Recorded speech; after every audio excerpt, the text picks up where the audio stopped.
Right, good morning everyone. Welcome to day 2 of hearing number 17 for the Selwyn District Plan Review on the topic of noise. And we'll just do a very quick round of introductions to start today. My name's Rob Van Voorthausen, Independent Hearings Commissioner based in Napier. Raymond?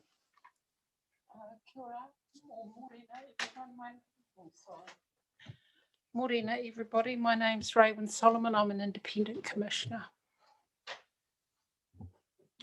Good morning. My name is Andrew Willis, and I'm an Independent Hearings Commissioner based in Christchurch. Thank you. Good morning. I'm Mark Alexander. I'm a District Councillor and an Accredited Hearings Commissioner. All right, just before we hear from our first submitter from the 42A reporting team, anything for us this morning? Great, thank you very much. Right, so first submitter is Mr. Terry, is it Hellier or Hyler? No, I'm not going to think of that. Well, good morning and welcome. We've received the original written submission and read that, so you don't need to reread that out to us. But I see you've tabled a document, which is good. Are you happy just to read that out to us? We haven't seen that one before. I'll sort of go through the highlights if you like. Yeah, that's fine. Is that fine? Yeah, absolutely. Yep. Shall I start? Yeah, go ahead. Yeah, push the button and. It's all red. Is that right? Yeah. Yep, that's good. Yeah. Okay. So I'm Terence David Hyler. I have been the owner and resident at 107 Bells Road, West Melton. Since 1975, we've been living there. So I'm a very long-term neighbour of the West Melton Rifle Range, well before the recent growth of the subdivision and the lifestyle block proliferation. And I'm familiar with the rifle range history, being interested in engineering heritage, which is my background. I'm a civil engineer retired, and I've been involved in governance and leadership of research and commercial organisations in New Zealand, and employed as an expert professional by international lending institutions, and held positions with organisations within the New Zealand primary sector. So that's me. Now, I'd like to make, first of all, a couple of general points. I personally and my wife completely agree with the continuation of the activities of the West Melton Rifle Range. Been there for a long, long time. It does its necessary job under the statute to look after the defence interest of this country. And apart from one incident in 2009, which you will have heard much about, no doubt, and certainly since then, in my view, the relationship of the West Melton Rifle Range and the adjacent residential neighbours has been pretty good. I live 5 kilometres away from the centre of action there, so that must be judged with that in mind. It got better after 2009, when the community objected to some rather frightening explosions within the district, and the standing orders were revised in 2009 that committed the Defence Force to communication with the community about upcoming use of facilities and the use of firearms, explosives, helicopters and the like. And as far as I know, that's worked pretty well since then. It was therefore a surprise in the early stages of the district plan, and I was very disappointed to observe the actions of the Defence Force, and in the early stages by the council itself, to promulgate a proposal to address a perceived risk of reverse sensitivity, with a draconian policy proposal to force a no complaints covenant on several hundred property owners within a questionable and arbitrary area around the range. It looked to me like a solution trying to find a problem rather than the other way around. I also noted, and I wondered why the outer limit of the controls did not extend into the subdivision. You will have noted that yourself, that the 55 decibel contour runs happily along the edge of Halcook Road and doesn't cut across into the intensive subdivision across the road, which I guess would have created even more of a controversy. They're my general comments. In my submission initially to the plan proposals, oh, by the way, the council, I've got to say, backed off the and New Zealand Defence Force proposals at that time as a result of community interest. It seemed to me in my civil engineering mind that the responsibility for the risk, reducing the risk of reverse sensitivity lies firstly with the Defence Force itself, which in fact is the reason why we would have that problem in the first place. And if the Defence Force could operate within acceptable good practice in consultation with the community in regard to unnecessary noise and associated impacts, then that should not be a long-term problem. And in fact, that's been the case right up until this very day. I suggested in my submission that the activities of the Defence Force at the West Wellington Rifle Range could be controlled by a noise management plan, and that be subject to the revision of the RMA in regard to matters of non-compliance in much the way that airports with controls over designated areas are so controlled. I made a suggestion that that noise management plan could be implemented by reference to the designation of the rifle range, and this was dismissed as being out of scope in responses, with no explanatory material as to what that meant. Now, I believe this is clearly a legal issue, and it needs to be clarified and explained before it's dismissed without any further consultation. As an alternative thought, given the success of the 2009 standing orders that have guided good relations between the Defence Force and the community up until now, an additional opportunity would be to enlarge the standing orders coverage to include limits of acceptable noise and environment developed in association with the concerned parties and in consultation and communication with the community.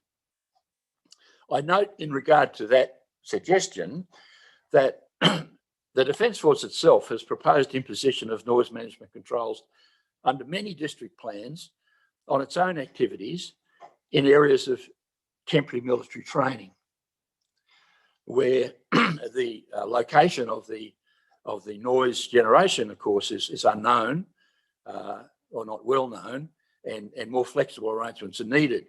So the Defence Force is not unfamiliar with having standards imposed under New Zealand standards to the unnecessary noise or hazard introduced by the temporary military.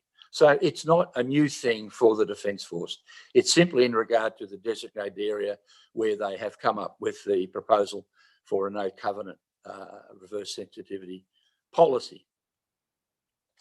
You will know already from reading the submissions that the West Wellington community of interest strongly opposed to the inclusion of covenants on their titles, and that there is no trust in the future plans of the Defence Force if this went ahead.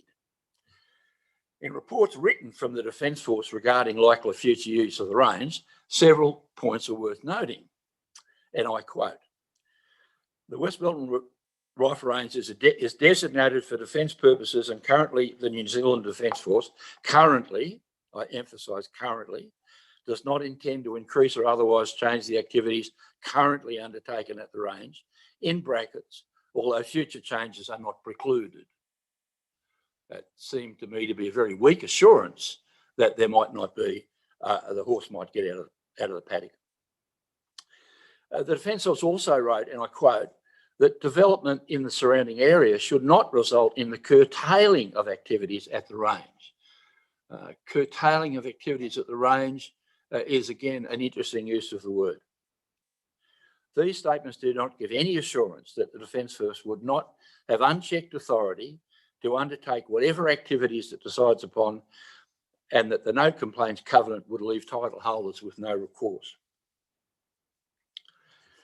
In regard to related proposals that are in the current version of the proposed plan, to introduce non-complying activity status for existing dwellings wanting to add a room or a new build, I believe that they would not have any effect anyway on any reverse sensitivity issue going forward. They'll simply add costs to the people concerned and reduce property values. And it's interesting to note, and Section 42 people should take note of this, that as far as I can find in my reading, there has been no analysis of the impact, social or economic or financial, and health-wise, on the proposals of the people so affected by the current New Zealand Defence Force proposal. Finally, I would say in my submission that a no complaints covenant is unnecessary, so long as sensible, fair and collaborative policies are developed. And I believe that the review of the district, the development of a new district plan is an appropriate time for that to happen. That is. Yeah, well, thanks very much for that. That's very clearly laid out. I'll just see if we have any questions for you. Raymond, do you have any questions? Andrew, do you have any questions?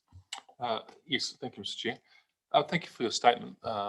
Appreciate that. And setting out your concerns as a resident and your concerns over the proposed provisions in the plan.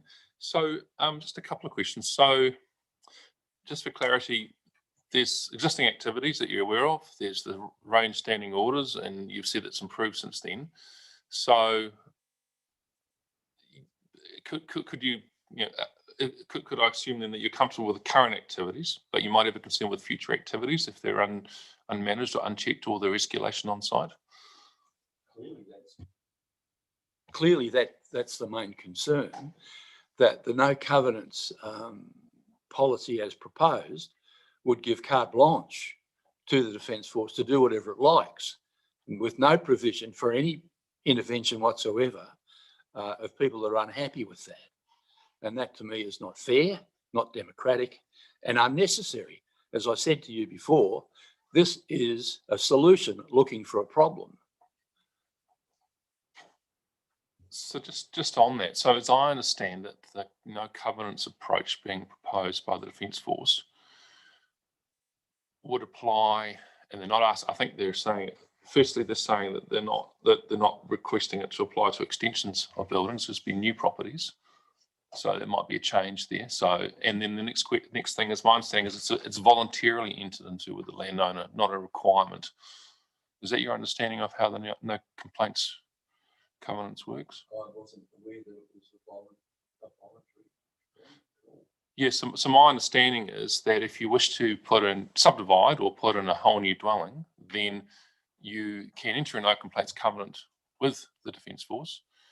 This is as set out in their evidence to us, and you can meet some noise mitigation requirements, and then you can be a permitted activity. If you choose not to have a no complaints covenant, then there's a consent pathway. But you can still go through a consent pathway with the council without having a no complaints covenant. Is that your understanding of their approach? I'd like you to clarify that point. As I understand it, the covenant no objection would go onto every title included in the noise management area. So on my property on Bells Road, a covenant will be placed on my title. And it would sit there. So it would become part of the purchase arrangement when I sell my property. So someone comes along and it's like having an easement on your title and no covenant, right? That's a restriction on freedom. Right. And so it's not just to do with people with new subdivisions or extensions on houses. It's everybody else. And there's no doubt whatsoever, in the opinion of the community at least, that will devalue properties within the area. And my point about that is that it hasn't been investigated. Sure. So I mean, that's something that we can test then with the Defence Force and the council, is just the actual application of that no complaints covenant and how it really does apply. Because I think what you're saying is your impression is that it applies automatically to everyone who's within that overlay. Yeah. And the Defence Force is indicating that's not the approach. That's not how it's applied. I haven't indicated anywhere I've seen that at all. Not in their evidence. I haven't seen that. And just see if there's anything else.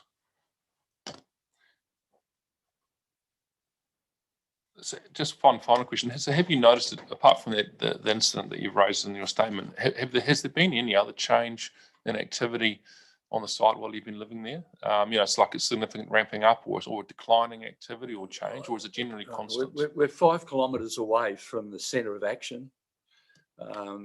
We use the Waimak riverbed as a recreational space. So our contact with the events of the Rossmore Rhines are episodic at best, right? But there seems to be an increase in the use of heavy machinery, use of tanks in the area, and more aircraft, more helicopter movements and things like that.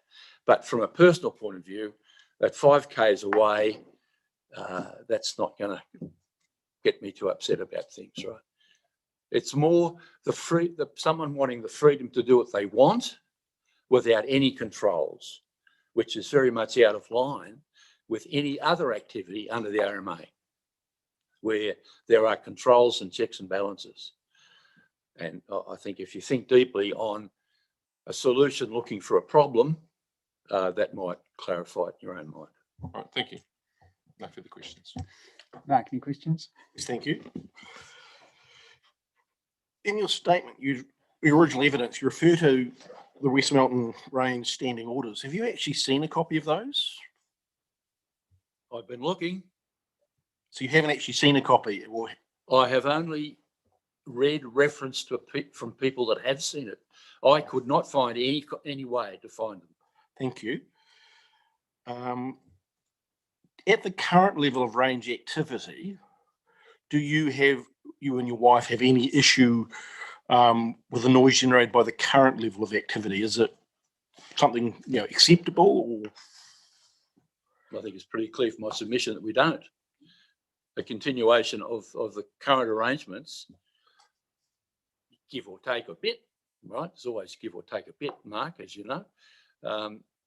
No, it's the open-ended ability to make changes without any recourse that's got to be of great concern to this council and to this hearing.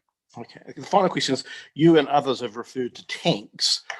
We don't actually operate sort of a heavy-barreled, heavy-calibered armoured vehicle in New Zealand. When you're referring to tanks, you're talking about the light armoured vehicles, the 8-wheeled ones. I'm just struggling to remember. I'm no expert, Mark. You've on the drive, so I have. It's the stuff that whistles around the top of the stop banks. Right. So it's pretty obvious from the river.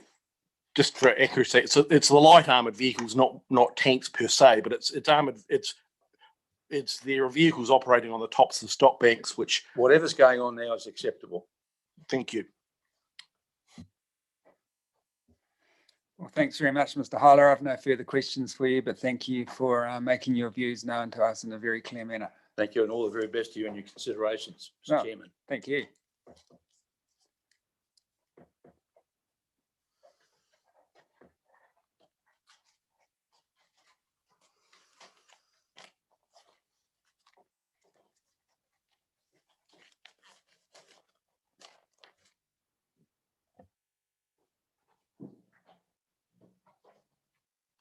Right, Kiwi Rail.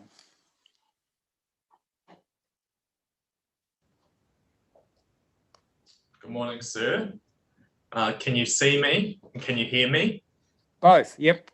Great. It's quite important for a noise hearing, I think, that we can hear each other, certainly. My name is Jacob Burton and I'm counsel for Kirail Holdings Limited. With me today, I have Michelle Grinlerton Hancock, the RMA team leader at Kirail. She'll be dialing in remotely. And we'll also have Dr. Stephen Charles, providing evidence on behalf of Kirail and Waka Kotahi. I understand Dr. Charles will be appearing in person later this morning because he's also providing evidence for Canterbury District Health Board as well. Before I proceed, sir, I'd just like to acknowledge the work of the hearings coordinators, Emma, Grace and the team there for all the hard work they've done in pulling this together and being agile and allowing for remote attendances. With the COVID case numbers going up, we're incredibly grateful that the hearing has been able to proceed with those allowances in place. So I understand the legal submissions have been pre-circulated, so I do not intend to speak to a summary. So I intend to speak to a summary of the key points and respond to matters raised by submitters and legal submissions that have been provided to the panel. That's acceptable. Yep, that's good. Thank you. Thank you. So KeyRail submitted on a range of aspects of the proposed plan that are subject to this hearing and is largely in agreement with the council. KeyRail appreciates the work the council has done, and the reporting planner has clearly put in preparing what KeyRail considers to be a thoughtful and high quality notified plan in section 42A report. There are a few minor drafting amendments and updates to the overlay map that KeyRail is proposing, and Ms. Grinlington, Hancock and Dr. Charles will address those in their evidence. So there are three key matters that I intend to address with the panel briefly this morning. The noise and vibration controls for new and altered sensitive activities near the rail corridor, the legal position on managing reverse sensitivity effects, and respond to a number of matters raised by Kāinga Ora in its submission. So just turning to noise and vibration, it is well accepted that the lawful operation of the rail corridor results in noise and vibration. Dr. Charles and Ms. Grinlington Hancock have given evidence that noise and vibration can give rise to adverse health and amenity effects and reverse sensitivity effects. As a result, it is critical that the coexistence of rail and sensitive land uses are managed.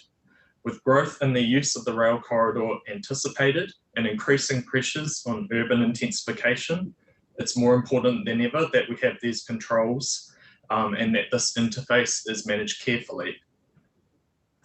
The council's recognised this need and appropriately included in the proposed plan noise and vibration controls on new and altered sensitive activities adjacent to the rail corridor. These types of controls are well understood planning tools. However, Kāinga Ora has opposed the inclusion of these controls, and I'd like to address a number of matters that they've raised. Kāinga Ora is saying that the council and KeyRail are putting all the controls and costs on landowners, and KeyRail is not managing its own operations and effects. KeyRail does not accept that position. KeyRail is required by law to ensure that noise and vibration is not unreasonable. This is the Section 16 duty to avoid unreasonable noise under the RMA, and it applies to designations. KeyRail works hard to be a good neighbour and to manage its effects. However, the evidence for KeyRail is that it cannot internalise all of its effects, nor is it required to.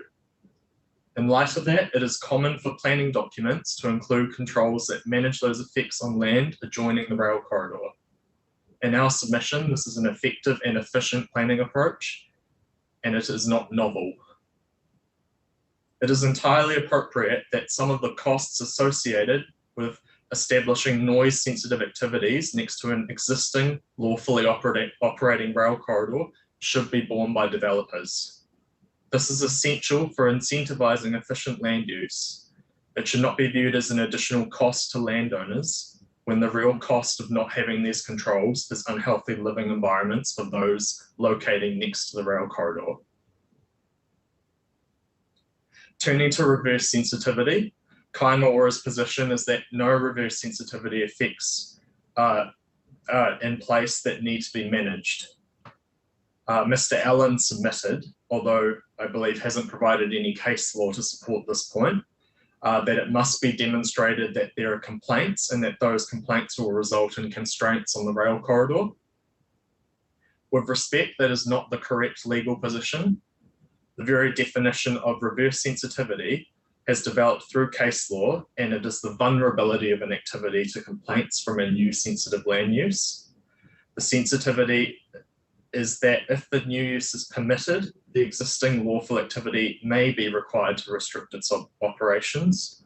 This is reflected in the definition of reverse sensitivity in the proposed plan, which says that it's the potential for operation of existing activities to be constrained. Complaints, or the potential for complaints, are just one combination of various elements that can amount to a reverse sensitivity effect. Turning to the evidential basis for the controls, there is evidence from Ms. Grinlington Hancock that new sensitive uses near the rail corridor have the potential to give rise to operational constraints on the rail network. It is not on KeyRail to show that there are complaints and that this has led to constraints to justify the imposition of controls on adjacent land uses.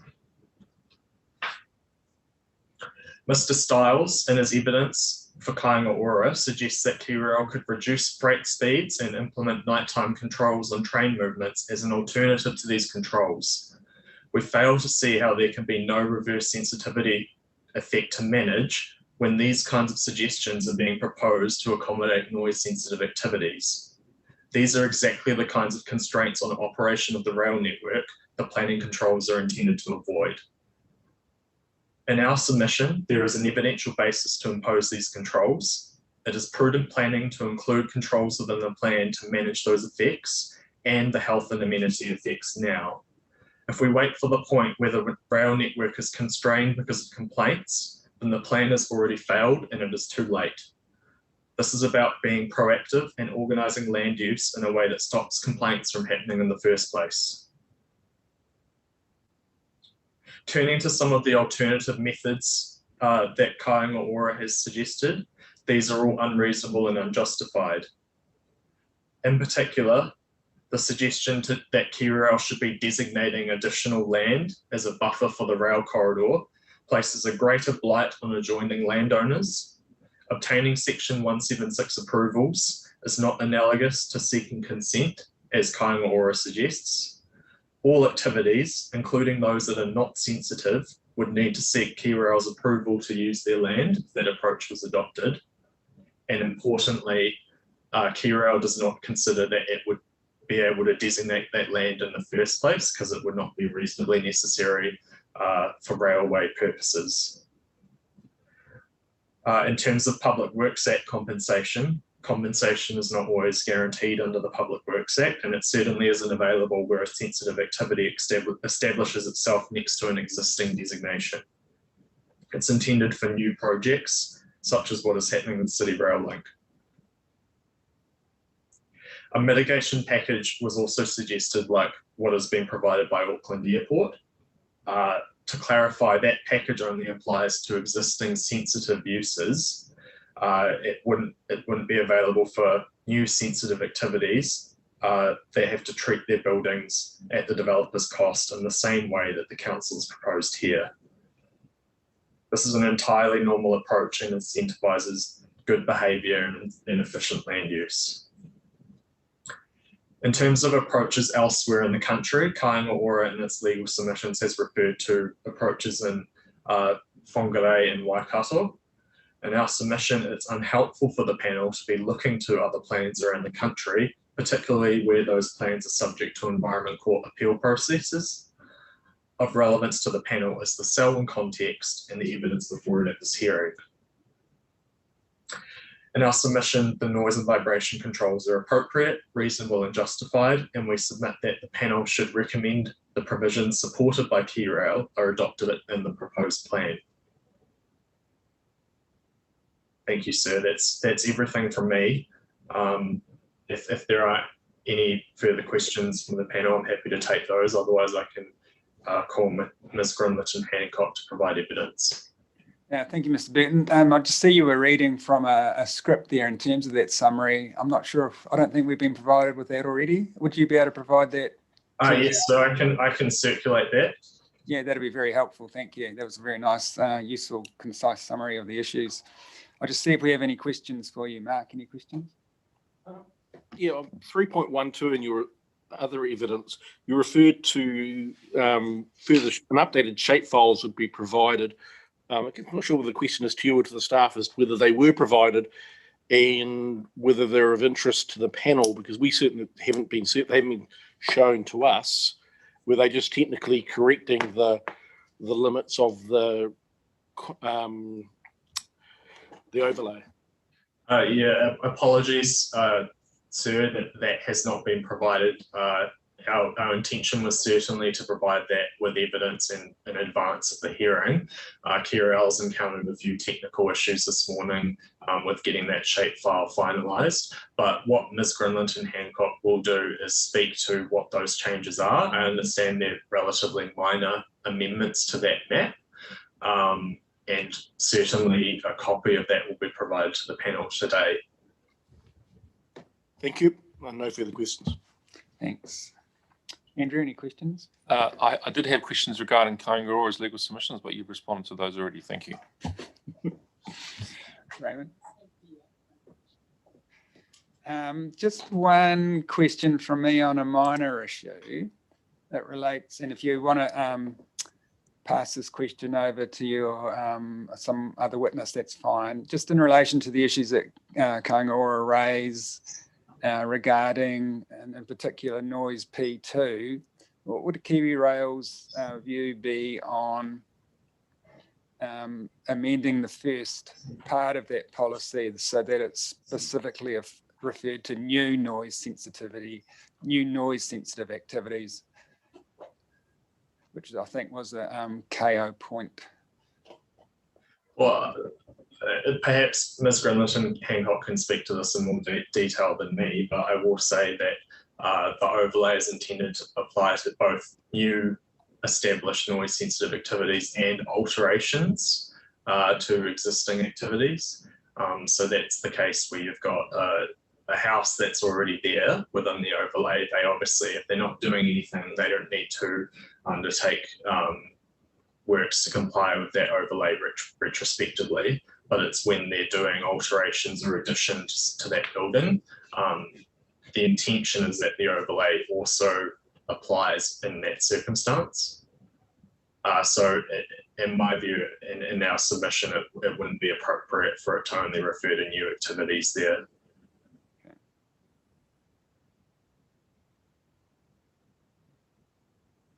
All right, thanks very much. I think we can proceed to hear from your witnesses now. Great, thank you, sir. Good morning, Commissioners. My name is Michelle Grinlett Hancock. I'm the RMA team leader for KiwiRail. I'm a planner and also a member of the Planning Institute. I do have some speaking notes which haven't been circulated to you, but I'm more than happy to provide those by the end of today. Great, thanks very much. I'll just start with some general comments. KiwiRail's main South Line and Midland Line pass through the Selwyn district. Both of these lines are of regional and national importance, supporting the movement of freight and passengers throughout the country via rail. Growth in use of the MSL and the MDLND is expected as part of a mode shift in freight moving off roads and onto rail as part of New Zealand's goals to reduce emissions from transport. KiwiRail recognises the need for development near the rail corridor as populations grow and urban centres intensify.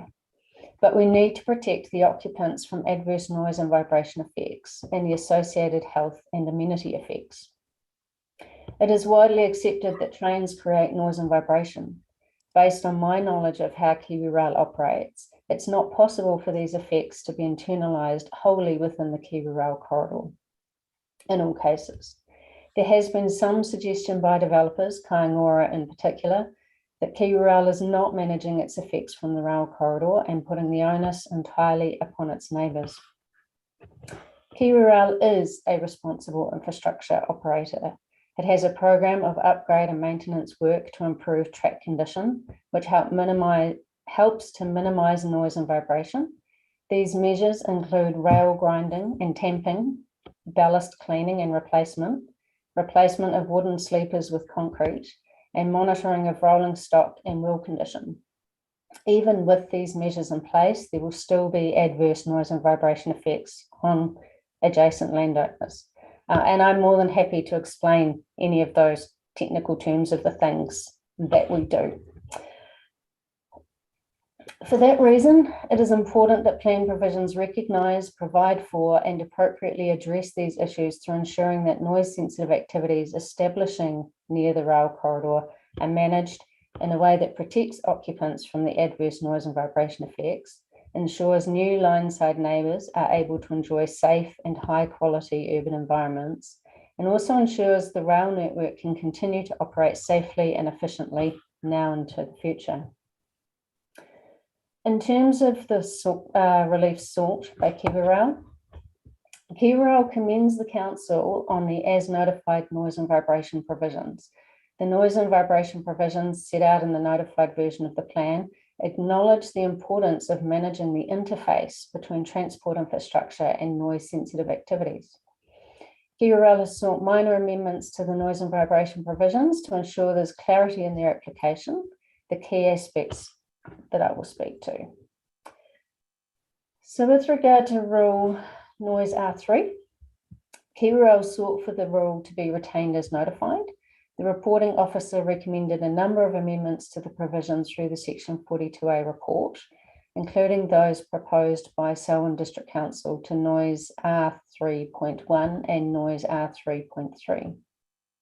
These amendments have highlighted an unintended ambiguity in the drafting of the provisions. The amended rules that have been adopted by the 42A highlight an alternative interpretation that all buildings must be at least 50 metres from the road and rail, and also either have line of sight blocked or achieve specified internal noise and vibration levels. In my opinion, this interpretation is correct.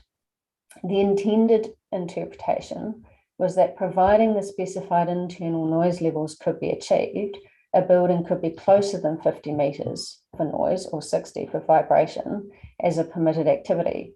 This is consistent with the notified version of R3.3.D, which already contemplated buildings being closer than 50 metres to the road rail corridor as a permitted activity, providing it is designed to the specified limits. In practice, the rules as amended benefit Kiwirau because they're more stringent. However, Kiwirau considers this change as overly onerous on landowners within the noise overlay. I've proposed an alternative provision set out in appendix of my evidence that should be adopted, which reflects what is, in my opinion, the intended interpretation of the provision. With regard to the noise overlay, I can confirm that the updated shapefile has now been provided to Council. Apologies for our technical difficulties this morning. Kiwirau sought for the noise control overlay map to be amended to correct a number of minor anomalies. What the shapefile does do is has amended the buffer so that it does not extend beyond the Selwyn district boundary. It has removed the buffer off an area at Pendleton. That's an area of land which is owned by Kiwirau but not designated. And the buffer is set to be exactly 100 metres either side of the centre line of the track. I note a correction in my statement of evidence in relation to point 3 of the changes sought for the overlay. It should have read that there are some sections of the rail noise control overlay that the overlay provides more than 100 metre buffer each side of the corridor. So the corrections to that shape file reduce it back to exactly 100. Kiwirau also sought for the noise control overlay to be removed from covering long tunnels. This was rejected in the Section 42A report. Kiwirau accepts the position, does consider that it's overly restrictive. However, I would note that tunnels have not been excluded from the shapefile. Why are these controls appropriate? We need a high quality building design and good living conditions for occupants. Buildings adjacent to the railway corridor should be designed to achieve a reasonable standard of acoustic amenity indoors. Exposure to activities that create noise and vibration can give rise to annoyance and adverse health and amenity effects for people locating nearby. When these effects are not subject to the needed controls, it also gives rise to reverse sensitivity issues, and Dr. Childs will discuss this further in his evidence later this morning. The proposed noise and vibration controls are necessary to ensure good planning outcomes. An increase in noise sensitive activities from population growth and intensification near the rail corridor leads to a significant increase in the likelihood of complaints.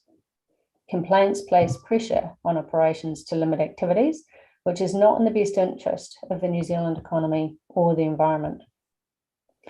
The provisions sought by Kiwirau appropriately manage the interface between transport infrastructure and noise sensitive activities.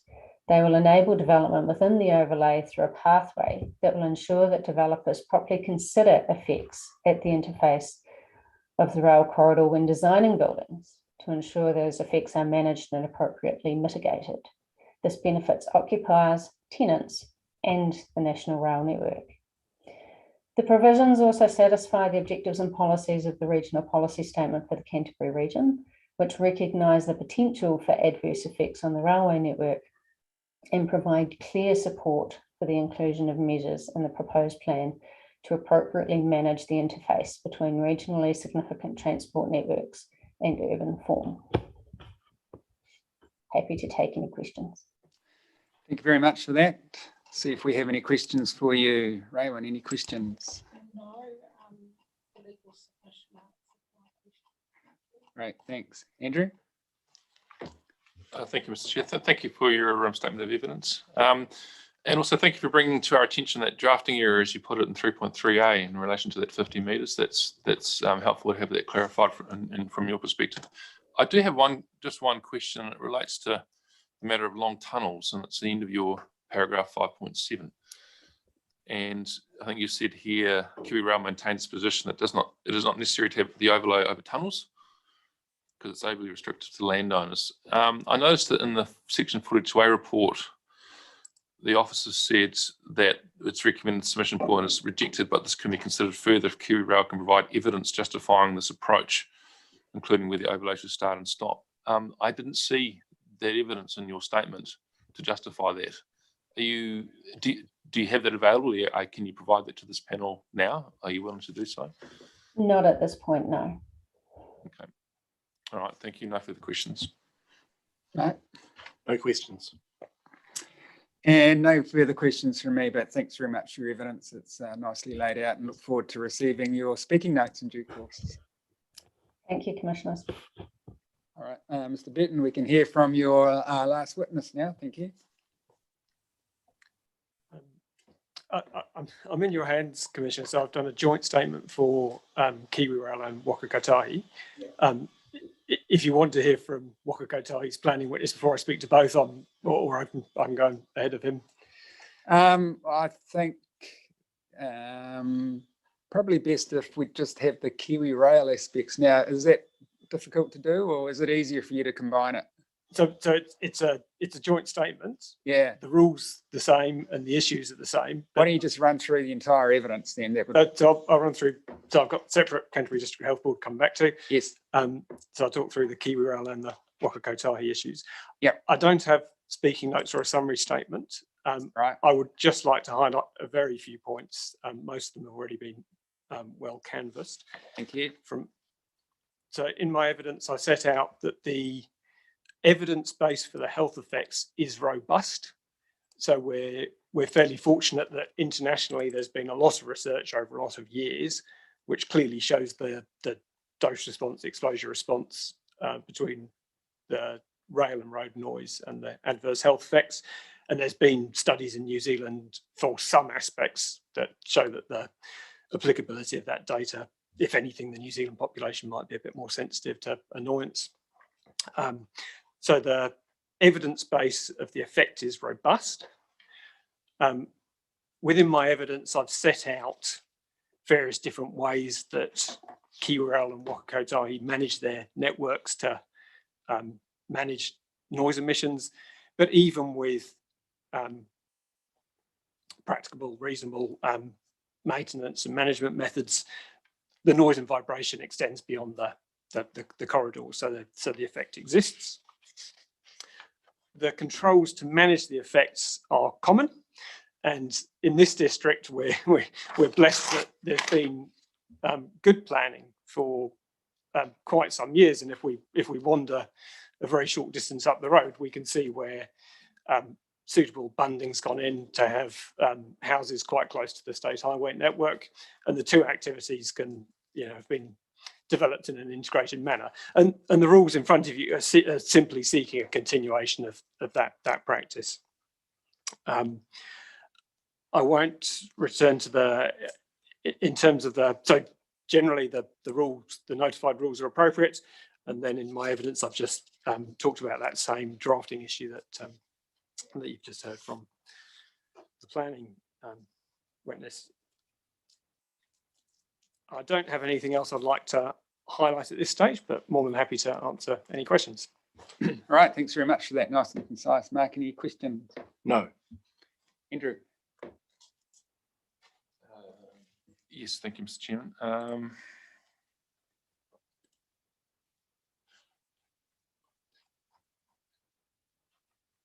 So just looking at the evidence from Mr. Stiles, talking about more detailed noise modelling required on the actual impacts.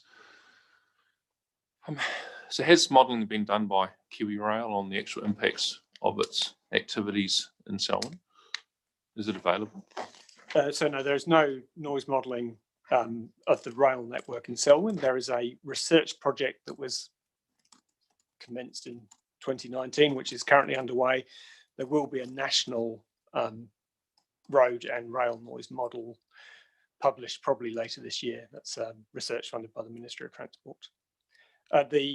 In terms of being aware of the rail noise emissions, so there's a national locomotive fleet and there's measurements of the locomotives that operate in the Selwyn district, so that there's knowledge of those, of the noise emissions that occur. And there've been various activities around Selwyn district where there would have been measurements sort of sporadically over time.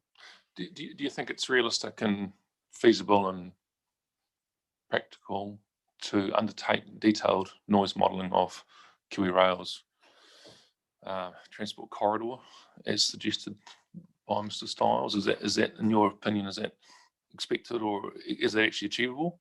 It's happening at the moment. Yes. So you said at the national level, so you're saying it, but it will be. So okay. The national level model will be for the entire Kiwi Rail network, including through the Selwyn district. In terms of when you do a national level model, I'll turn it around. When I work on a new piece of infrastructure, road or rail, and you're looking at 5, 10, 20 kilometres, you do quite a lot of checking on the modelling inputs and the modelling outputs to ensure that there's a reasonable degree of accuracy. There's still uncertainty, but you can verify the inputs. When you're looking across a national level model, and 11,000 kilometres of state highway and however many kilometres, 1,000 kilometres of rail, you don't have the ability to go through that same level of confirmation. So the uncertainty associated with a national model is greater than the uncertainty for a short section. And the result of that is, while the national model might give you a slightly more refined area that you need to look at, you would still need to look at the particular exposure on any given site when you come to plan your development. So within the rules you've got, there's a distance-based buffer. And within that distance-based buffer, when you come to look at a development, you have to look at the exposure on your particular site and your particular development proposal. And that would be exactly the same if you had a contour from the national model. So just for clarity, when did you say that information was due? So I'm involved on the steering group for that project. My understanding it will be sometime later this year. It's not in the immediate future. So the calculations I think are near to complete, but then it's AECOM have the contract. They've then got to do their detail checking and write up the report and so forth. And there's the Ministry of Transport funded research has quite stringent peer review requirements, so it's quite slow to come out the other end, but that will be later this year. And do you think that will have an impact in terms of refinement of any of the, I guess, overlay areas or distances in terms of setback, or where rules apply for the network, or do you think the plan's probably about right, irrespective of that modelling output? I think it would be minimal.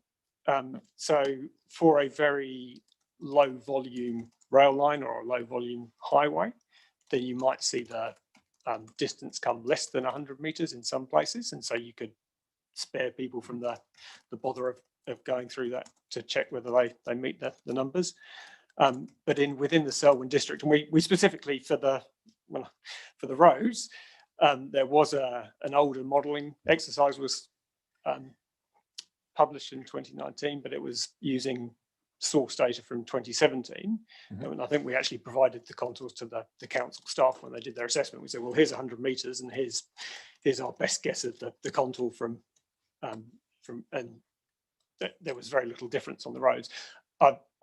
We don't have the data to do the same exercise on the rail, but I suspect it will be a similar issue, given the fact there's regular rail traffic on the lines through the district. Okay.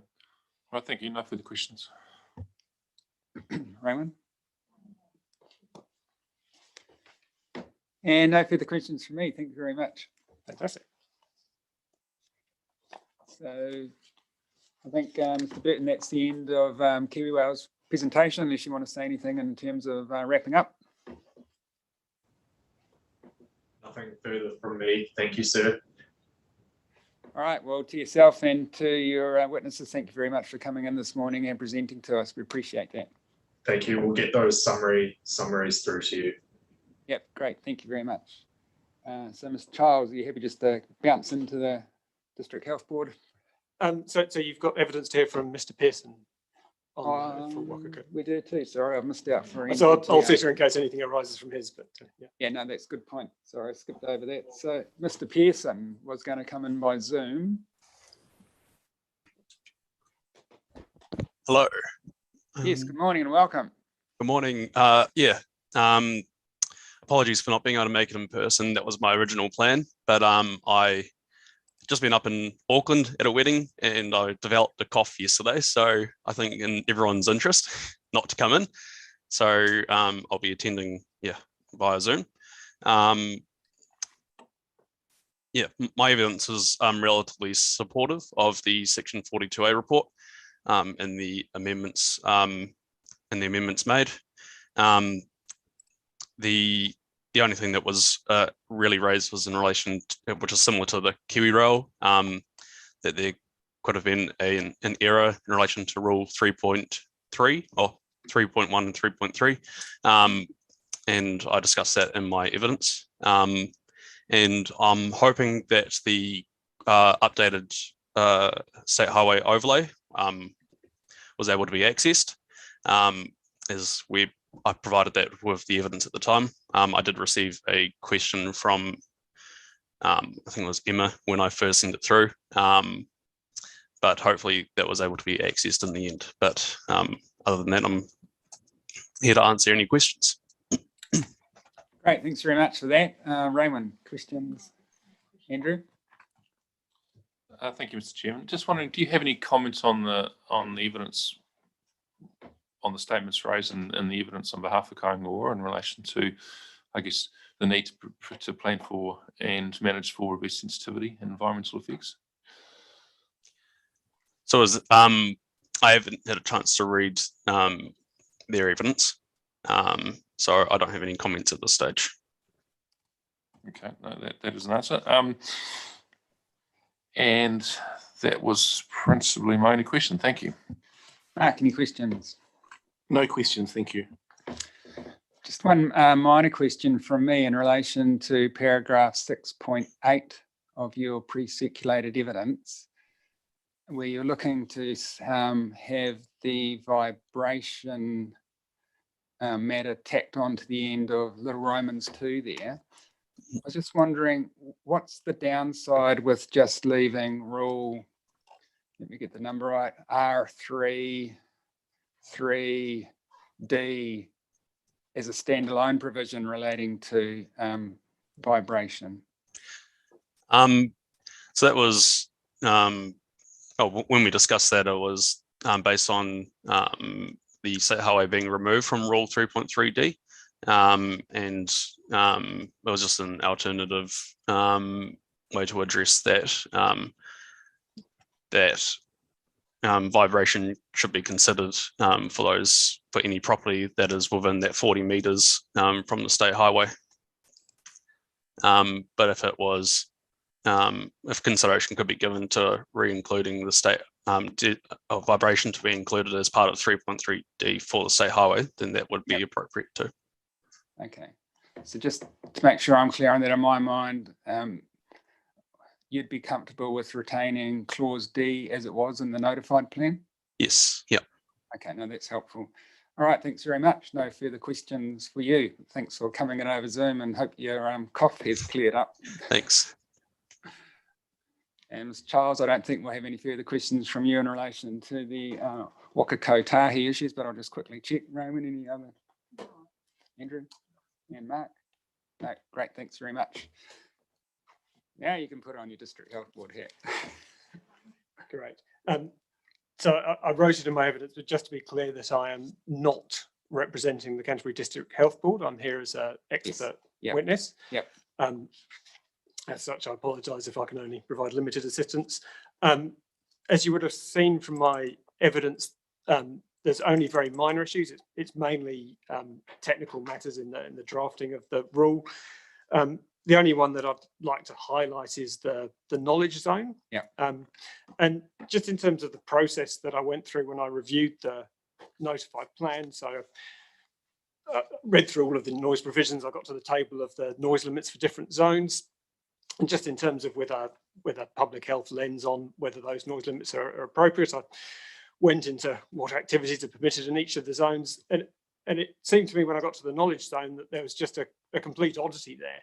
That when you look at the activities that are permitted, and I think I was looking now, so residential and visitor accommodation activities are permitted, and commercial activities, apart from the research and the education, are discretionary or non-compliant or discretionary. So it's a zone that clearly anticipates noise sensitive use. It permits noise sensitive use, but I think it's being incorrectly characterized as commercial, and I acknowledge that it's different to a residential suburb, but the noise limits that have been attributed are just they're in the wrong place. So that's where that's arisen from. Great, thanks very much. Mark, any questions in relation to that matter? Andrew? Yes, thank you, Mr. Chair. So yes, I mean, just specifically on that matter, that was the only question I had in relation to your evidence. And I just wanted to bring to your attention, you talked about the different activities that can go in the knowledge zone as opposed to some of the commercial zones. And I just wanted to bring to your attention that you can have residential accommodation, visitor accommodation and education activities as permitted in the local centre zone, town centre zone, and also residential and neighbourhood centre zone as well. So those activities are still available in all those commercial zones. There's also a range of commercial and industrial activities that are permitted in those zones. Well, there are commercial, yes, but there are sensitive activities in those. So the same sensitive activities are in those zones as are in the knowledge zone. Yes. And so, and I think you've used this argument to justify why the knowledge zone should have a different noise limit. And I'm just saying those sensitive activities are also in those commercial zones, which is potentially why it was grouped with them in the first place. I mean, with that in mind, the fact that those sensitive activities are also in those commercial zones, does that change your opinion on where the knowledge zone should sit? So I don't have a firm opinion on where the knowledge zone should land in terms of what the limits are. Right. So currently in the knowledge zone, construction noise is allowed to be louder at night than it is during the day. Okay. Because that's what happens in commercial zones, was when commercial zones are unoccupied during the night, they're actually less sensitive because no one's there. But that's not the case in the knowledge zone if there's student accommodation. I'll have to go through, so in terms of the comparison to permitted activities in the other zones, I'll have to go through. When I went through, as I say, I went through the table of limits and did a check as to what activities were permitted. I'll have to go, so I have to go back. I obviously took a view that it was, the zone was primarily setting out those industrial and commercial activities as the main use. No, that's fine. Thank you. There is, I've done a lot of work in Queenstown. There's a real tension in city centre zones where you're actively trying to encourage residential development and commercial activity. And the Christchurch have just dealt with this with the stadium, so they've had to put in sound insulation rules for the houses that are establishing around the future stadium. So it is a tension that exists wherever you're trying to. The urban designers are very keen on mixing all the activities up, but from an acoustics point of view or a public health point of view, it can have unintended consequences. And here we don't have controls on it. There's no sound insulation or other controls. It's to protect the residential. Yeah, and I think that's the point I was making, that we are having residential or encouraging or enabling residential in those commercial centres as well, those noise sensitive activities, including in the evening when there might be construction. So potentially I've missed a trick. Okay. So apologies if that's All the right. case. Well, thank you. Just picking up on my colleague's question, in your paragraph 25, you talk about tertiary education typically contains a high proportion of noise sensitive activities. Can you please explain what some of those high proportion noise sensitive activities would be in the noise zone? Yeah, so teaching, where your people are trying to concentrate and listen, is a noise sensitive activity, and we include that as a space that's to be protected when there's the other rules for sound insulation. So teaching in itself, students in a library concentrating is a noise sensitive activity. A tertiary education site becomes a large complex, and there's cafes and service activities, and so those ones clearly they wouldn't be noise sensitive, but the prime uses, the lecture theatres and so forth, are all noise sensitive. Thank you. No questions from me in terms of the issues raised, but to the 42A team, in your reply report, can you specifically address the matter of whether the knowledge zone should be located in row 2 or row 3 of noise table 5? Having understood the evidence before us, I'd just like that clarified. But thank you very much. So that's the end of this morning's presentations. We now break for morning tea and reconvene at 10:30. No, 10:45. It's a long morning tea, isn't it?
Hi, Rebecca.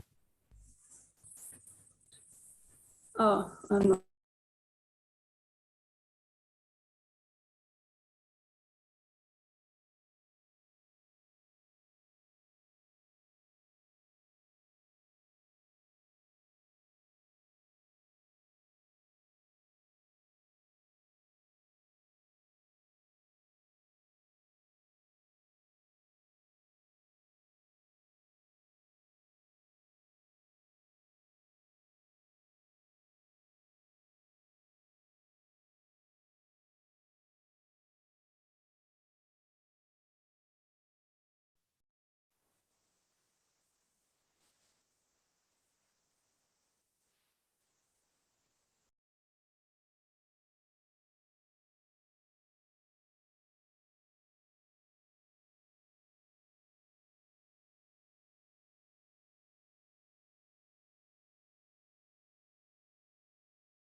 Rightio, good morning, everyone. Resume the hearing of submissions, and at this stage, we're hearing from the New Zealand Defence Force, who I understand are appearing on Zoom.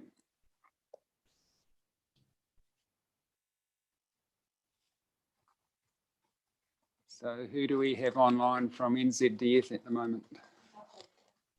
Pardon? Sir, my name is Patrick McNamara. I'm counsel for the New Zealand Defence Force. Great, we actually can't see you on the screen. Not that that matters if we can hear you, but if you're able to turn your video on, that would be nice. I'm told I'm unable to because the host has stopped it. I'm trying to. Okay. We'll just see if we can resolve that.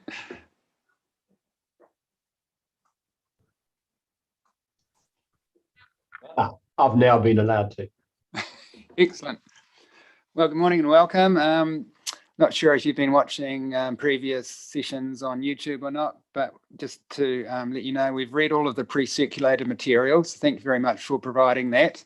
You don't need to reread any of that to us, but you're very welcome to summarise key points for us, both yourself and your various witnesses.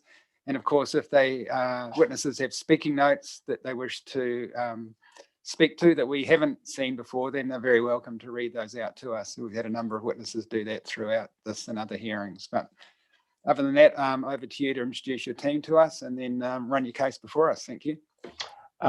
Thank you, sir. I will just take a couple of minutes to highlight a couple of key points from the legal submissions before introducing the witness team who's here. So in terms of the written submission, just speaking to paragraph 5, the key question in my submission for this part of the hearing is what planning provisions are the most appropriate to protect the West Melton Rifle Range, which is regionally significant infrastructure as per the Canterbury Regional Policy Statement, against reverse sensitivity effects. As you'll be aware, the Defence Force seeks the inclusion of provisions that would encourage, and I say encourage rather than require, the imposition of no complaints covenants.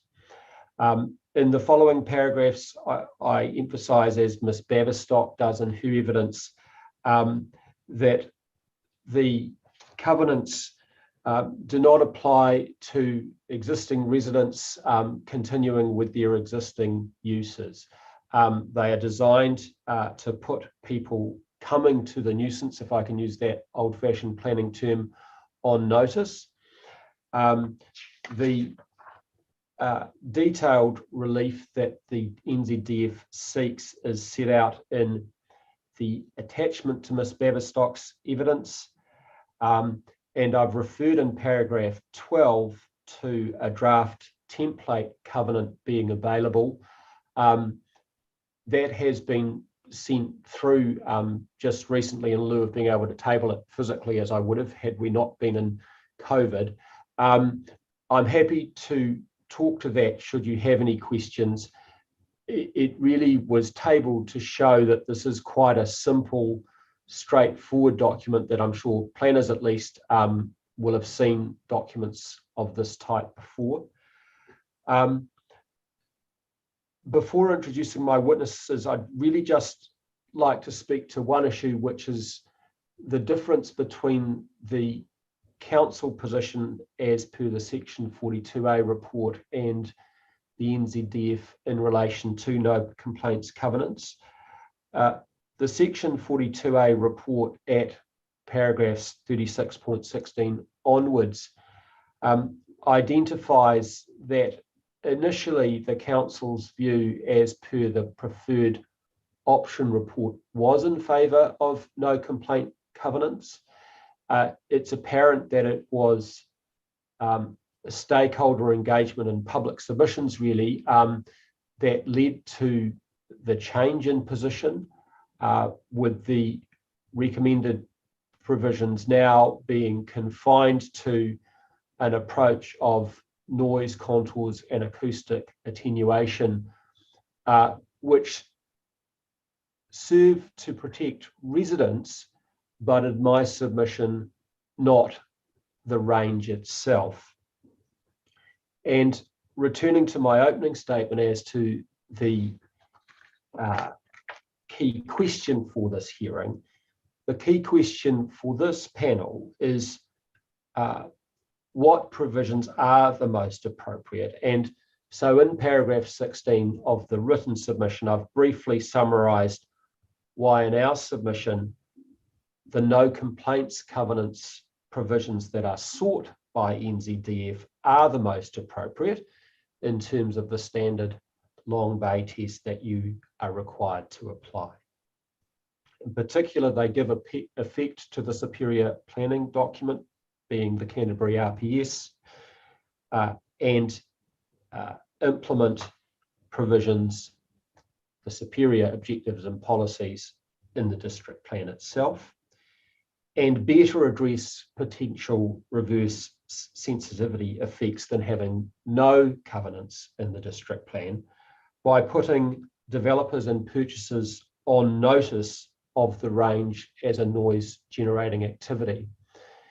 And the notice point, I'd suggest, is quite important because a range in that respect is somewhat different from an airport or a port as an obvious noise source, such that a purchaser of land in the vicinity of the range may not be aware that they are coming to an activity that generates noise on occasion, not as frequently as a port, obviously, but on occasion and with the frequency that's been described in the evidence of Major Challies and others. And this is my last point.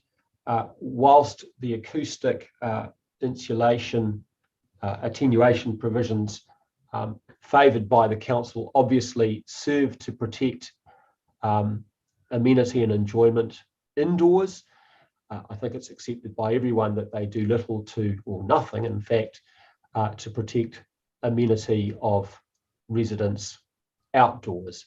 And in a rural residential environment, it's to be expected that people will value their time outdoors, and obviously that exposes NZDF to a reverse sensitivity risk. So with that, unless there are any questions up front, I'll introduce our four witnesses. First, Major Stephen Challies, who's the commanding officer, Southern Regional Support, based at Burnham, but responsible for the range. Ms. Rebecca Davies, who's also an NZDF employee and its principal statutory planner. Darren Humphison from Tonkin and Taylor, who's our acoustic expert. And finally, Karen Baverstock, an experienced planner from Tonkin and Taylor. So with that, I'd call upon... No, hang on a minute. We're probably going to have some questions for you. Oh, so, no, please, thank you. Yeah, we'll deal with those before we hear from the witnesses, if that's okay. I'll just see. Raymond, any questions? Yes, I do. Just one question. Have you read their Fonterra evidence where they had a no complaints covenant imposed by the High Court and it didn't stop the complaints? In Ms. O'Rourke's evidence at paragraph 29, she explains the only practical benefit of a no complaints covenant is that it acts as a deterrent only. It cannot guarantee that no objections or complaints or submissions will be made. Would you like to comment on that, please? I haven't read that evidence. What we say is that a no complaint covenant, in fact, serves two purposes. The second purpose is to prevent complaints, and I'll deal with that in a second. The first purpose is a notification purpose. So it puts people coming to an area on notice of the existence of a noise generating activity. And as I said, that's particularly important for an activity like the range that generates noise intermittently rather than continually, like an airport. As to a covenant's inability to prevent complaints, certainly the case, there is case law that they are effective. That may have come down to the wording used in the covenant. Certainly the covenant that we have tabled as a draft seeks to prevent complaints in a resource management forum or in another legal forum being made, and would be supportable or could be enforced through an injunction if a complaint were to be taken by somebody who had, as I say, voluntarily, because these covenants are not enforced on anyone, voluntarily entered into a covenant. Thank you. Andrew? Thank you, Mr. Chair.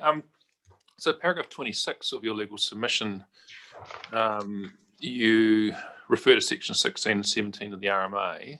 Yes.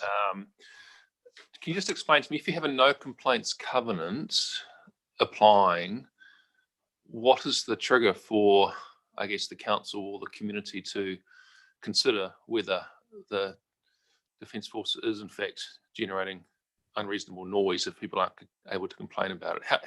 How does that duty apply if you have no complaints covenants and for all the land surrounding it?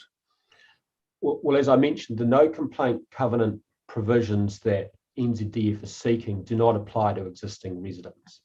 So what they try to achieve is essentially to put new arrivals on notice and prevent new arrivals complaining, given that, to put it crudely, the NZDF is there first. Now, we have had submitters to this hearing express concern, not a lot of them, but some submitters have expressed concern about noise from time to time emanating from the range, and they will be able to do so as perhaps the first indicator of anything that may or may not be going wrong from their perspective. So a no complaints covenant doesn't act against them. So the existing, what you're saying is those residents that don't have no complaints covenants, potentially if the application of the rules is proceeded as you've suggested, existing residents, they still will bring to the council's attention and to the NZDF complaints and queries, but new people with no complaints covenants, you're anticipating they won't do that? Well, they'll, should they enter into covenants, that's what they agree to do, is not to complain. But Ms. Davies can speak to the complaints register if necessary. There have been a small number of complaints, and those complaints can still be made by existing residents who haven't entered into covenants under the provisions that NZDF is seeking for the plan. Yeah, sure. Okay, thank you for clarifying that. Couple more questions. So paragraph 50.2, you referenced the Christchurch City Plan and Littleton Ports and Yes. residential activity becoming non-compliant. Are you able just to provide that rule reference? I had a look at the plan and it wasn't immediately obvious to me. Yes, I can. It doesn't have to be now. It could be. No, I actually have that here because I anticipated you'd be more interested in the local provisions than the Auckland ones. So it's 14.8.3.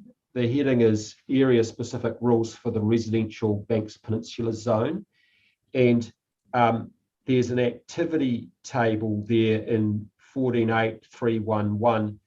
And it's essentially making extensions to habitable spaces or new habitable spaces a permitted activity subject to compliance with a rule or a standard, which is numbered 14.8.3.2.1, and that standard incorporates the no complaints covenant. And so if you don't comply with that standard, you default to non-complying. And so that's a similar encouragement, I guess, to adopt the covenant in the way that is being sought here, whereby you'd go from permitted to restricted discretionary if the choice made by an applicant were not to enter into a covenant. Thank you. I'll review that rule.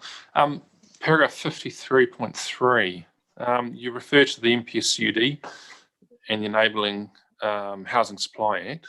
Yeah.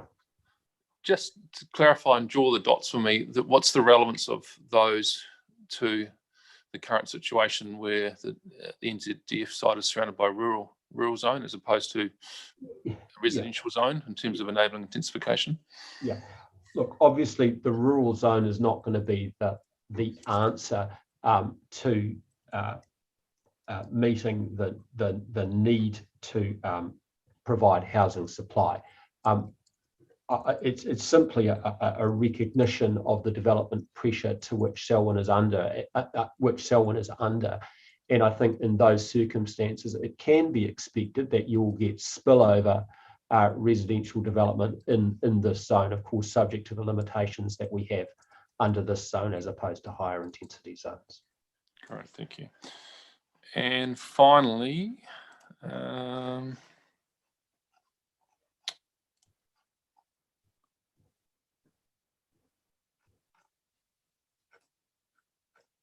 actually, that was my last question. Thank you.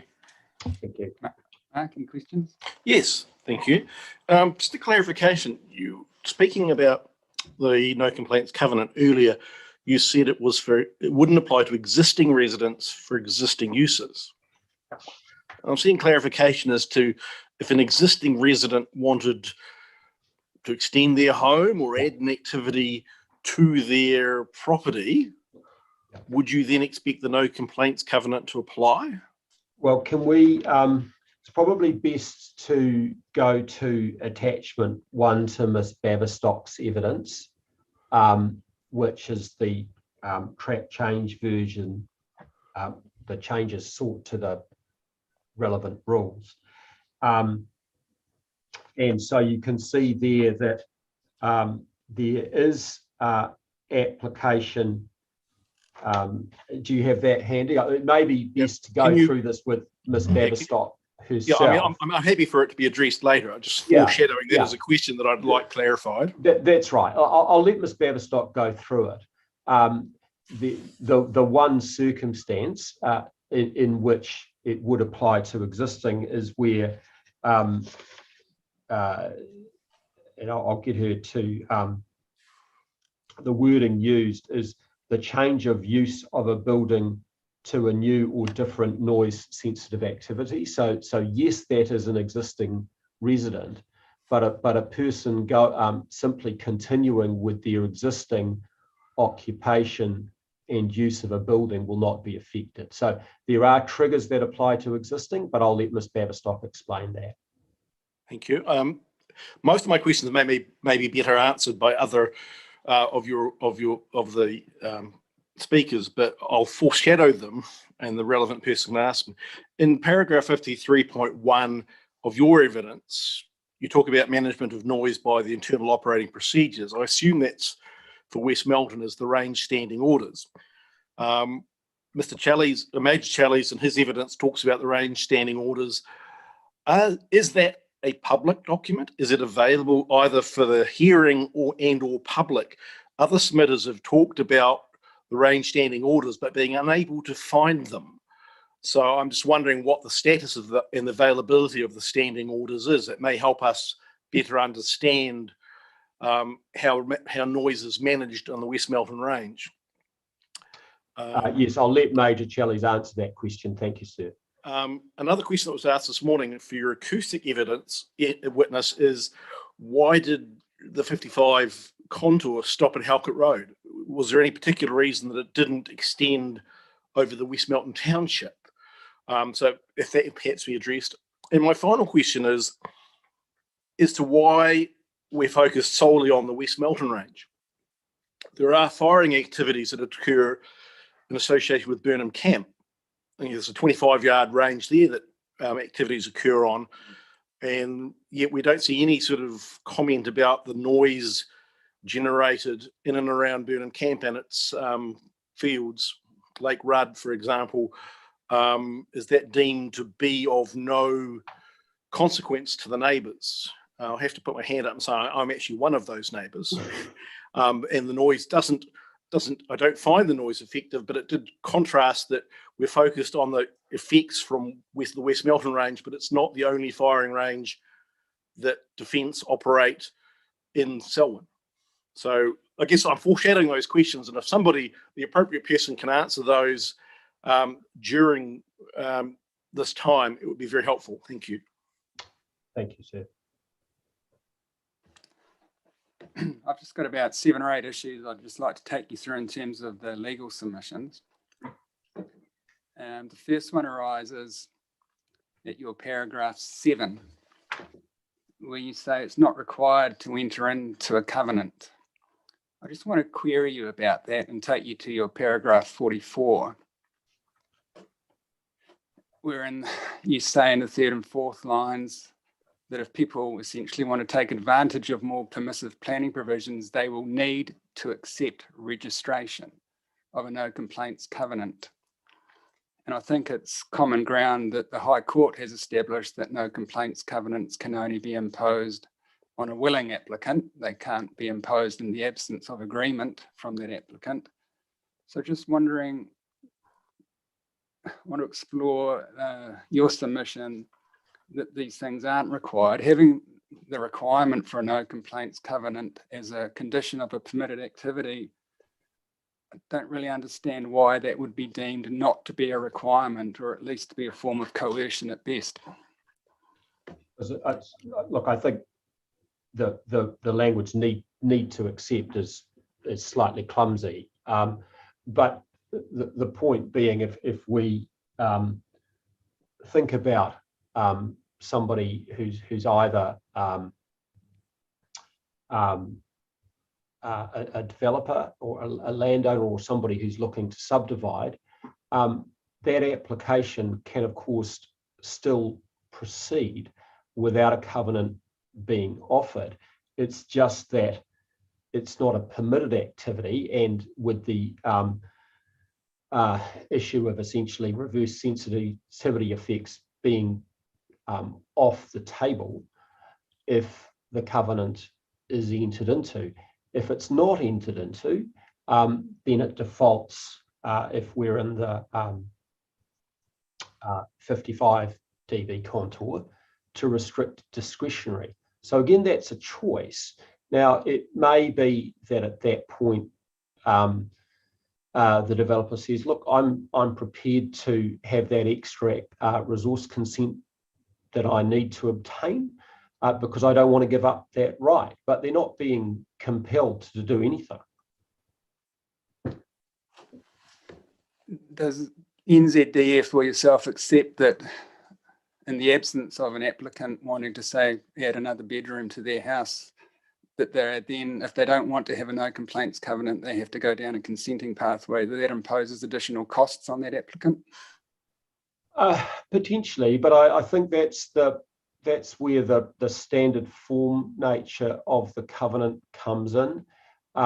It's a very simple document, as I've tried to demonstrate through tabling a draft. Really, the only provisions in that document are the descriptions of the land that benefits and is burdened by the covenant, that is burdened by the covenant, which are the new lots, and that benefits the covenant, which is the range, and of course the promise itself that's being made by the landowner, essentially not to complain. And so it's not something that's hard to understand, and obviously the cost of preparing that document has actually already been borne by NZDF in preparing that document. So no, I don't accept that in the context of an application to do any kind of building work, subdivision or development, costs associated with a covenant are material at all. Sorry, I might have not have stated my question clearly enough for you. My question was, if an applicant does not want to accept a covenant on their title, that they are then forced down a consenting pathway, and my question related to the costs associated with the consenting pathway. Yes, there will be a consent, but frequently it won't be the only consent. I mean, sometimes we're talking about just an additional consent that is required in conjunction with other consents. And so in those circumstances, again, I think the marginal cost is slight.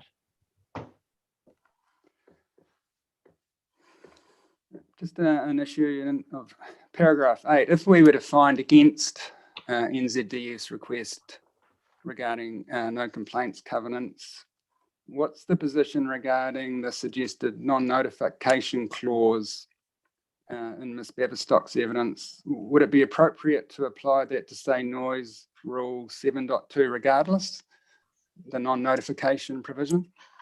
And if you want to bounce that question to Ms. Baverstock, that's fine. But if you have a view on it, I'd appreciate it. Yeah, I think I would defer to Ms. Baverstock on that one in the first instance, sir. Okay. So I just want to take you to paragraph 30. And you refer to the Canterbury RPS. Does the Canterbury RPS, to your knowledge, explicitly require or suggest the use of no complaints covenants? The provisions are cited in Ms. Baverstock's evidence. I'm not sure off the top of my head whether it's as directive as that. There is a requirement for, obviously, consistent with the RMA provisions, the directions set through the objectives and policies to be implemented at the district plan level. I'm not sure if it's as specific as using no complaints covenants, but clearly that is as I tried to demonstrate through the submissions and also Ms. Baverstock's evidence, a fairly widespread way of protecting against reverse sensitivity effects. All right, well, maybe as a little piece of homework just to assist us, if either yourself or Ms. Baverstock could let us know if there are any explicit references to no complaint covenants in the RPS, that would be helpful. Sure. Well, I can endeavour to look at that now, sir, and get back to you before the end of our presentation. Oh, look, there's no need to do that. I'd prefer a considered assessment. So very happy to receive that from you at a later date, within the next day or two or week or something. Don't want to put you to any undue stress at the moment. In paragraph 34 and onwards, you refer to some case law. Now, I noticed that you didn't refer to a case from the Environment Court, the Ngatawa case, which is Ngatawa Development Trust Limited versus Hastings District Council. It's a 2008 Environment Court case, which refers to no complaints covenants. And I just want to read out to you an extract from paragraph 27 of that decision. And you may want to look at it later. It's W017/208. The Environment Court said this about no complaints covenants. It said such covenants do not avoid, remedy, or mitigate the primary effects. Nothing becomes quieter, less smelly, or otherwise less unpleasant simply because a covenant exists. On their face, they might avoid or mitigate the secondary effect of ensuing complaints upon the emitting activity. But all that really means is if you complain, we don't have to listen. We are not to be understood as agreeing that they are a panacea for reverse sensitivity issues. Now, I just wonder if you had a response to that case law. Yeah, I do, sir. I mean, there are subsequent authorities cited in the legal submissions, for example, the South Pacific Tyres case. But I mean, what I've tried to point out in the legal submissions that there are, of course, two types of effect at issue here. There are the effects on the residents themselves, and that's what the passage that you read out was discussing when they said they do nothing to address the primary effects. And obviously the noise contours and acoustic attenuation provisions in the rules that the council has favoured serve to protect the residents from the noise effects of the range itself. There is a quite related but quite separate type of environmental effect at issue here, which is the effect on the range, not on the users, arising from complaints that can inhibit or restrict the operations of the range. Now, that becomes an important environmental effect in circumstances where, through recognition in superior planning documents, we have strategic or regionally significant infrastructure potentially inhibited by those complaints. So I take your point, sir, that those are two quite different types of effects, and that the no complaint covenant does not protect the resident. What we are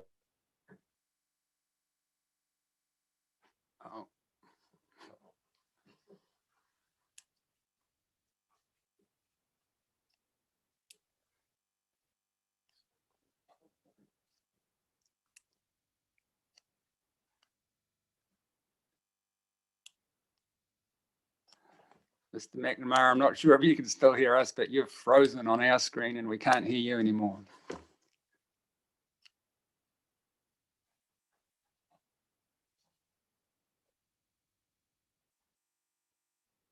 Do we have a phone number for him by any chance?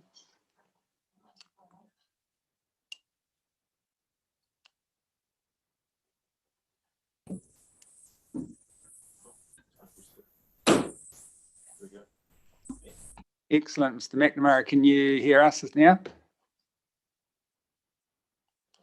Oh, you've got your microphone on mute. Sorry, sir, I dropped off, so I'm not sure if you heard all or most of that answer. I think you were saying you agreed that the no complaints covenant doesn't protect the residents, and you outlined that it was designed to protect the West Mountain Rifle Range against constraints on its activities. And I think you dropped off round about there. Yeah, and those are two separate types of effect in resource management terms. They are obviously both relevant to your consideration, sir. I'm really just emphasising that as against the council provisions, which are designed to protect the residents from adverse and noise effects, the no complaint covenant serves the additional purpose of protecting NZDF itself. I just want to explore that with you a little bit further. It's very common for activities that emit effects to have within the conditions imposed on them the need to respond to complaints, to have a complaints register and to respond to the complaint and address the issue if it arises.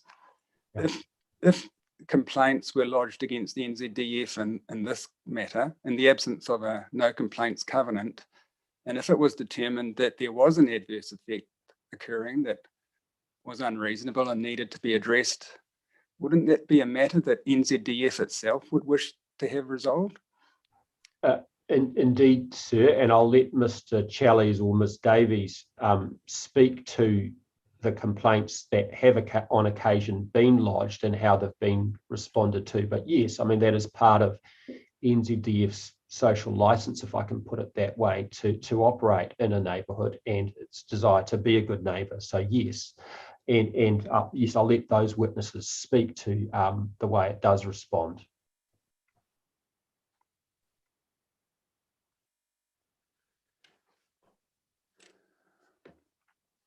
All right.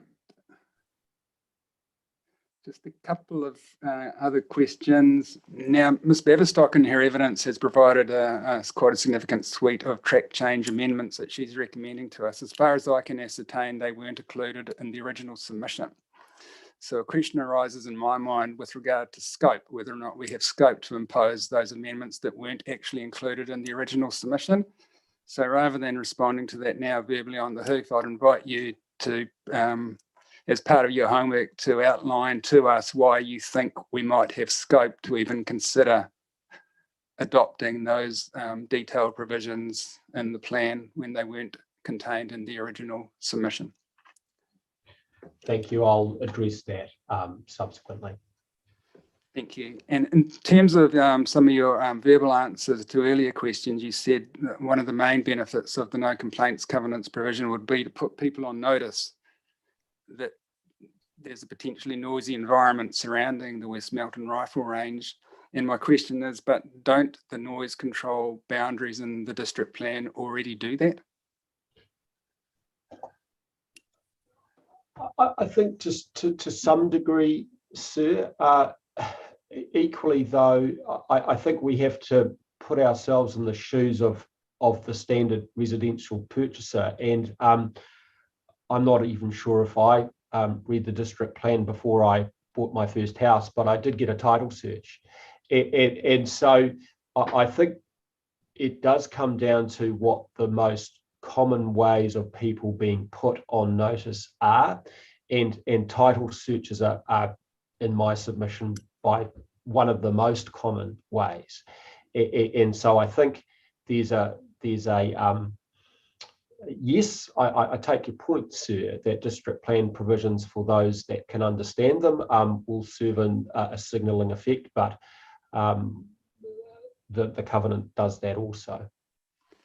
But that would only be relevant, wouldn't it, if the person who, say, wanted to place an extra bedroom on their house had opted to impose a no complaints covenant on their property. They would already be aware of the noise from the range. So that putting people on notice would therefore only be relevant should that person then wish to sell their property to someone else. And so the prospective purchaser might become aware of a potential noise issue.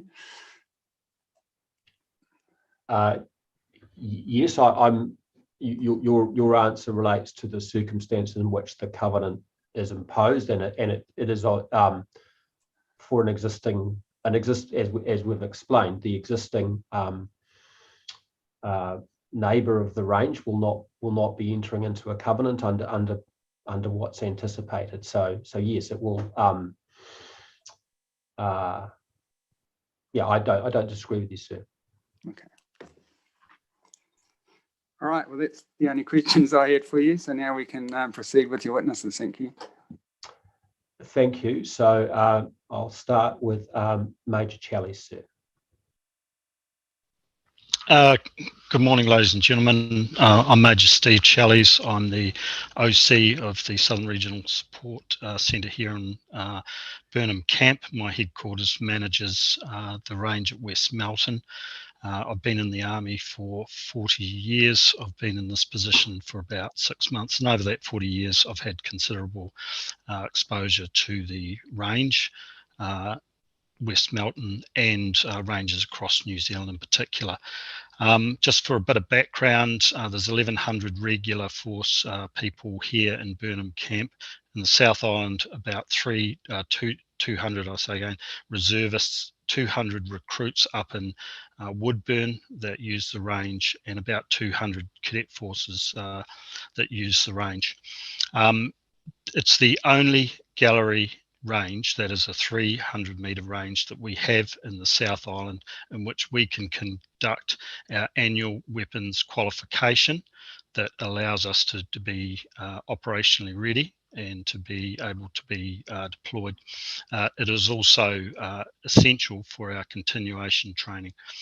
I won't go through all the activities or the ranges that we have at West Melton. It's contained in Annex 1 unless you have some specific questions.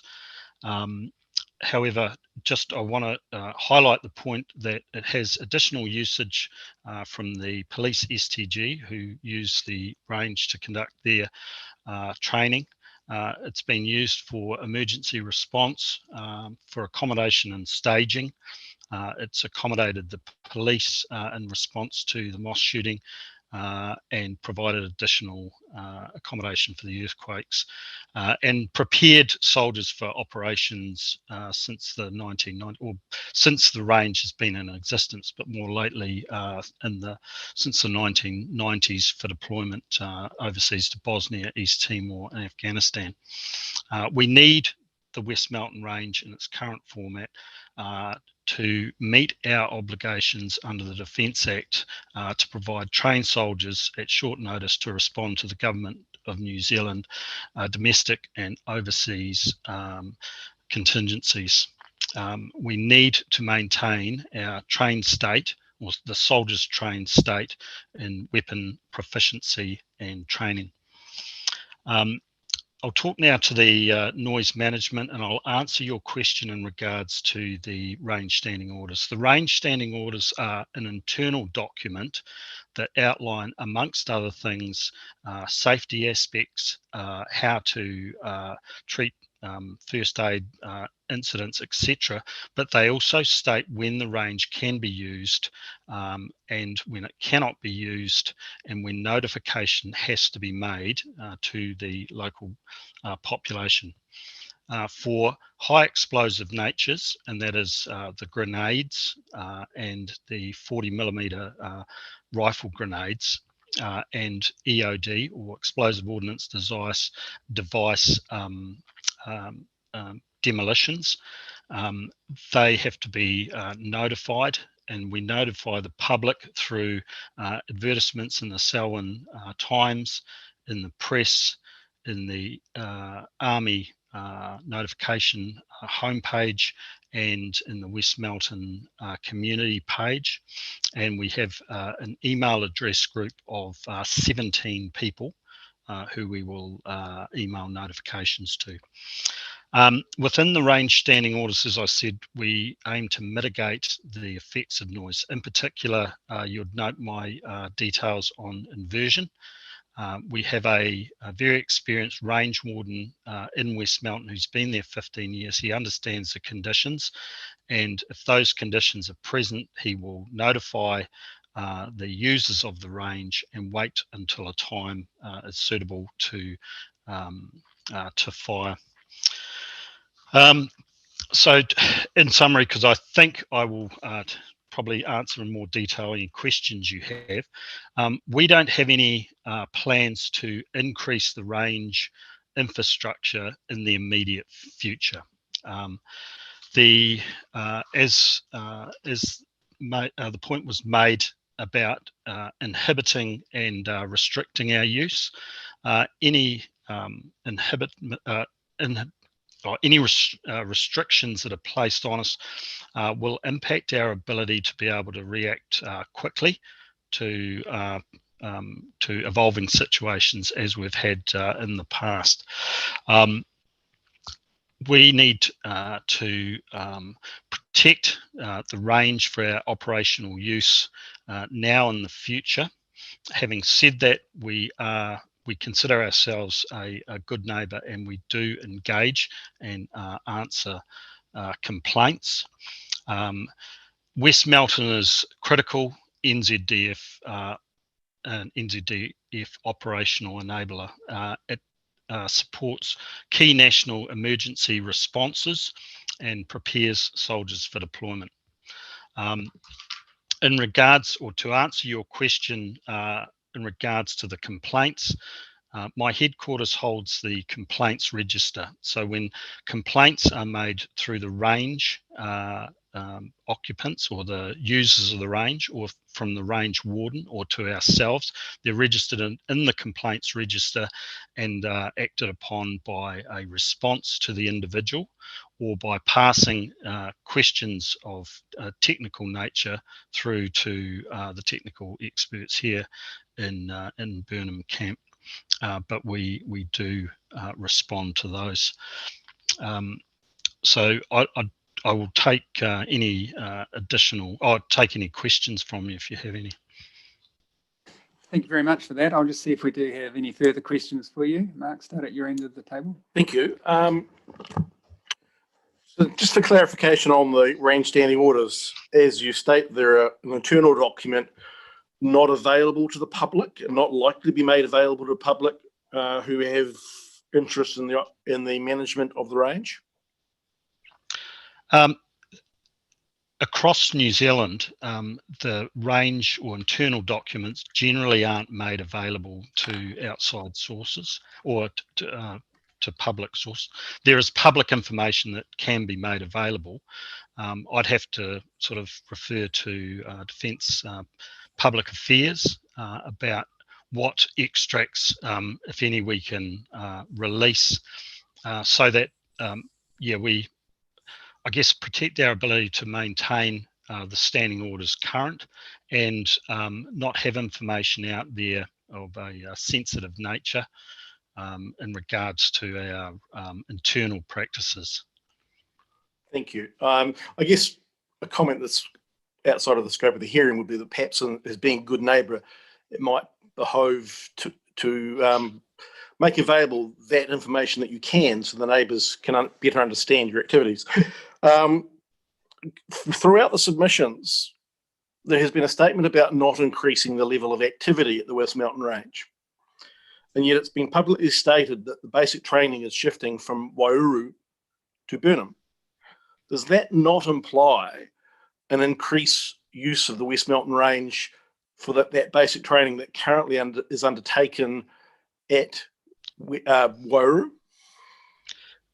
Yes, the move of the recruit training from Waiouru to Burnham, and that's the regular force recruits and officer training. There has been a plan that has been, to a degree, in the public domain for about a decade. At this stage, it's background planning. We haven't, or I have not had any notification that plan will or is going to be enacted.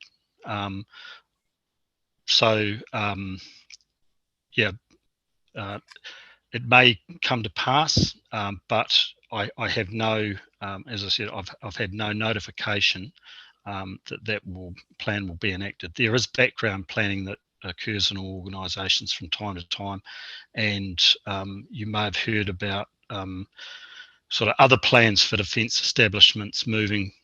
It does happen. We know that there has been some planning here in Burnham, but as I said, it has been ongoing for about 10 plus years. Okay, so there's no timetable for it, but should that occur, there would be an increase in the level of activity at the West Mountain Range. Yes. Now that so recruit training is they will spend about 2 weeks at the range. There would be probably four intakes, so probably 8 weeks, and that is very sort of structured training. There would be at least maybe one night firing activity out of those 2 weeks, but will generally occur during sort of business hours or daylight hours, if that was to come to pass. Thank you. And similarly, with the NZ Police use of the range, the government has announced that they intend to increase the level of firearms training for the police. That would similarly, given their use of the West Mountain Range, increase their level of activity at the range? I couldn't comment on that specifically. We've had no indications from the police group that use our range, the Special Tactics Group generally. So I can't comment on that, I'm afraid. Thank you. And my question with respect to the use of firearms at Burnham itself and on the 25-yard range there, there's been no submission, there's not a corresponding level of concern, it appears, for the noise generated there. Is it an infrequent use, or is it simply as neighbours are perhaps, well, I don't think they're any further away. There are neighbours equally close to that as at West Melton. It struck me as odd that there was no attention there. Can you comment on the level of use? On the level of use at the Ellsbury range,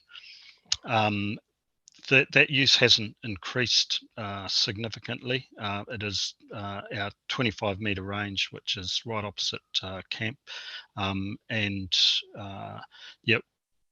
I haven't provided any detail of the use of that in the evidence, but can comment on that separately. Yeah, I'm just interested in the comment.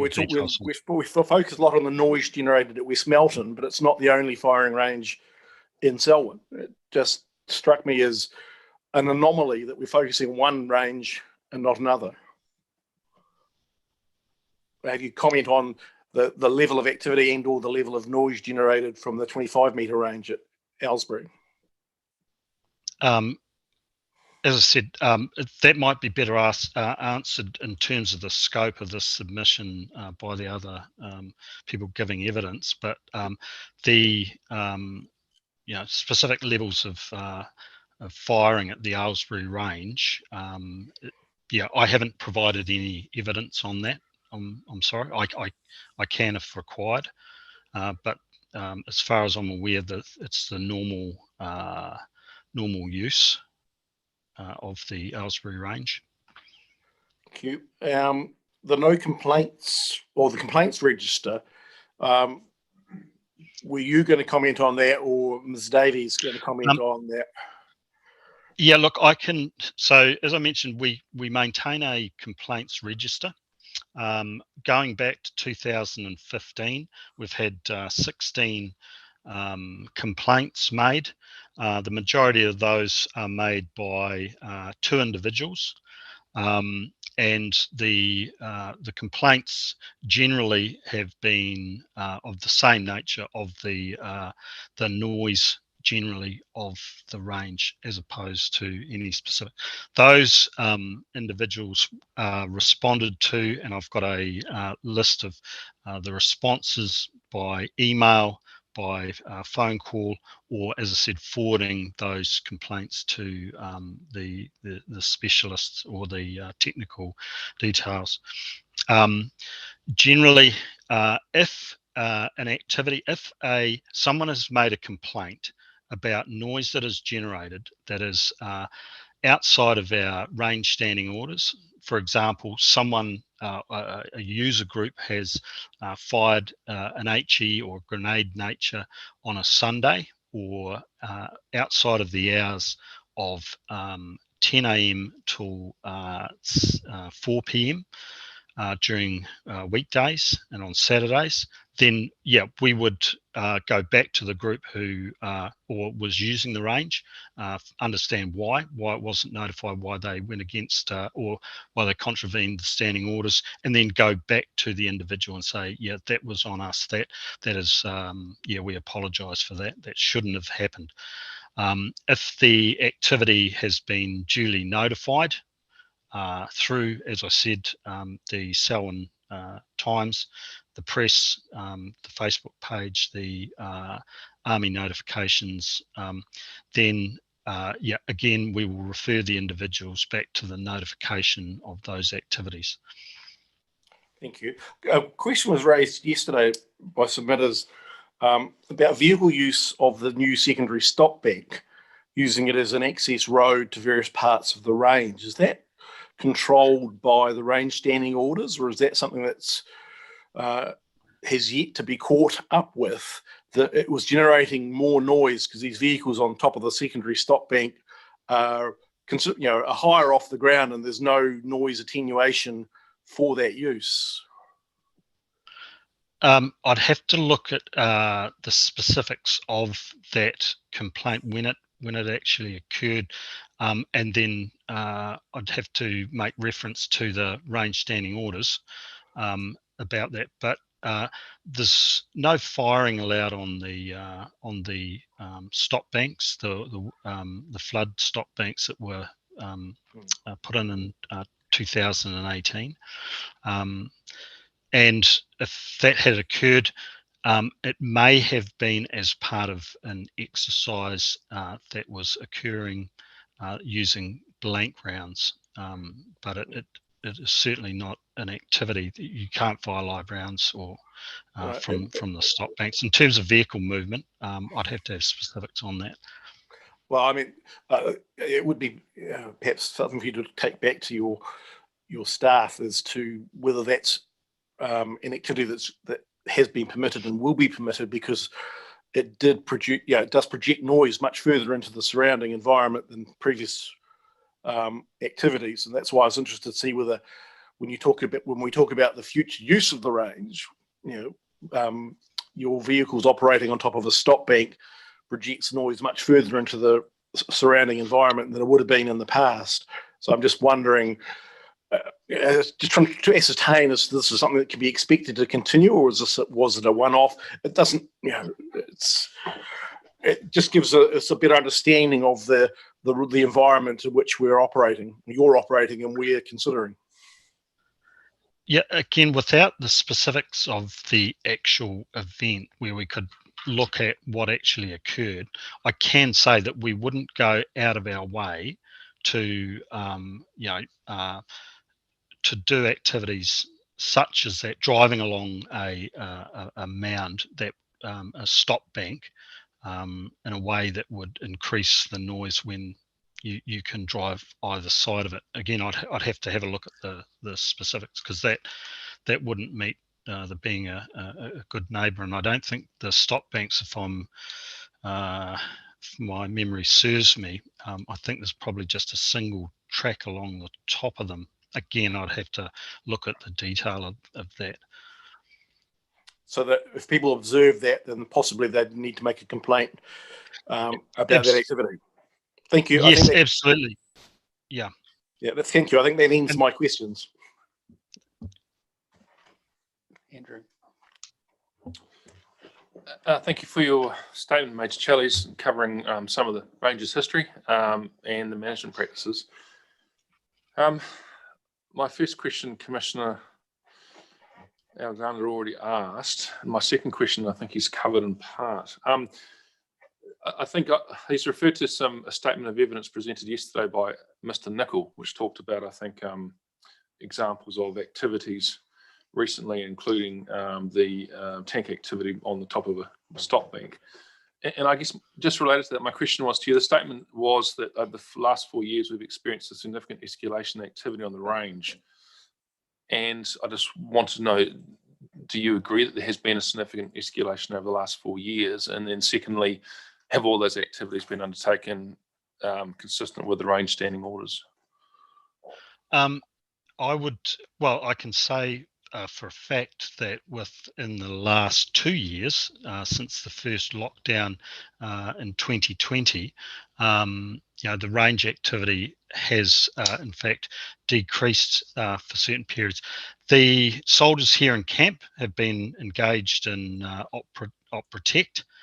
When they have breaks from manning the border, they will come back, and as part of the continuation training, go out to the range. But certainly the range activity hasn't, to my mind, increased significantly over the past 4 years. I would have to go back and get detailed documentation of the ranges which we hold on record and compare them with the 4 years or the 8 years beforehand. But certainly in the last 2 years, the soldiers here in Burnham Camp haven't had the opportunity to train as they have prior to that, due to our op protect duties. In fact, I was briefed that the Air Force, who used to come down to do their range shooting, haven't been down since 2020. Year before last. So there has been some activities have actually not been carried out. And just in that second part, so those activities through that period have been carried out consistent with the range standing orders? Yes. Yes, because the range standing orders are enduring. So any contravention of those, as I said, we've got the range warden who has been there for 15 years. He knows them sort of back to front. And he is, in fact, our sort of eyes and ears on the ground, so that users who come from a variety of units here in Burnham Camp and wider South Island adhere to those.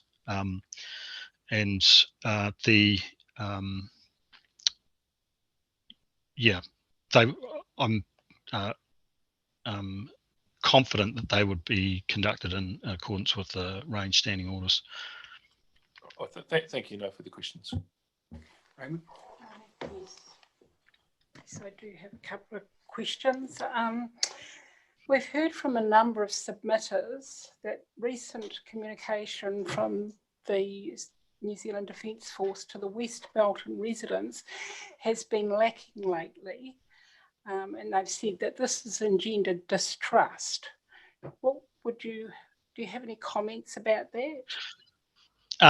Yes, look, I would not want to create the conditions of distrust with residents.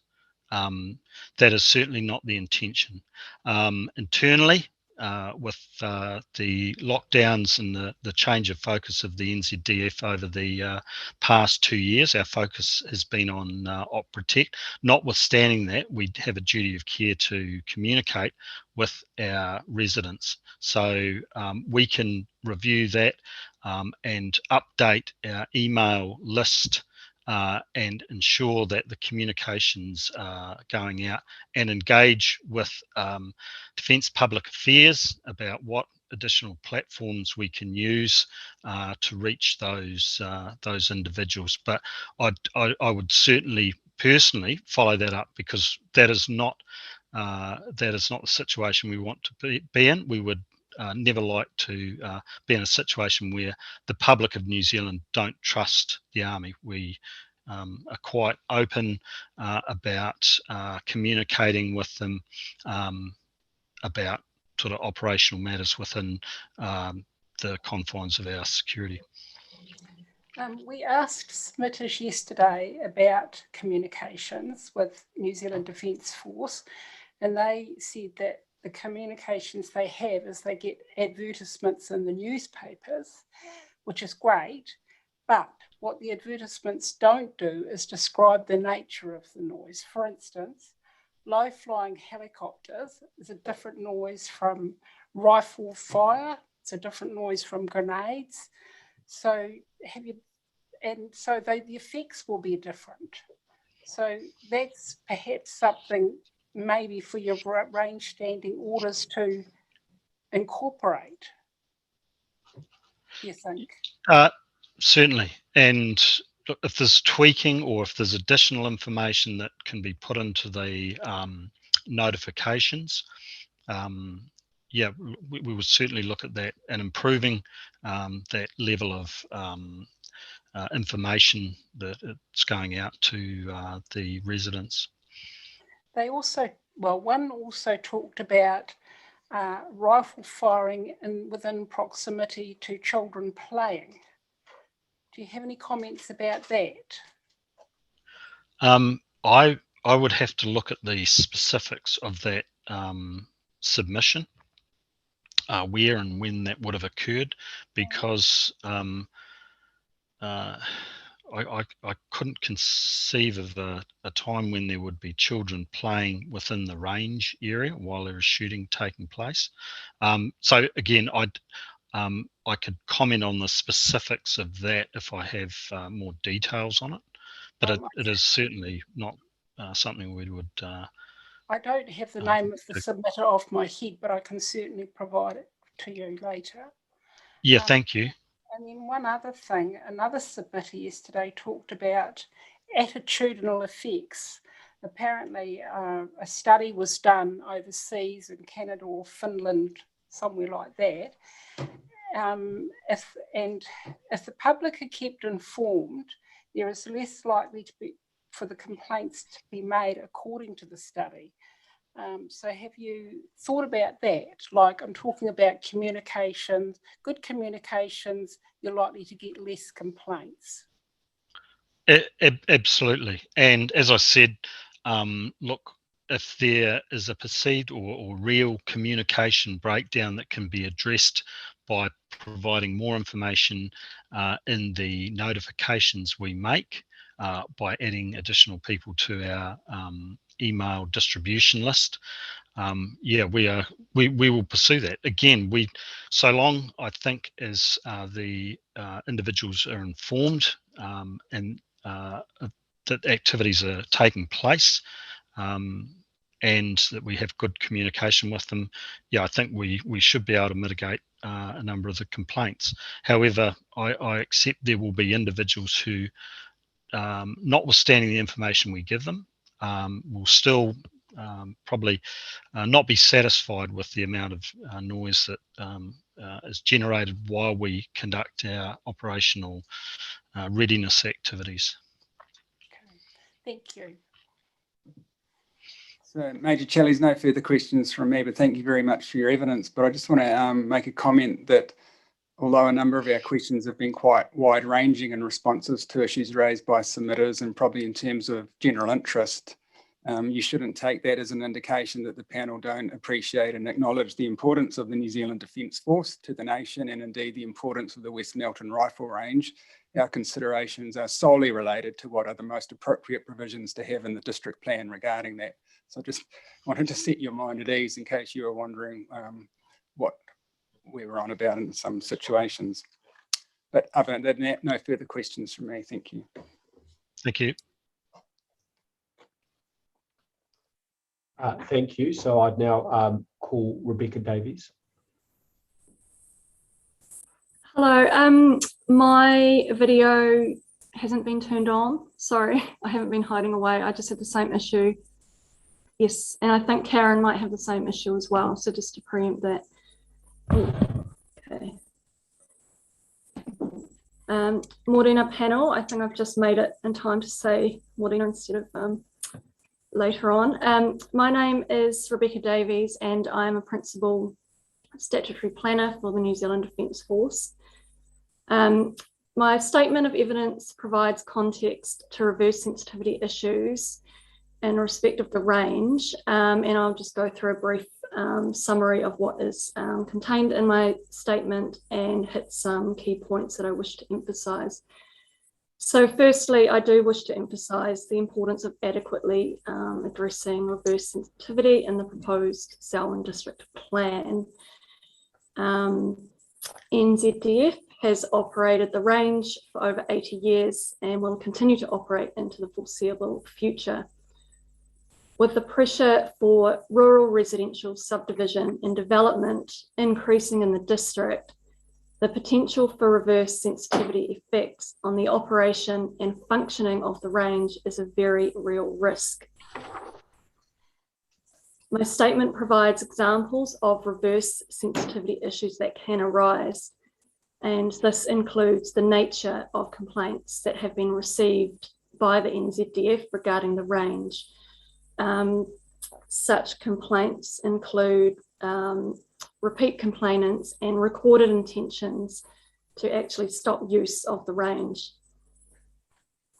It is important to note that what we are seeking in terms of covenants is not proposed to apply retrospectively to existing development, but rather to apply to new subdivision and new buildings accommodating noise-sensitive activities. And I do wish to emphasise that our focus is on protecting the range against further changes to the environment around the range, which includes new neighbours coming to the noise. I do also wish to note that NZDF is not in principle opposed to the development of land surrounding the range outside of the 65 noise control overlay. We do recognise the need for development and the benefits that this can bring. However, our focus is on protecting NZDF's interests, which includes the ongoing operation of the range now and into the future. So just to re-emphasise, if the development of land surrounding defence facilities is to take place, and we recognise that that is happening in places all around the country, then it does need to be managed in a way that avoids effects, including reverse sensitivity effects on those facilities. I also cover no complaints covenants as a tool that have been applied to land around other defence facilities. They're not a new tool for NZDF, and I've given information about how they apply to land around the Air Force Base in Whenuapai, Auckland, Ardmore military training area also in Auckland, and the military camp in Trentham in Upper Hutt. Our position is that such covenants are a necessary, effective and efficient means to provide protection to defence facilities, including the range, and we're therefore seeking these covenants through the proposed plan. Importantly, they do put potential new landowners who could be unfamiliar with the operation of the range on notice about effects emanating from the range, and they serve as a warning that the level of amenity that they may expect in an apparently rural residential environment may not necessarily be available. I do also wish to reiterate the NZDF's commitment to being a good neighbour, but also the need to protect the ongoing operation of the range. So that's just a summary of my statement, and I'm happy to answer any questions should you have any. Thank you very much for that. I'll see if we have questions for you, Raywin, starting at your end. Andrew? Thank you, Mr. Chairman. Just a couple of questions. Thank you, Ms. Davies, for your evidence. Just looking at paragraph 26 of your evidence, you talked in there around developers in relation to the Whenuapai airbase and applying successfully for a declaration. The consequences of that is engine testing cannot be undertaken without breaching the RMA. Can you just clarify for me, do you mean RMA section 16, duty to avoid unreasonable noise, or do you mean the district plan provisions under the RMA? What I mean by that is that, to cut quite a long story short, the effect of the declaration was that we were subject to noise conditions that applied to aircraft landing and taking off, whereas the noise from engine testing could not comply with those conditions. And when I talk about conditions, they are conditions on the designation. So essentially, it was impossible for the noise from engine testing to comply with our designation conditions, which meant that we were breached, which meant we would have been in breach of the RMA if the certificate had not been issued. Right, thank you for clarifying that. And my final question then, so in paragraph 30, you talk about the no complaints covenant. So could a certificate not also be issued under section 4.2 RMA, national security grounds as per the Whenuapai airbase example stated in your paragraph 26? Could that be an option as opposed to a no complaints covenant? That power in section 4.2 is rarely used. I am only aware of 2 such certificates in existence for defence activities.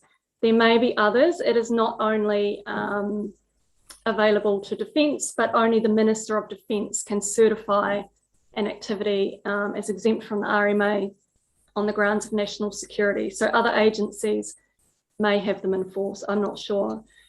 So it is not a power used very frequently at all. It would have to be made out on the grounds of national security. So yeah, I suppose there's nothing. Yeah, it would need to be made out, and it's not an avenue that is taken lightly. And I guess as a follow up in my final sort of question / comment, if that was applied there, would that give the New Zealand Defence Force, I guess, more ability to operate with increased activity and greater noise than what you're proposing through your approach here? If a certificate was in place, we would be exempt from the land use components of the RMA. So we wouldn't, I suppose we would have more, I'm just trying to think that through as I speak, but I think we would have more power because we wouldn't be bound by the designation, for example. Okay, thank you. No further questions. Mark? Thank you. Just touching on the no complaints covenant in and around Whenuapai and the special housing area, that's a much higher density of development. I'm not aware of how much development's happened there, but has Defence had to use the no complaints covenant provisions there at all? Sorry, are you talking about enforceability issues? Yeah, at Whenuapai, you with the developers, I presume it was the developers' agreement, you got a no complaints covenant over the special housing area. Since that's been in place, has Defence had to use that to manage complaints? No, not at all. I actually spoke with the developer last week, and I asked him. From what I understand, they've had no issues with people, being put off or not or challenging the imposition of the covenants, and we haven't had any involvement from an enforceability or compliance. They seem to be very straightforward and just go through a process with a template registration on the titles. So no issues of compliance or enforceability have arisen. So effectively, it has been a mechanism by which the new property owners have been brought their attention that they're buying land next to a busy Defence airbase, and they're not expected to be able to complain about it. So it's to draw their attention, much like a limb note would potentially, rather than a legal instrument that you've had to enforce. So far, yes. Thank you. A number of submitters yesterday requested that the activity status, when the compliance is not achieved within the 65 dBN contour, be restricted discretionary rather than non-complying, and suggested that an appropriate list of activities, a list of matters to be considered, would be a better way of managing that, particularly for existing residents, than simply non-complying. If we look at Rule 8, the Darfield Gun Club, when you're not compliant with their activity, it's restricted discretionary rather than non-complying, and they have a list of matters for which discretion can be exercised. Would that be a more good neighbourly approach rather than simply non-complying? Non-complying means you can still apply for a resource consent, you just have slightly higher hurdles to climb.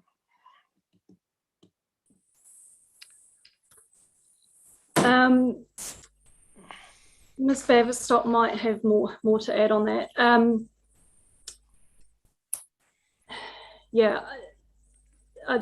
I haven't. Sorry, I'll interject here. You don't need to answer. I'm not sure if that's even within the scope of the NZDF submission, whether or not they've even sought that as relief. So, yeah, Ms. Baverstock, you're welcome to answer it if you wish, but Ms. Davies, you don't need to answer it if you're uncomfortable doing so. Thank you, Mr. Chair. No further question. If you like, I can answer the question about Burnham range and the fact we haven't sought no complaints covenants around that range. It is a strategic decision that was made. You've heard Major Chellies talk about the strategic importance and use of West Melton range. We do, to use a bad pun, we do sort of pick our battles. We don't want to overreach in terms of what we're seeking. So we have focused and prioritised protecting the West Melton range at this stage in time. Thank you. Davies, I've just got a couple of questions that arise from the detail of Ms. Baverstock's evidence. And again, if you're uncomfortable answering those, then you can defer to her. But do you have her Appendix 1? Are you able to get that in front of you easily?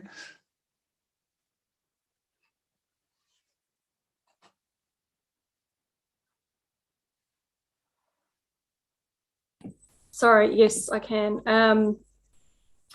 So I'm looking at the suggested changes to noise, rule noise -R7. Just want to ask you a couple of questions about that. Sorry, what was the reference? Noise. Yeah, it's the first page of her attachment 1, her track changes. Oh, yes. Yeah. So have you got that there?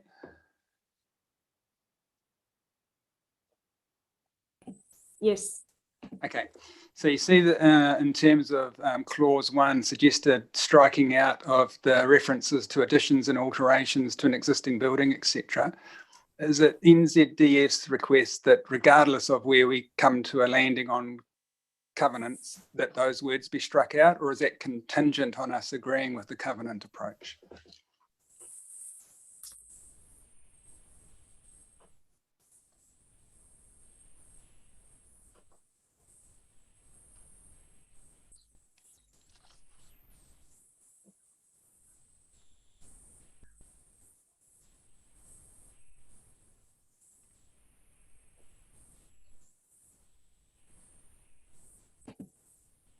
Sorry, I was just reading that. I think it's contingent on the no complaints covenant approach. Okay. Yeah. Yep, no, that's helpful. If we were to be of a mind to adopt these track changes, and if they were applied in practice and a prospective person wanting to erect a new building didn't want to have a no complaints covenant, and therefore they were going down the restricted discretionary activity track that's on the right hand side of that rule, and the new words that Ms. Baverstock has recommended to us. As part of that consenting process, would NZDF nevertheless look to, by way of their submission on that, have a no complaints covenant imposed through the consenting process? I suppose there would be nothing stopping us from requesting that or seeking that. Sorry. Potentially, yeah, it is an avenue that could be open, I suppose. Yeah.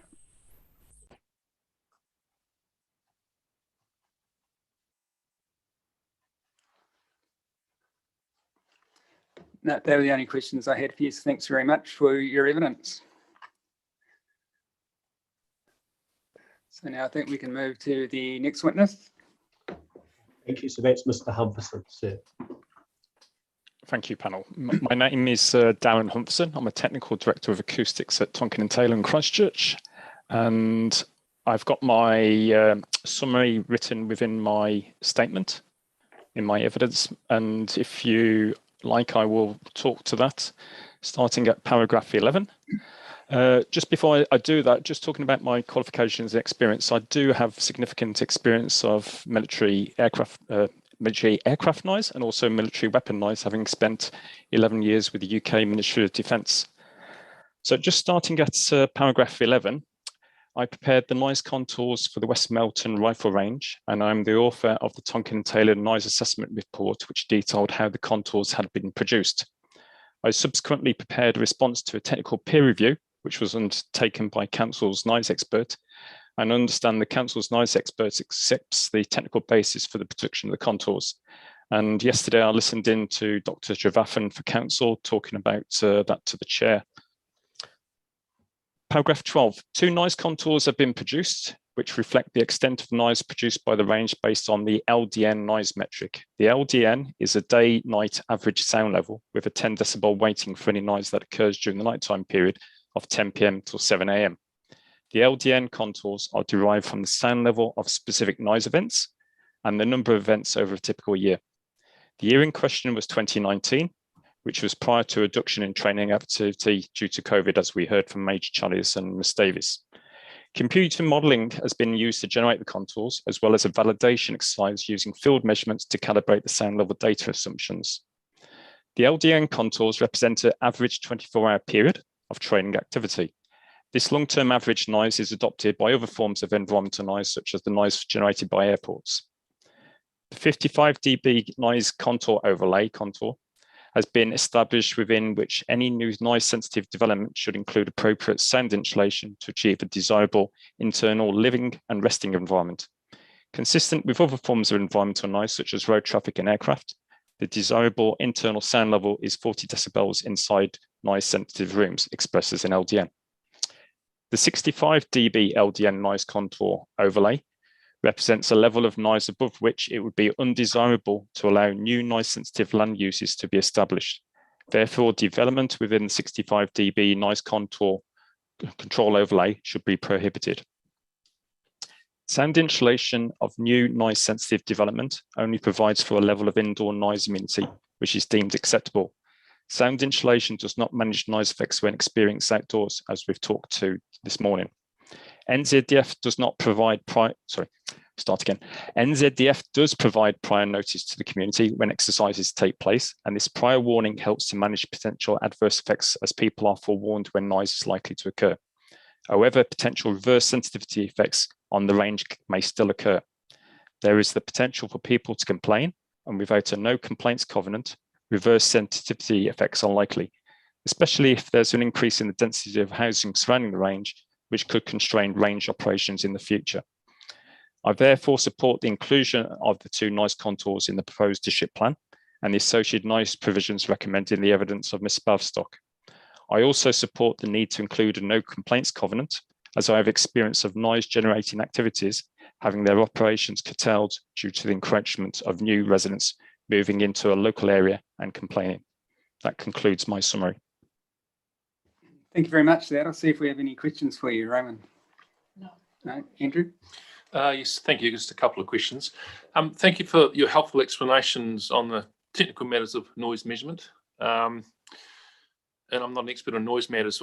I did look up the NZS 6805 just to see what that covered. And it says it's for airport noise management. So is that still applicable to the noise from the NZF range? It's the principle of the use of the LDN noise exposure metric. The LDN is also used for helicopter noise in 6807 and also for port noise in New Zealand Standard 6809. And it's widely used for other sources as well, both internationally and nationally. So it's the general principle, not the actual application of the standard to weapon noise. Sure, I did wonder that. So is there any standard specific to weapon noise? We don't in New Zealand. The closest that we have is for temporary military training, TMTA, which usually gets written into district plans, and that's based off a small temporary exercise where you may have live firing, blank firing, and use of explosives. And because that's a temporary event and a temporary activity, we have a totally different set of noise rules associated with those based off the noise of a single event, which is expressed as a peak sound level. Whereas when you've got a permanent facility of national importance, such as West Melton Rifle Range, we use a noise exposure to capture the noise over a longer period. And that's been adopted both in the UK and in the United States as well. And that's in my appendix to my to the actual acoustic report that's referenced in my evidence. Great, thank you. And my last question, just for clarity, you in your paragraph 44, you refer to establishing noise sensitive activities within the 65 dB LDN, and then at paragraph 46, you refer to no complaints covenant. So just for clarity, in your opinion, should that no complaints covenant approach apply in the 55 dB LDN or the 65 or both? It should apply to both because the noise effects are still being experienced even beyond the 55 contour. So the likes of West Melton will hear the noise from the range, but the significance of the effects in terms of the threshold stops at 55. So anybody within the 55 and above should be put on notice. Sure, because I think currently the proposal is that no complaints covenant approach only applies on the 55, and the proposed provisions in Appendix 1 of Ms. Bavestock's evidence that was all it doesn't apply in the 65. That's correct. In your opinion, it could. It could well do, yes. But the likelihood, in terms of the way the rules are written, and Ms. Bavestock will talk about this in terms of non-complying for development within the 65. Sure. And obviously that's applying to retrospective in terms of new people moving into the area. Yeah, thank you. No further questions. Mark? Just want to tease out one point around the definition of new activities.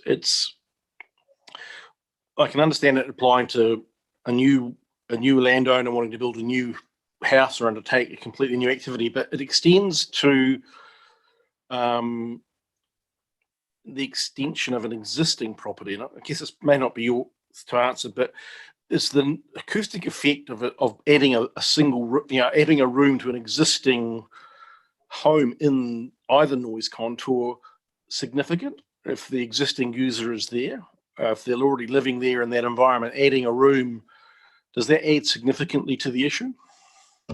No, from a technical basis, they still have to abide by the New Zealand Building Code. So they have to meet the minimum standards. And normally, if you meet the minimum standards in terms of thermal insulation, you can achieve a good level of internal amenity because of the sound insulation, the acoustic insulation of that building envelope. So we're really focusing more on completely new builds rather than modification to existing builds. That's correct. Thank you. Just two questions from me. First one arising from your paragraph 15. So have you got that? Okay, I'm just going to it. I've got it electronic, so it makes it, yep, got it. Yep, good. So in the second to last line, you talk about reverse sensitivity effects are likely. What did you have in your mind when you wrote those words, reverse sensitivity effects? What effects did you have in mind specifically? It's the situation is similar to other activities, and where somebody comes into the area, they start complaining.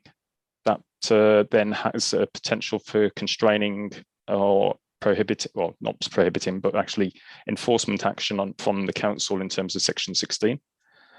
So it's in terms of having the ability to stop that activity taking place.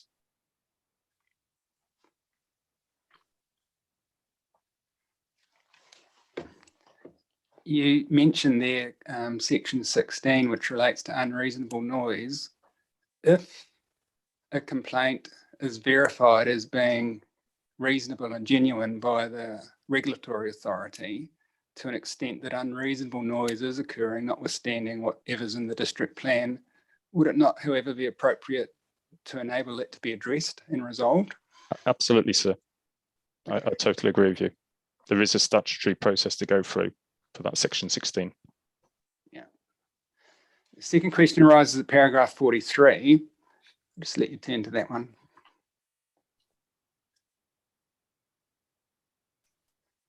Yep. And in the third and fourth lines, you say you don't consider it necessary to require acoustic mitigation, etc. And you referred earlier to the fact that the thermal requirements of the building code deal with that issue. Is your recommendation there contingent on us finding in favour of the no complaints covenant, or is that a recommendation that you would make regardless? Regardless, sir. Okay. Excellent. For answering our questions. Thank you very much.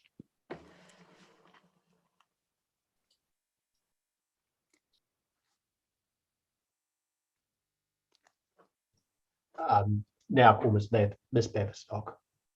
Yep, thank you very much, Ms. Baverstock. Just before you come on just to the frontier of people, you've been sitting there very patiently. I can just assure you that we won't finish this session at 12:30. We'll carry on and hear your case, and if that means we need a shorter lunchtime, then so be it.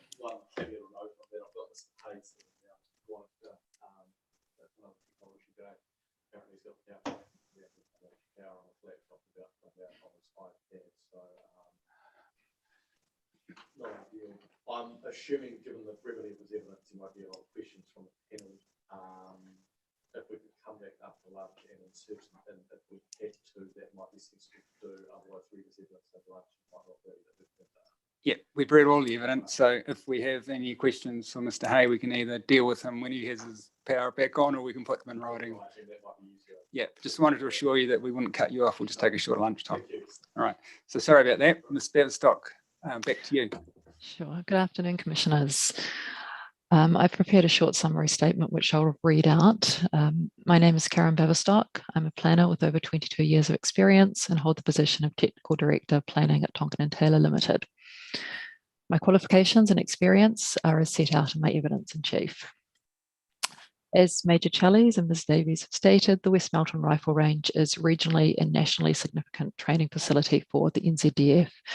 This is recognised through the Canterbury Regional Policy Statement, whereby defence facilities, including the West Melton Military Training Area and nearby Burnham Military Camp, are specifically identified as strategic infrastructure, and that they're thereby also included in the definition of regionally significant infrastructure. The RPS requires that development avoids conflicts between incompatible activities and does not affect the efficient operation, development and use and appropriate upgrading of strategic infrastructure such as West Melton. The proposed district plan is required to give effect to the direction established through the RPS. And that's also specifically recognised in the Section 42A report prepared by Ms Barker. The West Melton Rifle Range is used for noise generating activities in a rural lifestyle. It's therefore sensitive to reverse sensitivity effects, particularly in the context of the level of growth that Selwyn District is experiencing. And while the frequency of noise complaints has been limited to date, this is not determinative of the nature and number of complaints or complainants in future. My evidence therefore recommends amendments to the provisions of the district plan, which I consider are necessary to give effect to the RPS and protect the ongoing operation of activities at the range. And a key component of this relates to a no complaints covenant. As you've just heard from Ms Davies, the precedent of a covenant to address reverse sensitivity effects on NZDF bases and facilities has been established through the operative provisions of the unitary plan in relation to Whenua Pai, and I also understand Trentham and Ardmore. The alternative option, relying solely on noise mitigation, so insulation and ventilation, addresses effects on noise-sensitive activities rather than potential reverse sensitivity effects. It also addresses the internal environment only. The area surrounding the range is largely lifestyle blocks, and it's reasonable to expect people are likely to spend considerable time outside, particularly during the daytime when range activities predominantly occur. The effect of the noise mitigation approach proposed by Council is therefore somewhat limited in terms of addressing potential reverse sensitivity effects. Rather, I consider that a no complaints covenant in this instance is an appropriate avenue to address these matters as they relate to noise and vibration, and to give effect to the Canterbury Regional Policy Statement. Attachment 1 to my evidence sets out the changes sought by NZDF as addressed in my evidence. Along with the no complaints covenant, key elements of this include limiting or reducing the application of the rule framework within the 55 dB LDN noise contour so that it applies to new buildings only for noise sensitive activities and does not apply to any additions or alterations. Extending the application of the rule framework so that it applies to a change in use of a building to a new or different noise sensitive activity. Providing a new permitted activity pathway for subdivision within the West Melton 55 dB LDN noise control overlay, whereby a restrictive no complaints covenant is required to be secured on the title as a permitted activity standard. And currently subdivision within this overlay requires consent as a discretionary activity pursuant to rule sub 26.6. Where compliance with permitted activity standards is not achieved, I consider a restricted discretionary rather than a discretionary activity status as appropriate. And that helps to narrow the focus and scope of the assessment as is intended by the rule framework.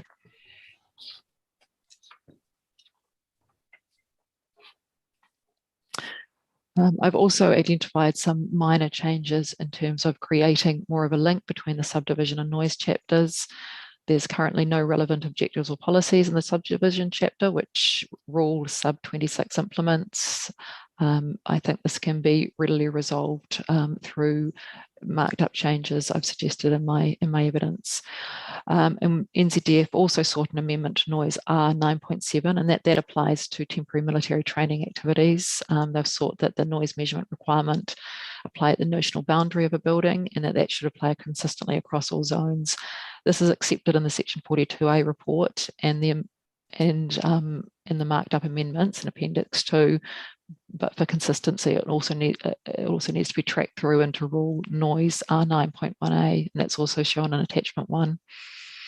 In summary, I consider that the approach that I've just outlined and set out in my evidence represents an efficient and effective response to give effect to the RPS and ensures a robust and simple approach to addressing reverse sensitivity matters. I understand you might have some questions. Yeah, thank you very much. Mark, any questions in terms of the planning evidence? Thank you, Mr. Chair. Yes, I do.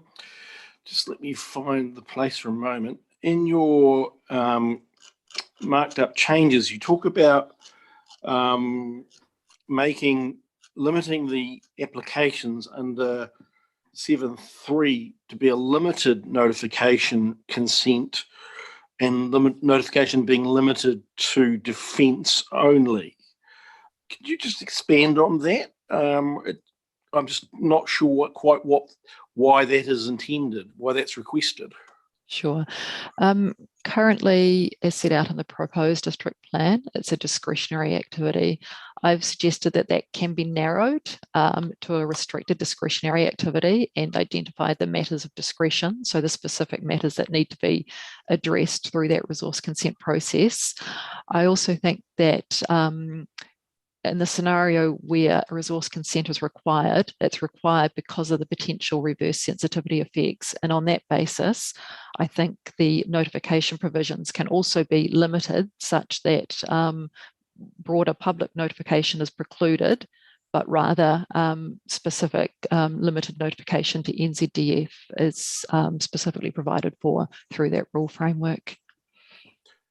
Thank you. It just struck me that it could be that another neighbour could also be a party to which should also be notified. If we read it as you've written, it's only NZDF that would be notified, not potentially some other neighbour for whom there could be an effect of the activity as well. I'm just wondering whether that's quite your intention. I understand that a broader public notification may not be helpful, but restricting it solely to one neighbour and not potentially others. It is my intention in the context of these rules, of this particular rule. More broadly within the plan, there may be notification provisions whereby other neighbours get picked up, but as this relates specifically to effects associated with the operation of the West Melton Rifle Range, I think it's appropriate therefore just to limit that notification to NZDF and not to wider parties. Thank you. No further questions. Andrew? Thank you, Mr. Chair. Just a couple of questions. Just find it here.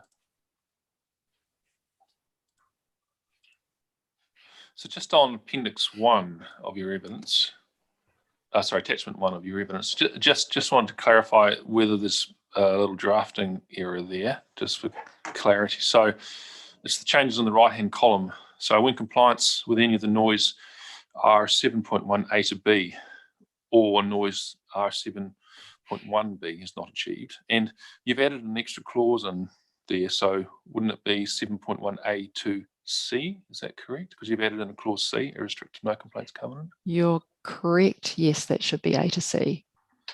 Yep, thank you. And I'm not sure whether the chair asked this early, but I was just looking at the requested change or addition of 1B, change of use of a building to different or new noise sensitive activity, and whether there was scope on that for that addition. Council is going to come back to us on the wider issue of scope regarding these recommended amendments. So that's a legal issue, not a planning issue. Thank you. No further questions. Raymond. Ms. Beverstock, just a couple of questions for you. Do you agree with Mr. Humpherson that a genuine and a valid complaint relating to unreasonable noise should be investigated and responded to regardless of whether or not a no complaints covenant is in existence? I completely agree with that, and I think Section 16 applies regardless of the existence or otherwise of a no complaints covenant. So there is a duty to avoid unreasonable noise. So yes, I do agree with that.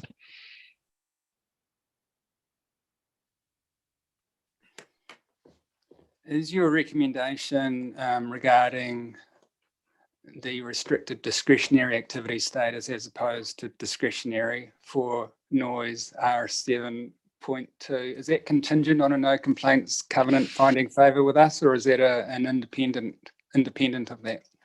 I think that's independent of that. I think that rule sits better as an RD activity versus a discretionary activity, and that matters of discretion are readily identified and ring fenced. So, yep. Yeah. I know that's helpful. Yep. And same question regarding the non-notification clause or the notification clause, your clause X. Is that contingent on no complaints covenant or independent? Independent. Yep. Just in terms of that, it's potentially if someone wishing to avail of themselves of the permitted activity rule wasn't prepared to provide the mechanical ventilation, etc., that could also trigger them into the consent process. So should the notification also be to CDHB? No, I don't think so, because CDHB, it's not about effects on them. It's about they've sought particular technical standards and sought consistency across similar rules within the district plan. I don't think they're affected as such. I think they're just specifying a particular technical standard and consistency.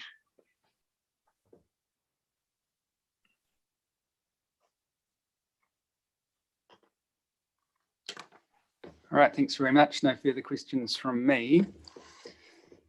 So just back to council, if it's part of your homework, unless I've heard answers to the questions wrongly, I'm not sure what the NZDF position is on noise, rule noise R7.1. I think Ms Davies said that the amendment, the striking out of the alterations, etc., words was contingent on the no complaints covenant finding favour with us, whereas I think other witnesses have said that it's independent of that. So really need to have the NZDF position clarified on that. Is that a recommendation to us contingent on the no complaints covenant, or is it independent of that? And you don't need to answer that now. That can be part of the written homework. I was going to suggest that, sir, and I've obviously got the other two items regarding scope and your question specifically in relation to the use of the term covenant. My colleague can give you an answer. I can give you an answer on that. My colleague has searched chapters 5 and 6 of the RPS because it's obviously a searchable document. Yeah. So I can tell you now, if it assists, that the word covenant isn't used. There are some very strongly worded objectives, both of which are cited in Ms Baverstock's evidence, one of which refers to avoiding adverse effects on regionally significant infrastructure. But I think, as is to be expected, what it then does under the heading methods is say that territorial authorities will set out objectives, policies and rules or methods essentially to implement the direction that's been set through the RPS, rather than taking it to that additional level of direction as to what methods specifically are used. And obviously a rule regarding a no complaints covenant is one rule, but they don't go to that level of granularity in the RPS. So short answer is that the word covenant, sir, is not used. Now, thank you very much for doing that. That's very helpful. And thank you very much for your submissions and the evidence of all of your witnesses. Thank you, sir. Thank you, commissioners. Thank you.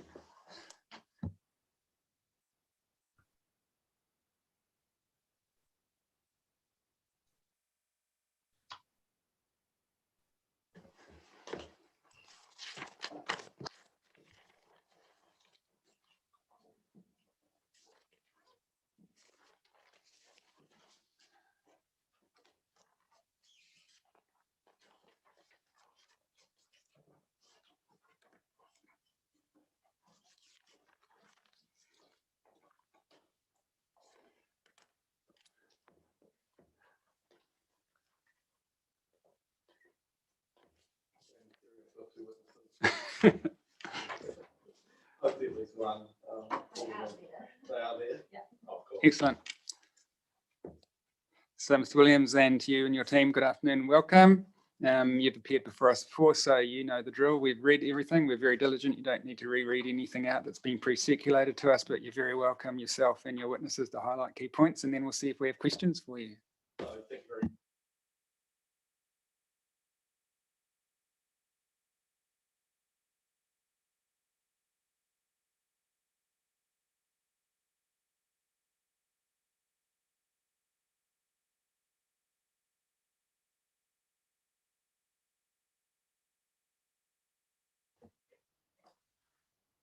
I won't repeat all that. Not in any way wanting to comment on the Defence Force case per se, but thought I might just comment to begin with on a couple of themes. So I appear at a lot of hearings like this, and you would have had Miss Appleyard yesterday with the airport, with a similar sort of large piece of infrastructure which has effects beyond its boundary, and we talk about reverse sensitivity a lot, and I think it's really important, and the Ngātaurawa case is a really good example which the Commissioner referred to. Really, this is also about amenity and making sure people in potentially sensitive areas are protected, and so that is another cornerstone component. So throughout the evidence we've talked a lot of reverse sensitivity, but I think it's important we don't lose perspective on that as well. So on no complaints covenants, the Darfield site is a really good example of how no complaints covenants either do or don't work in practice. So I've referred to that in my legal submissions, and this occurred. So the site was consented in 2012 in several stages. One of those stages was appealed by a neighbour as a part of the commercial arrangements reached, which I won't go into terms of those, but you can probably second guess what those were. A no complaints covenant was registered on the relevant title. Now, in the immediate situation it was registered, that was about ensuring the appeal process ended, but it obviously did have the effect, we thought, of preventing complaints. We then had the Plan Change 50 process several years later, which sought to introduce the noise control overlay amongst various other bits and pieces for the site, and the neighbour turned up anyway, which was pretty frustrating. So we're in the middle of a hearing with a neighbour producing quite detailed technical evidence opposing the proposal, having signed a no complaints covenant. To address that, we would have had to have gone off to the High Court so it's a property law issue, to enforce the covenant. We're obviously in an RMA process, and Commissioner Garland at the time said he didn't really have any jurisdiction or any idea how to determine that, so wished us luck. So we ended up having to go through the hearing anyway to address issues which were addressed by the no complaints covenant. So certainly I'm personally speaking quite burnt through that process, really the utility of no complaints covenants, and it does really all come back to the absolute importance of getting district plans right in the first place. And I think the second layer of this, which is quite pertinent to the Fonterra case as well, is making sure councils get their internal processes right in terms of, if we're talking about building consent applications, for example, that the council has processes in place to address potential resource consenting or permitted activity implications through whatever process that might take. So that's certainly where we have some nervousness, which will be apparent from our submission and evidence, particularly around noise 6.1, 6.2, whether you have an RDA or a permitted activity. I fully accept Mr. Crystal's position more generally that, you know, in terms of the matters of discretion or the matters of consideration, they're probably the same in this instance, whether it's RDA or permitted activity, but we are putting our eggs in the council's basket, really getting its process right. And probably the only other comment I'd make on that in terms of introduction is it's, in terms of implementing a permitted activity here, it is in some respects onerous on an applicant having to go off and get a technical assessment, and equally onerous on the council in terms of having to review that robustly. The core party, which it's really all about, which is the Fonterra in this instance, but it obviously applies elsewhere, is not involved in that process if you go down a permitted activity route. So we do have some nervousness around that, and that's why we originally proposed RDA, but I appreciate the evidence we've produced is a little bit more, I think, due to Mr. Hayesworth, agnostic on the issue, but it does come back to the extent to which the council has those processes in place in terms of whether that's going to be effective or not. and certainly, past history, I'm certainly not pointing fingers at the council, but with the Sinlay side anyway, there has been one slip through the gaps in the past. So we do have some concerns about that. And I guess it comes back to, which is the same theme in relation to no complaints covenants, that there's no silver bullet or no perfect fix on any of these. Certainly Fonterra, with, I think, putting a position forward that's largely aligned with the officer. I'm conscious in terms of today that there is a lot of agreement there. I'm not going to spend a lot of time on anything else.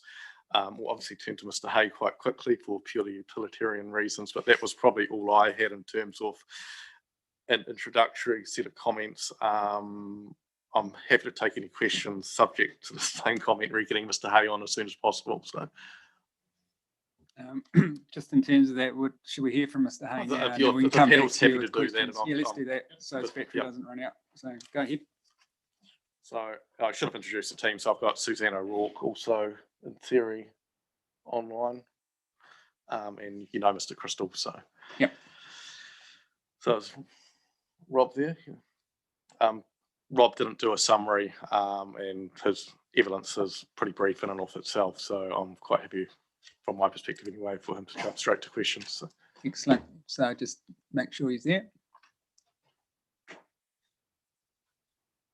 I think he's working with his iPad and commented that his video wasn't working. So right, yes, I can see you, but you can't see me. I'm sorry, and just unmuted. Hopefully, that's fine. We can hear you. That's good.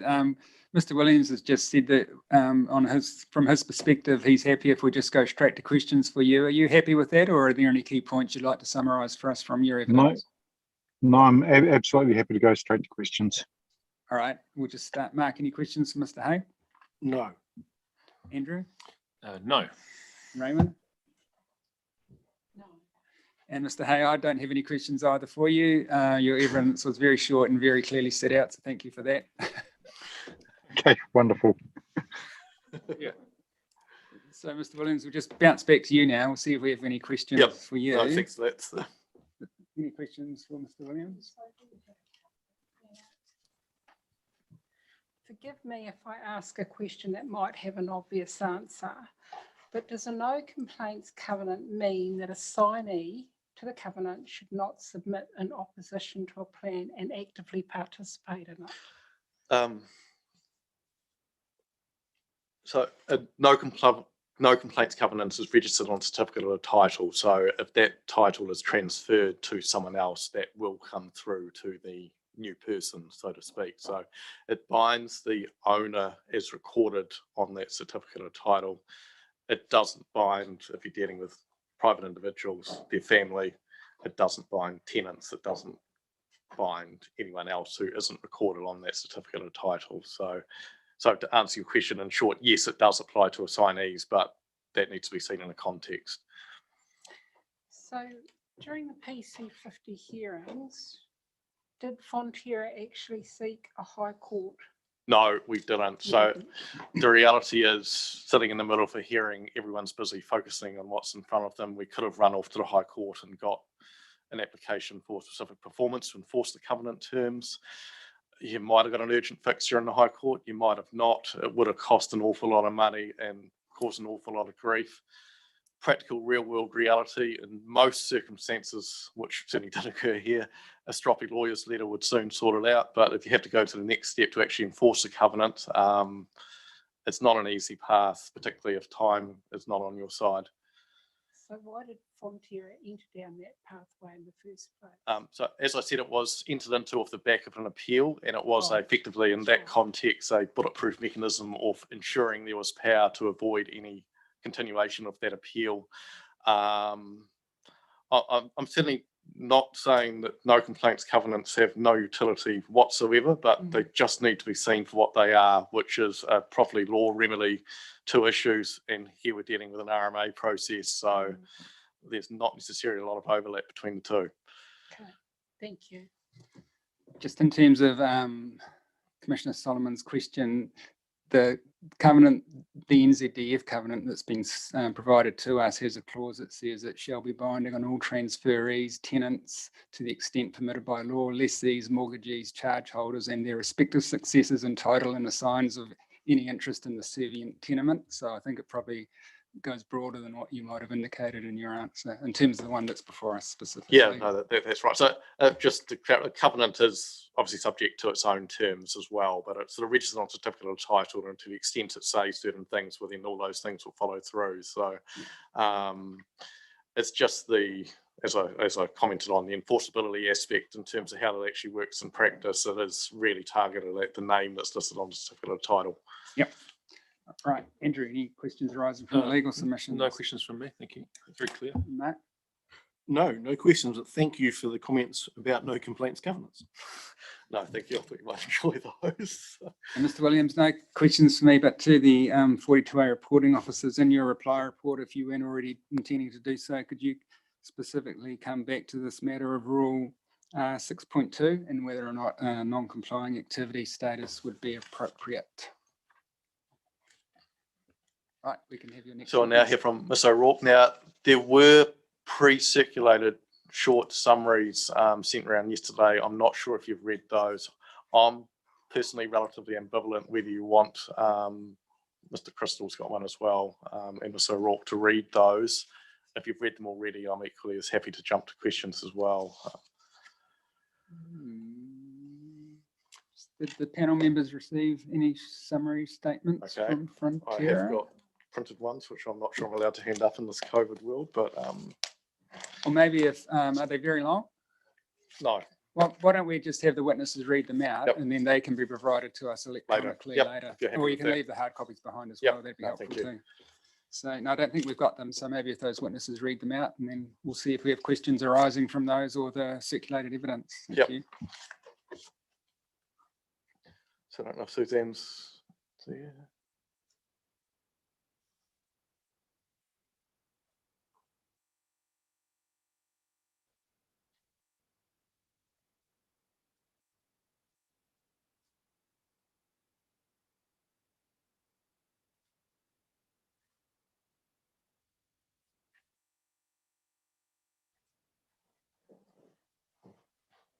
She looks like she's there.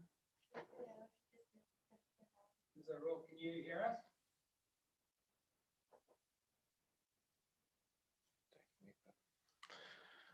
We can turn to Mr. Crystal now.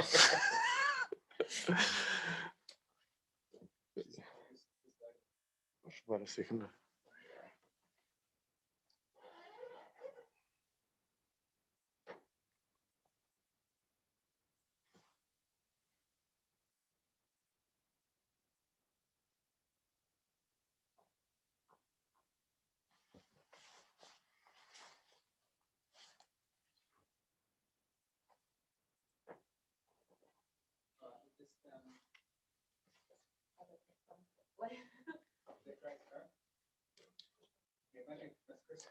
That's right.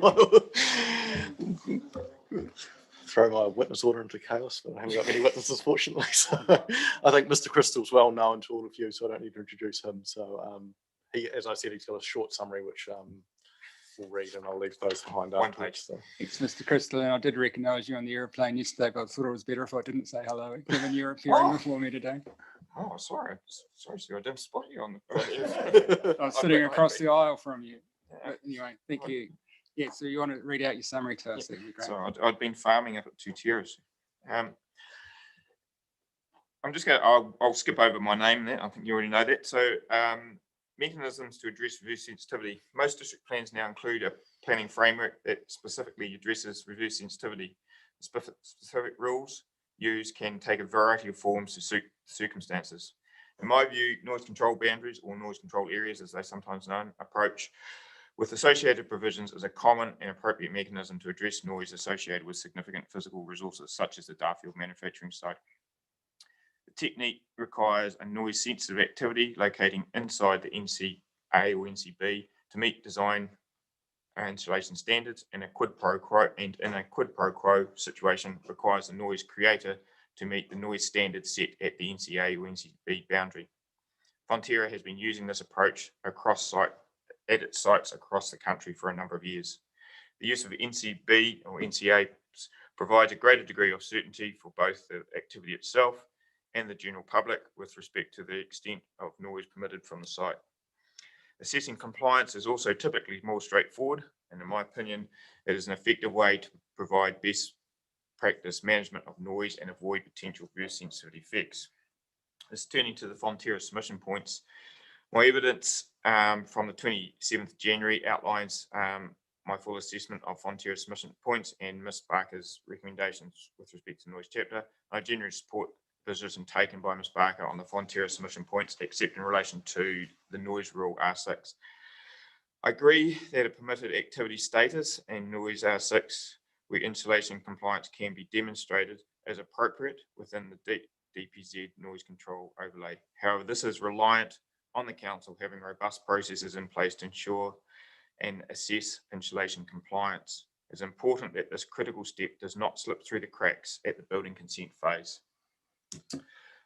Contrary to Ms. Barker, I support Fonterra's submission that the default position where noise R6 is not met should be non-complying. In my view, this better aligns with the ejection policies framework requiring the 2 dairy plants in the district to be protected from reverse sensitivity effects. It also indicates to the applicant that noise sensitive activity is unlikely to be suitable within the DPZ noise control overlay. So I'm happy to answer any questions. Thanks. Mark, any questions, Mr. Crystal? I think so. You were asking for the change from discretion to non-complying. Would not restricted discretionary with a list of matters to be considered be an equally effective tool, sort of somewhere in the middle ground? No. So the first proposition is a permitted activity. So enabling a house to be built inside the noise control boundaries, provided they meet insulation standards. So that's the first proposition. So I'm supporting that. That's what's in the plan at the moment, and I support that. But the next phase, if you don't do that, so you don't provide the noise insulation, you want to locate a house inside or a noise sensitive activity inside noise contours without that supporting data, would require consent. And what I'm saying is that your ejection policies already now say protect. So they use the word protect.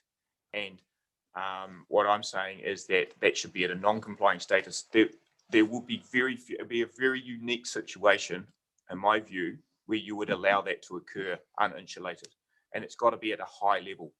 There should be no discretion in this. It's a very unique situation, and I mean, Mr. Hay and I have discussed that a little bit. What might that be? And the only time we could think it could occur was with a house that might be sitting right on the cusp. That's the only thing we could think of. Thank you, Andrew. Yes, thank you for your evidence. And also thank you for, I guess, providing an opinion on the permitted activity approach and Rule R6. It was helpful that you've, commented on that for the panel. I do have one question though. So it's in relation to paragraph 36. And it's that, I guess it's that discretionary versus non-complying matter. Mm-hmm. And so in paragraph 36, you refer to an example where an uninsulated noise sensitive activity is proposed and that this should be non-complying. In your conclusion in paragraph 45, you describe this as a relatively black and white situation. Mm-hmm. So I'm just wondering, but what if the standards are almost met, but not quite? Like they had one extra bedroom, which doesn't quite meet the attenuation requirements, but it provides some attenuation requirements.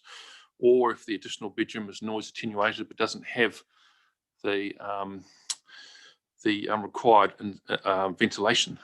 Should that also be non-complying, or could that actually be a lesser standard? Is it that black and white in those examples? I think it is black and white.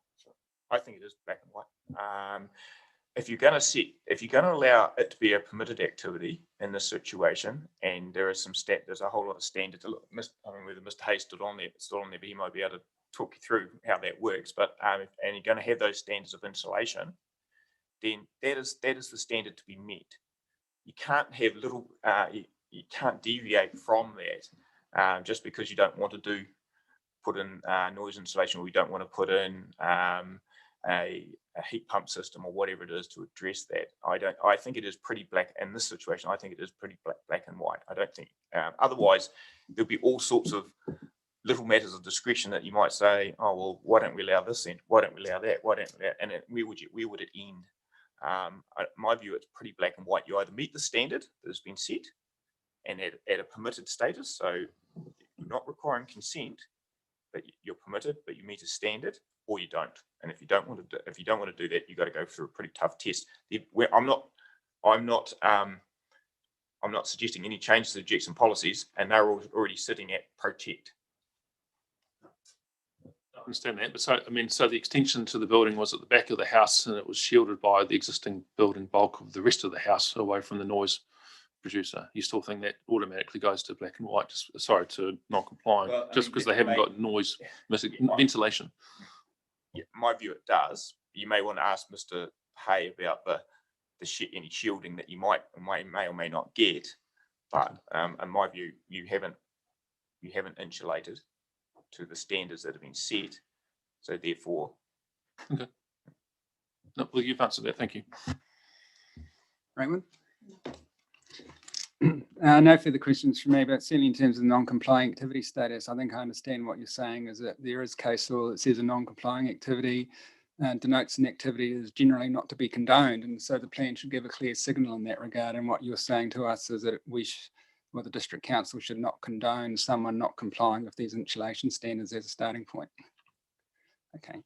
No further questions, but I'd like to thank you for your objective evidence. I do appreciate the nature of it and the fact that you didn't necessarily agree with some of the points that were in the submission, but you were quite objective about that in your advice to us. That doesn't always happen, so I just wanted to extend our thanks for that. Now, have we got Ms. O'Rourke? We may or may not have Ms. O'Rourke. I'll just check with the panel. Did anyone have any questions for Ms. O'Rourke, Raymond? You did? Andrew, any questions for Ms. O'Rourke? No, it's not. Did you, Mark? No. Nor did I. So we will put our questions in writing. Yeah. Is that all right? I'm absolutely happy either way. The other thing is, particularly between Mr. Crystal and I, we asked across some of the factual matters set out. Okay. I'm obviously not giving evidence. Yeah. Try the question. Yeah, so it's the microphone down closer. It's pretty straightforward question. All right, so we'll put that question to you. So I was referring to her paragraph 18 where she was talking about site selection. Do you think that when important infrastructure establishes in a relatively quiet rural area, it will inevitably attract other development, particularly when rural land is sold? It seems to have happened. Yeah. So I and Mr. Crystal was as well involved in the process that led to the selection of the Darfield site. So there were a number of matters that were obviously addressed in terms of the obvious natural resources, one, ability to dispose of wastewater, ability to access water, located beside transport networks, so both road and rail in the case of a processing site. A very, very limited number of areas within Canterbury that would have fulfilled those criteria. So the Darfield site, which was I think 650 hectares at the time of initial acquisition, it's grown a bit since then, was acquired. To the extent to which development attracts other development, I guess there will be an element of that in some contexts. I think the broader picture as it applies to the Darfield site is we've got Darfield, it appears, ever increasingly creeping up the state highway towards the site. I think we were generally surprised through the consenting process, even if it wasn't neighbours of the site per se, the very large number of lifestyle blocks and small holdings on the Canterbury Plains more generally. So even though it is a rural zone, there's certainly a lot of people that live either adjacent to or around the site. So yeah. I think it's just as a bit of background, when we went out to Darfield, I remember going the very first day and with a number of consultants, and where Fonterra wanted to put that factory, we all agreed that that was inappropriate. So we said then we couldn't support it where it was. And as a result of that, it was pushed right back from the state highway. We purchased one of the properties that would have been most affected. So it's the heritage build, the Oaks heritage building. And so I think there's only one landowner that's within the, might be more, might be a couple of others that are within the contours. But there's nothing encroached on Darfield at this stage. No one has sought to go inside those or encroach inside those contours, unlike Sinlay, who have had one. And unfortunately it got missed. Okay, thank you. Yes, that's up. All right, well, thanks very much for answering that question. We don't need to trouble Ms O'Rourke with that. And No, thank you. unless there's anything you'd like to say by way of conclusion. No, I should have introduced my summer clerk, Emily, who's probably been convinced that maybe being an RMA lawyer and waiting around at hearings is not such a good thing. But no, right. Thank you for your time. I'm hoping the Fonterra case is relatively clear. So Yep, it is. Excellent. Thank you very much. I apologise for not acknowledging this. I was writing another decision. That's quite all right. All right, we'll adjourn now and we'll reconvene at 1:30. Thank you.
Well, thank you very much. So we're redoing the hearing of submissions on the noise chapter of the district plan review, and at this stage we're hearing from Kāinga Ora.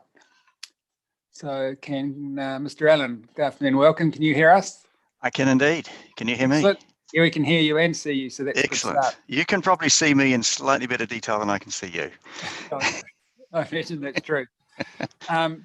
Not sure, I don't think you've appeared before us previously, so just to let you know that we've read the pre-circulated material, both your legal submissions and the evidence, so thank you for providing that.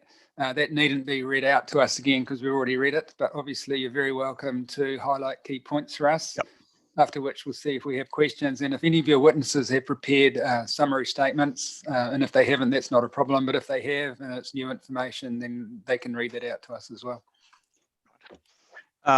Thank you, sir. There is a summary statement coming from, and it may well be with you by now, from Mr. Roberts, the planner. There is not a summary statement from either Mr. Stiles or from Mr. Liggett, but they can both speak to their statements. I've got some comments to make generally, and then might just take you through some of the key aspects in the legal submissions. You haven't heard from us before because we are appearing, Alice Gould, for Kāinga Ora in terms of this issue around the country. And this just happens to be one of a number of places where the issue has arisen.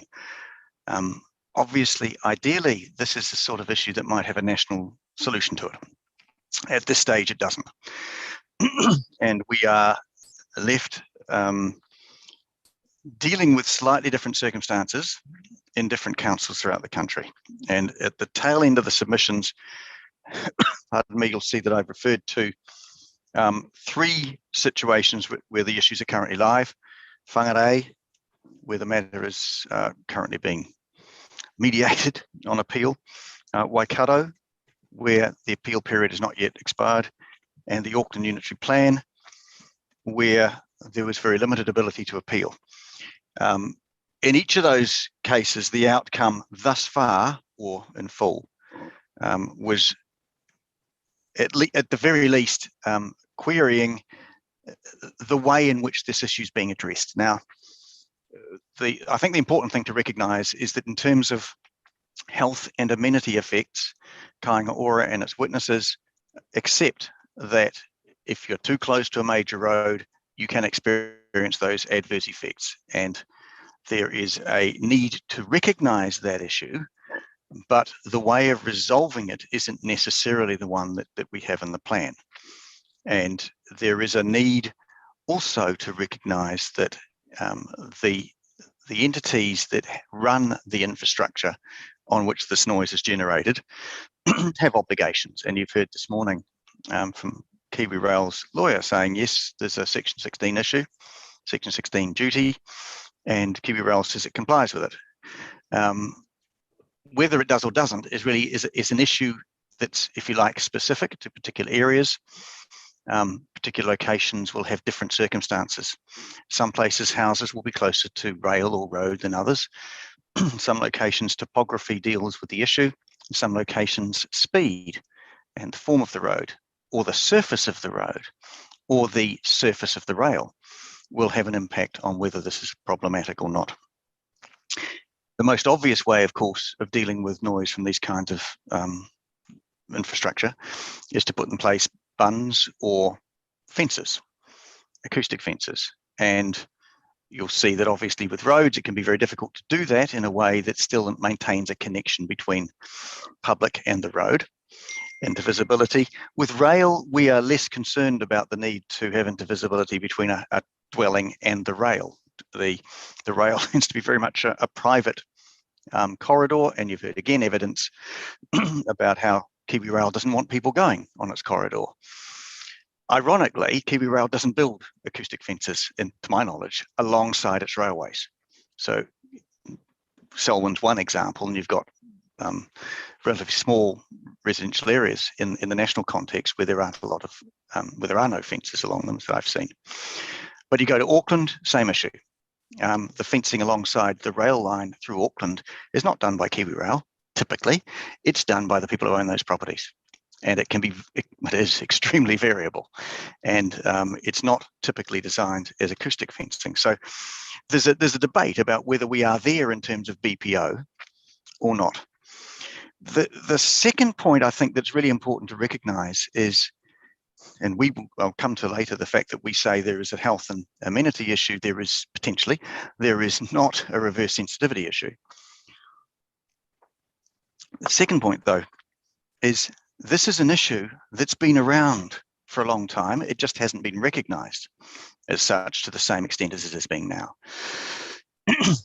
Given the argument or the evidence that there is a health and amenity issue that can arise from heavy traffic, and whether it's rail or road, we need to remember that we're not talking only about new houses coming into an area, although that's what KiwiRail is talking about this morning, and I suspect Wakakatahi fundamentally, and certainly it's what the rules focus on. There are people living in these locations already. And if in fact we're running an argument collectively that says we need some rules to deal with the effects on new people coming in, logically you also need to deal with the effects on the people who already live there. And that is not something that these rules are doing, or that typically around the country we're managing to do. So there is as I say, there's debate going on between the councils, the infrastructure providers, KiwiRail and Wakakatahi, and Kāinga Ora as a representative, if you like, of the amenity of people who live alongside the areas, partly because it owns land in this location, but partly because it now has a much wider area of responsibility in terms of housing quality and amenity. So it needs to run these arguments in terms of its statutory obligations. It's not an easy issue to resolve. It does involve a balancing of different elements. As I say, there might be out there in the future some kind of global solution that applies principles to this nationally. At the moment, every council's having to deal with this in its own way, and we're getting a series of similar but not identical provisions that come through. The other point I'd add there is, of course, particularly with road traffic, noise is not a function of whether you're a state highway or a local road. It's a function of the surface, the speed, the number of vehicles. So where we have issues with state highways, arguably we have the same issue applying in terms of local roads. And this process, either Selwyn or more broadly, isn't dealing with that because it's not Wakakatahi's issue to deal with. We get that. And the councils aren't really grappling with it at this stage either. So in terms of any global solution, if there is a genuine issue here in particular locations, then it's an issue that would apply across all, one would think. These rules, of course, don't do that. That brings me to an issue of proof, which is addressed in the legal submissions, and of an evidential basis for rules. And I've referred there to section 32 and the obligations to be satisfied that you've got the most appropriate method of giving effect to the higher order provisions. Mr. Stiles' evidence in this case raises real issues about whether we have sufficient evidence of any effect in Selwyn that warrants these provisions coming in Selwyn. And the rail's the most obvious of that because we've got two lines, one with more traffic than the other. And there's a real concern about imposing obligations on landowners who are adjacent to rail. If in fact all they're experiencing is a train a day, say, and during the daytime hours, and there's not a concern in terms of health or amenity that arises from that. We are imposing through, the council would be imposing through these rules costs on landowners, either in terms of determining whether there's an effect they need to deal with and getting a resource consent not to deal with in terms of certain ways, determining what the noise levels are inside the dwellings, or potentially spending money on upgrading the development. And of course, if you've got a new house coming in, the rule applies, but if you've got an extension to an existing house, that again is one of the points you've discussed with you this morning. And at that point, you get the potential, and Mr. Liggett can address this, of those costs effectively constraining development in circumstances where we would say there isn't adequate evidence to warrant there being a rule in place in this location.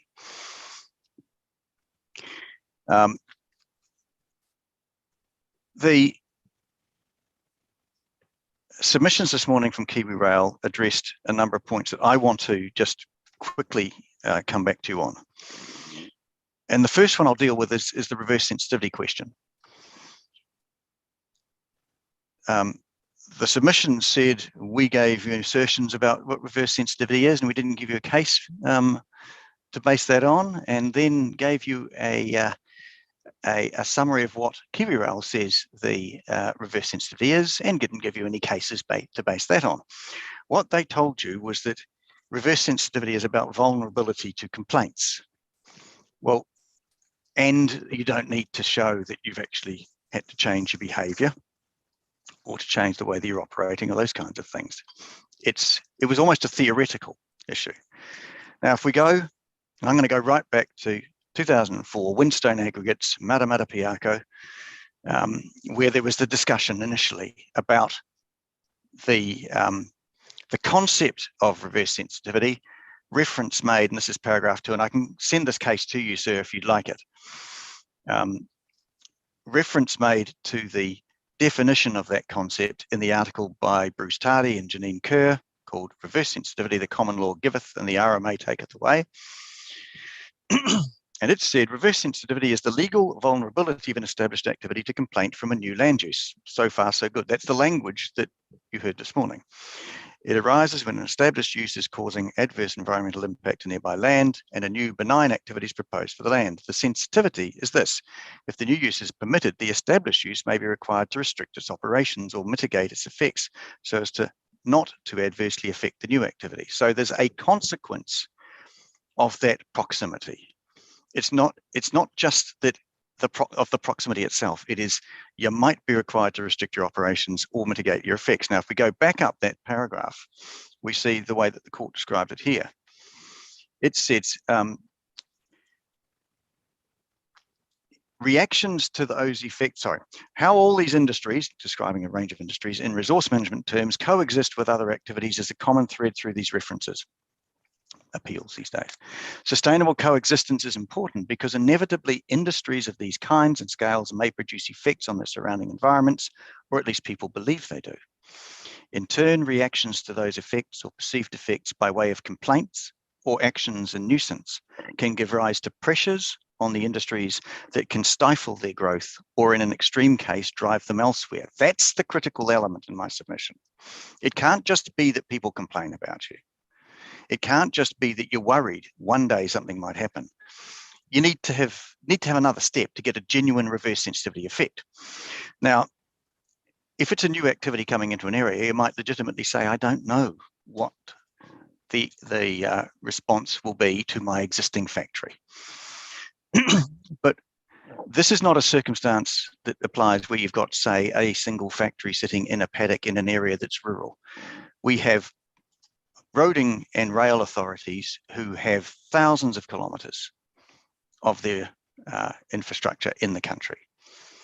Hundreds of kilometres of that go through cities and very close to housing. And it's done that for at least 100 years. And in my submission, you don't have any evidence that says this is the consequence we've had in terms of our operations, the way we run things, as a consequence of complaints. So we say there is no reverse sensitivity that arises in this case because the resource, the road and rail, is such a robust resource and so critical, it's not going to be closed down. It's not going to be adversely affected. Now, one of the points raised in submissions this morning was, well, what about speed? If we lower our speed through a town, that's a reverse sensitivity effect.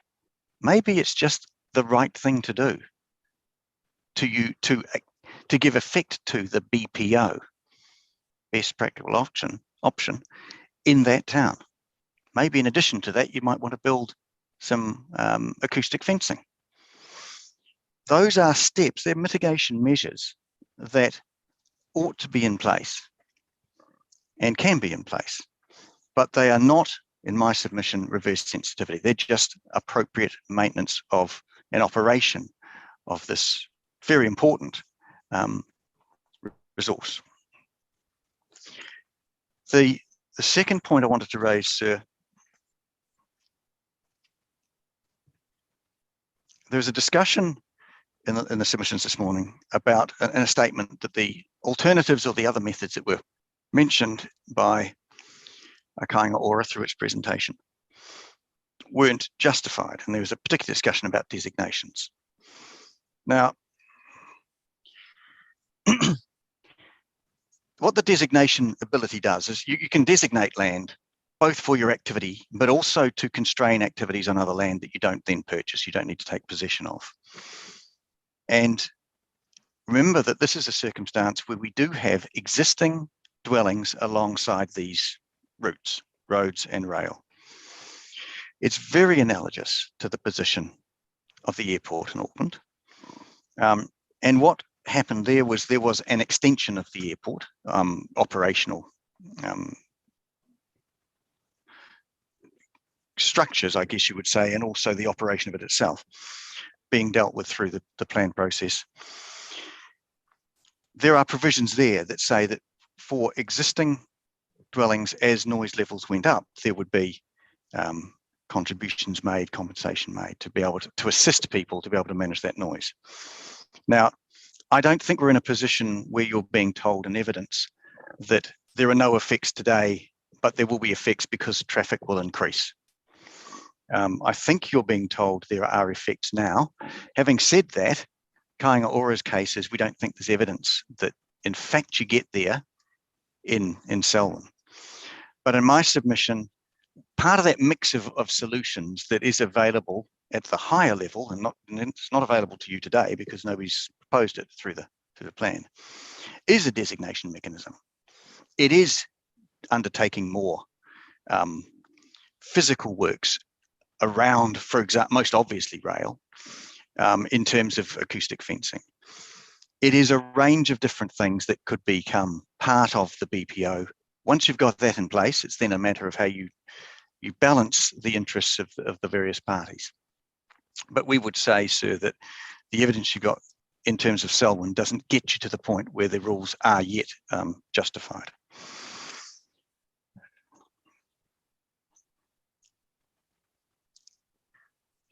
And that's, I suppose, really a function of the quantum of rail traffic, particularly that's running through the district. I think with roads, typically there's way more traffic and way more consistency of traffic. So the measurement of the noise is easier. Rail, it becomes very difficult when you've got very few trains running through. Now, one other point I want to make at this point, sir, is, and Mr. Stiles' evidence deals with this in some depth, if you were going to have a rule, what's the form of that rule? Do you do it through just a blanket 100 metre, 50 metre, whatever particular measure you've put in place? Or is it more appropriate to do it through a modelled notation on the plan that identifies that, in fact, if you've got one row of houses, that's going to have a significant effect on the amount of noise that goes to the row of houses behind, for example. Or if you have topographical features, present acknowledge in only parts of the council's area, if you have topographical features, they may have quite an impact on how far the noise can go. That is, as Dr. Childs said to you, a process that's happening at a national level. Clearly, these are issues that you can say are more critical in urban areas than they might be in rural areas, because typically in rural areas, people have larger areas of land and they can put their house further away from the rail or the road. They have more choice. In urban areas, often people have little choice about their ability to get away from a major road or get away from rail.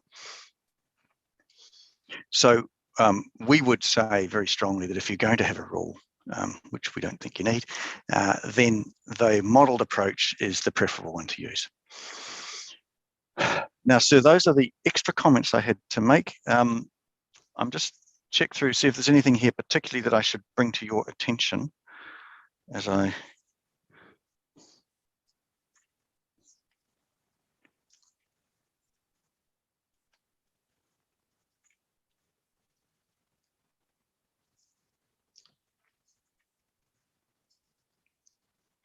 did have a section, sir, paragraph 5 or part 5 of the submissions, where I look at the 42A report and comment in 5.1, I've set out the passage from the report.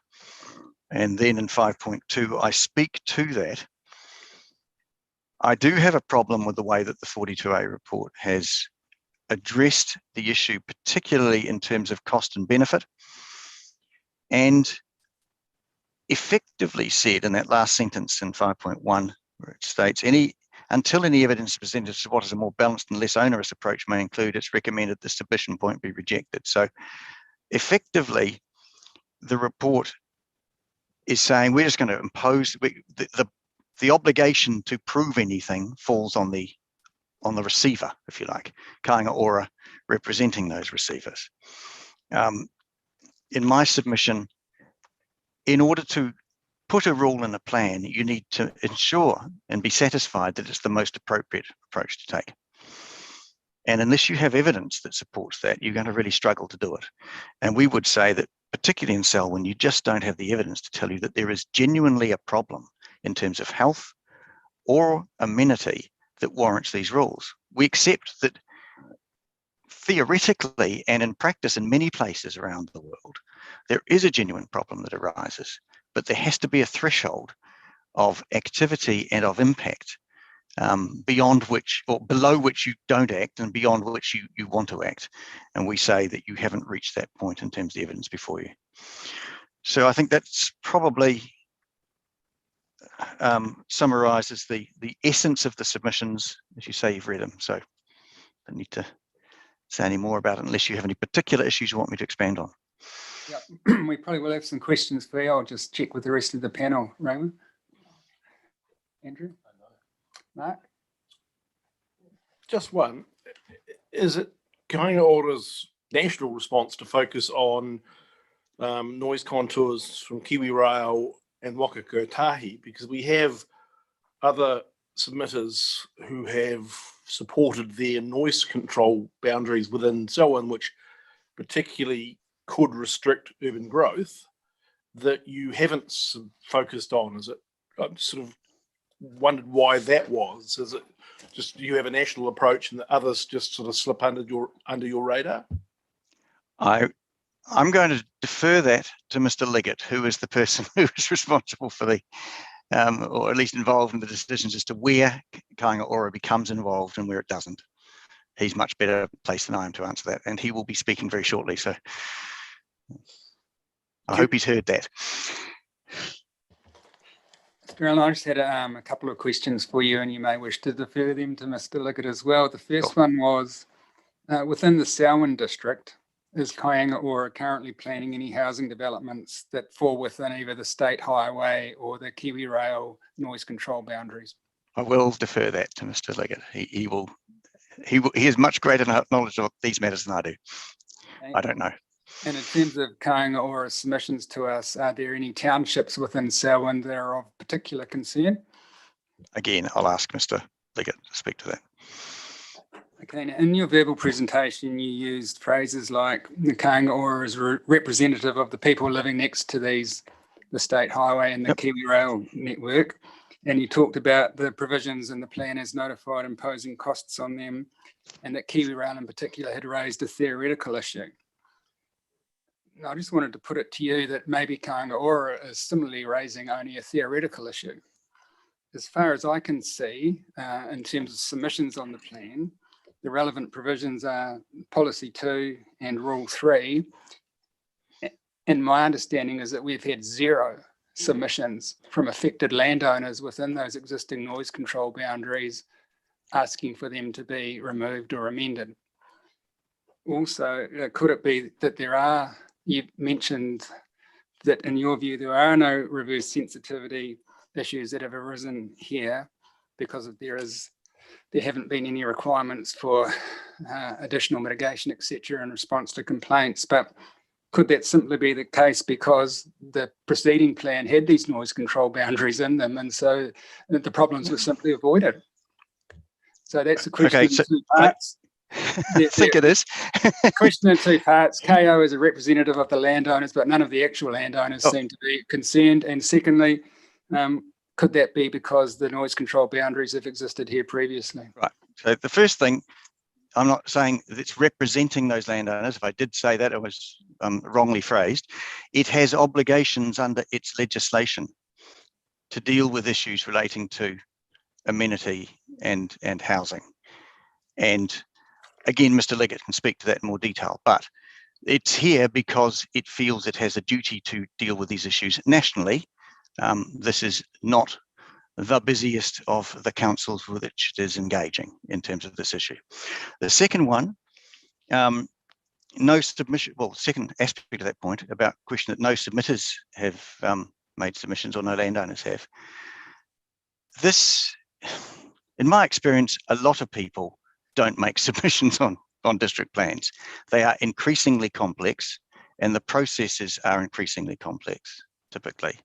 And certainly in the case of Auckland, for example, Kāinga Ora was involved in a huge amount of matters, and the fact that it was making submissions rather than individual landowners didn't affect the analysis it was undertaking as to the merits of those submissions or not.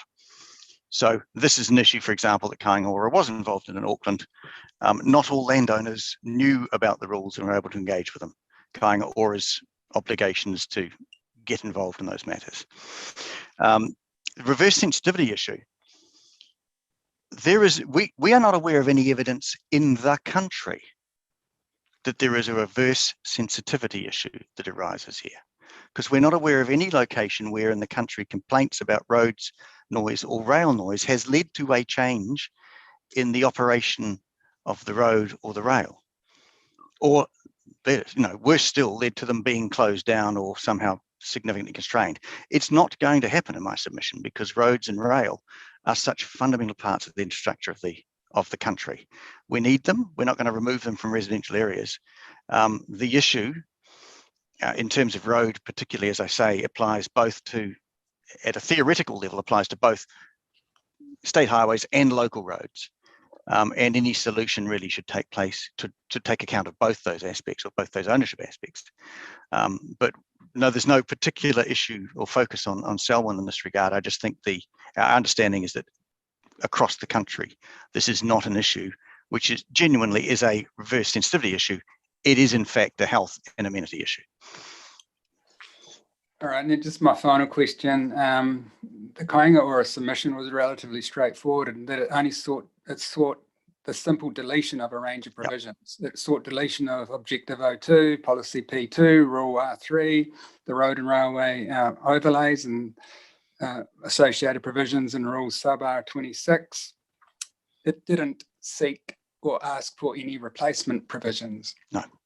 So if we were to be minded to accept the Kāinga Ora submission and delete all of those provisions, wouldn't that leave a void in terms of dealing with the issue? And is that an appropriate and responsible approach? Well, we would say until you have evidence that establishes you actually have an issue with health and amenity in Selwyn, you don't need the rules.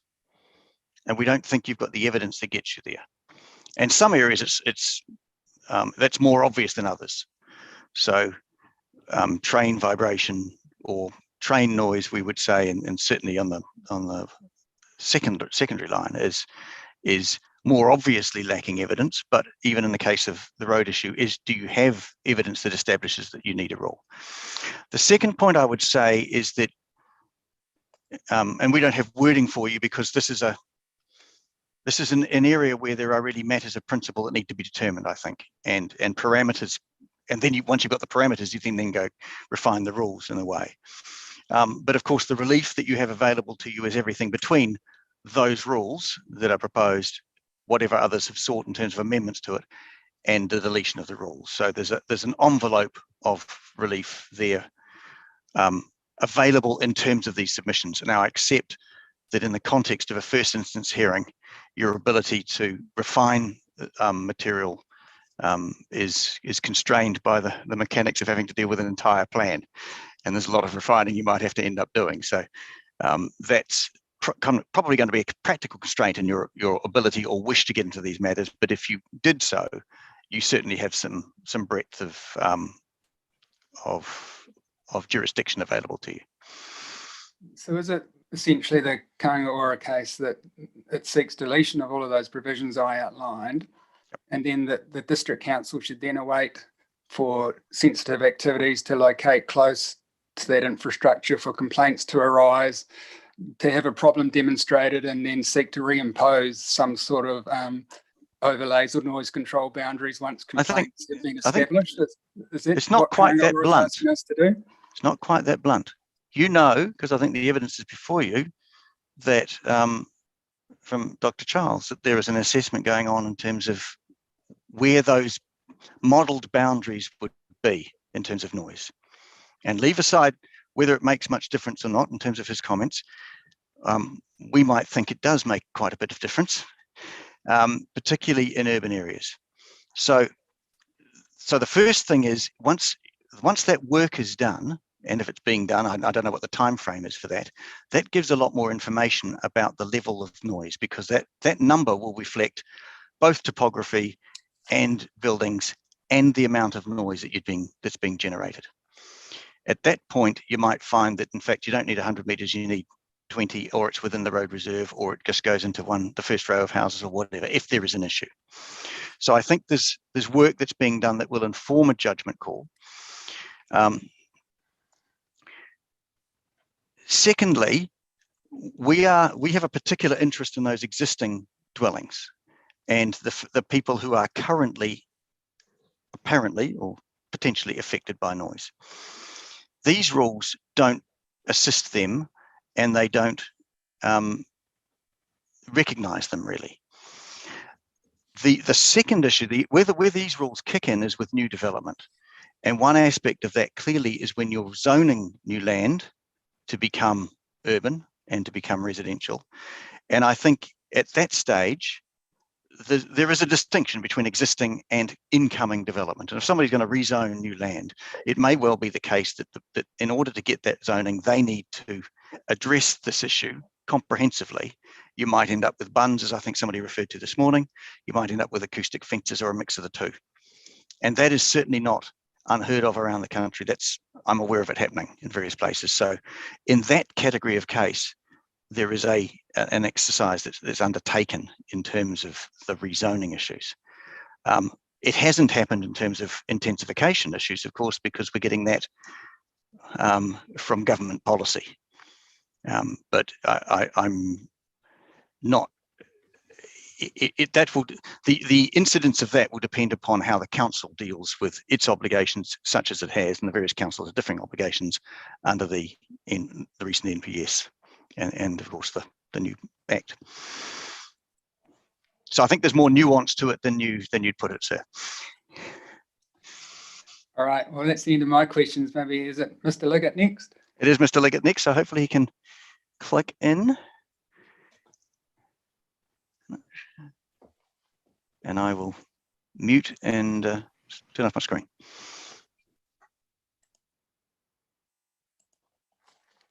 So, Mr. Good afternoon. Can you hear us? Good afternoon. I can hear you. Can you hear me?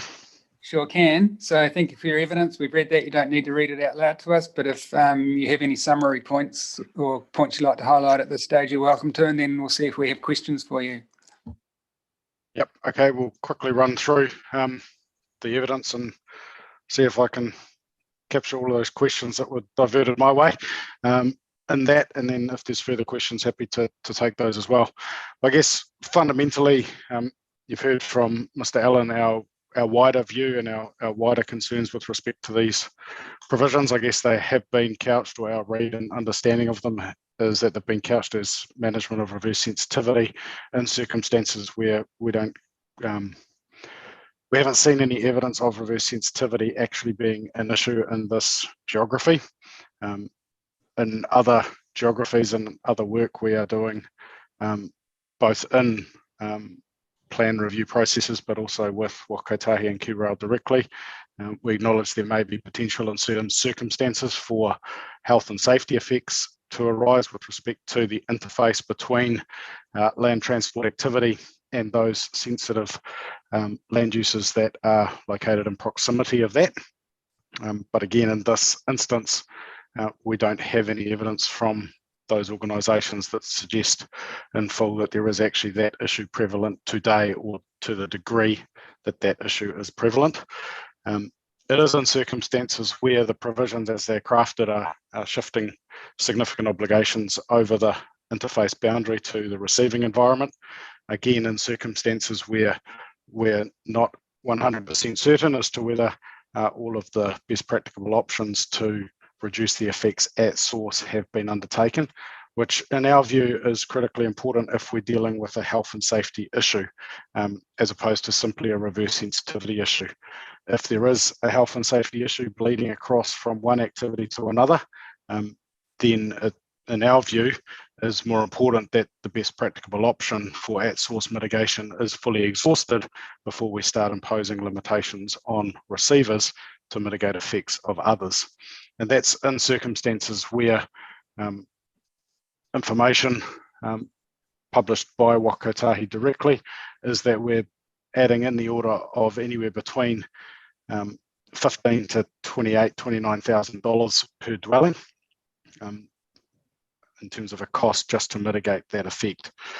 So from our perspective, it is that there is insufficient evidence to frame a reverse sensitivity proposition, and that if there is health and safety, further analysis needs to be undertaken to actually determine the extent of what that health and safety effect is as it exists on the ground today, which is the understanding that occurs elsewhere. And if that effect is actually occurring, is it appropriate that we simply put rules in a plan as the solution to mitigate that effect by the receivers when new use and development of predominantly existing activities, when you look at the spatial extent, when those existing activities look to grow or develop, is that the only time at which we undertake a mitigation, or are we concerned with the health and well-being of existing communities in place as at today that may otherwise be exposed to these kinds of effects? In terms of our portfolio more broadly, and just touching on the question of have we got plans to actually move into these environments and undertake development activity, in terms of a black and white answer to that question and the sites that we're currently investigating for development, I'm not personally aware of a site that we would be developing today that would be subject to this. That being said, in this geography, we do have significant requirement for new housing supply. The challenge for us here is land availability, and the land that we have available isn't going to be sufficient to meet the needs that we have going forward. So we are actually going to have to purchase new land into the portfolio to meet that growth going forward. One of the options is existing brownfield locations that are well served by transport and connectivity to services, which means the locations which are broadly described are locations where we're likely to be interested in exploring for development, albeit that these controls and the provisions will bring forward cost into that and affect the feasibility and ability for us to develop. Broadly, in terms of townships at this point in the process, townships, what I can say more broadly, townships closer to Christchurch City itself are of interest. I can't explicitly name specific townships with specific numbers of dwellings that we're looking to grow at this point. There is a significant piece of work that we are doing in the background to develop that strategy and confirm actual numbers in each town. That's just not sufficiently advanced at this point to reach conclusions that I could offer to you today. But hopefully with the fullness of time and where you're at in the process, we may be able to bring forward that information later in your process. The other question that I think was put was why these noise controls and not the other ones.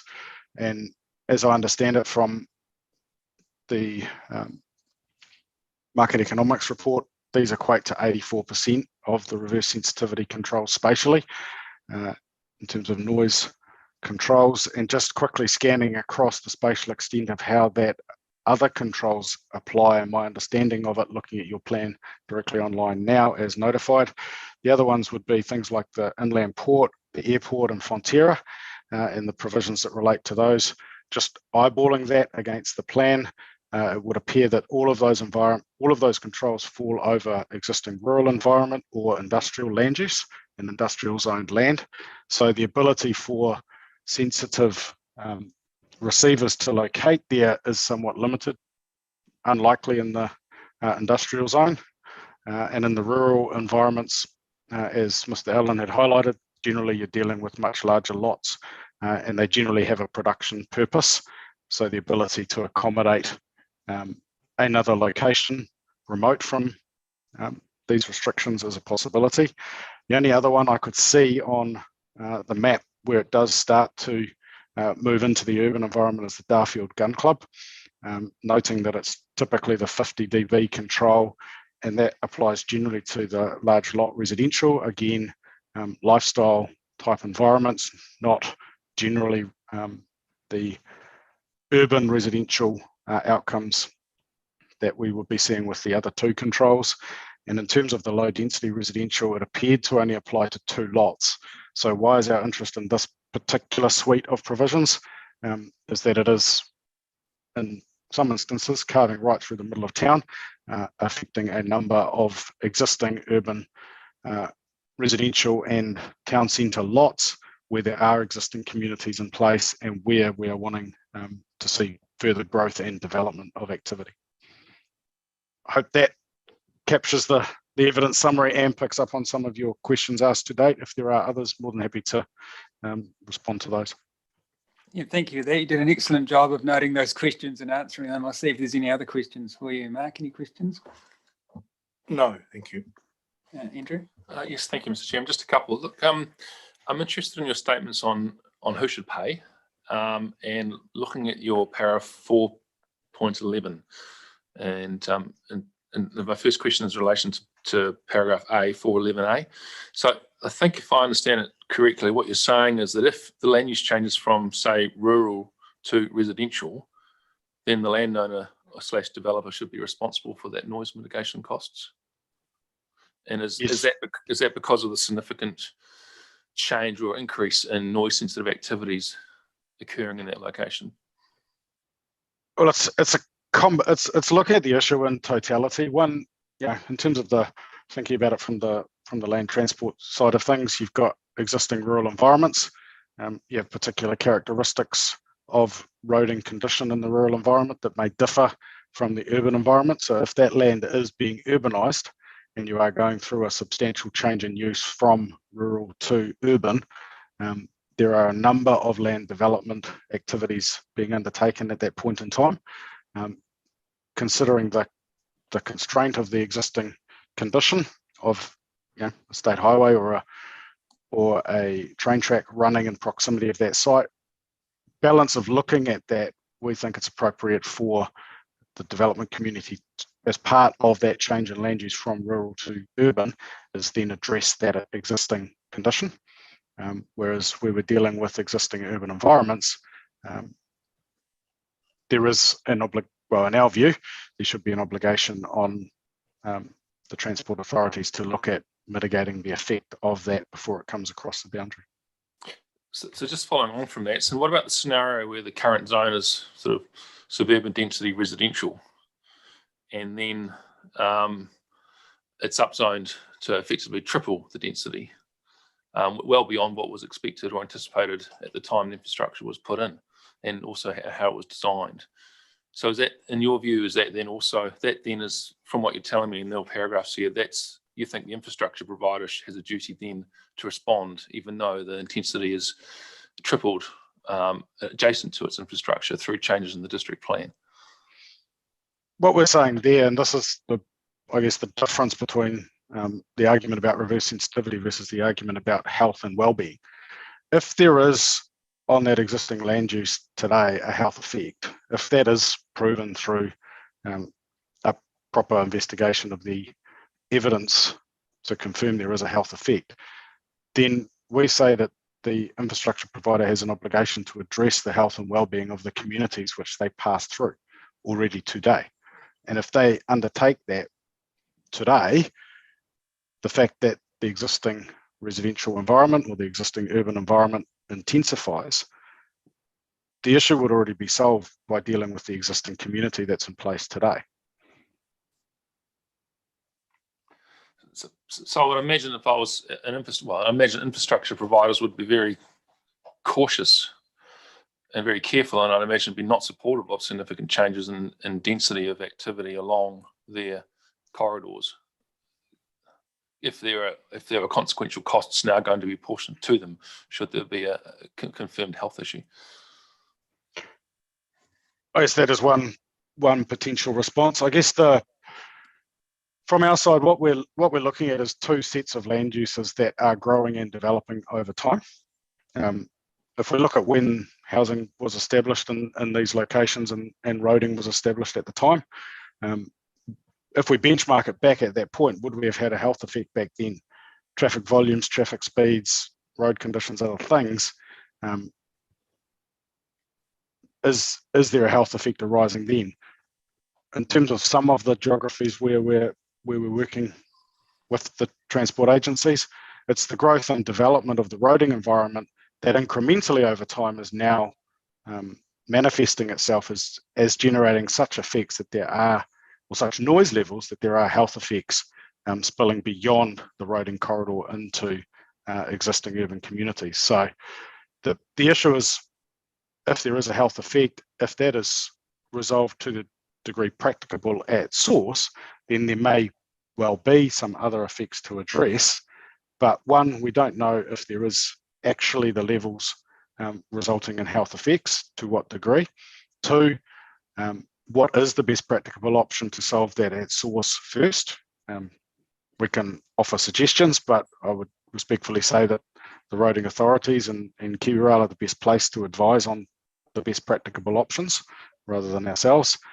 And then what is the leftover? What is the residual effect after that has been undertaken that then needs to be mitigated?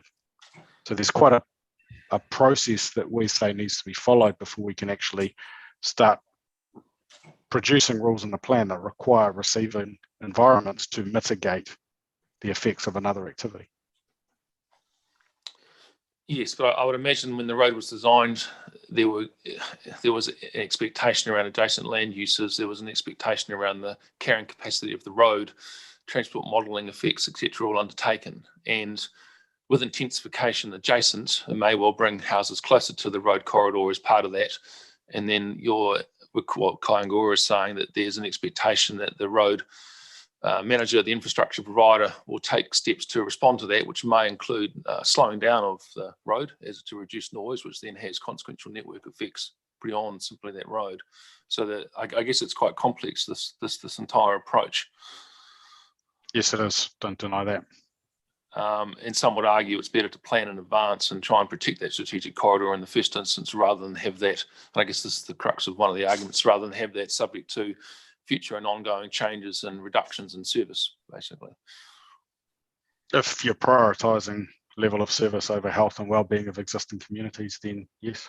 Okay, no, thank you. No further questions.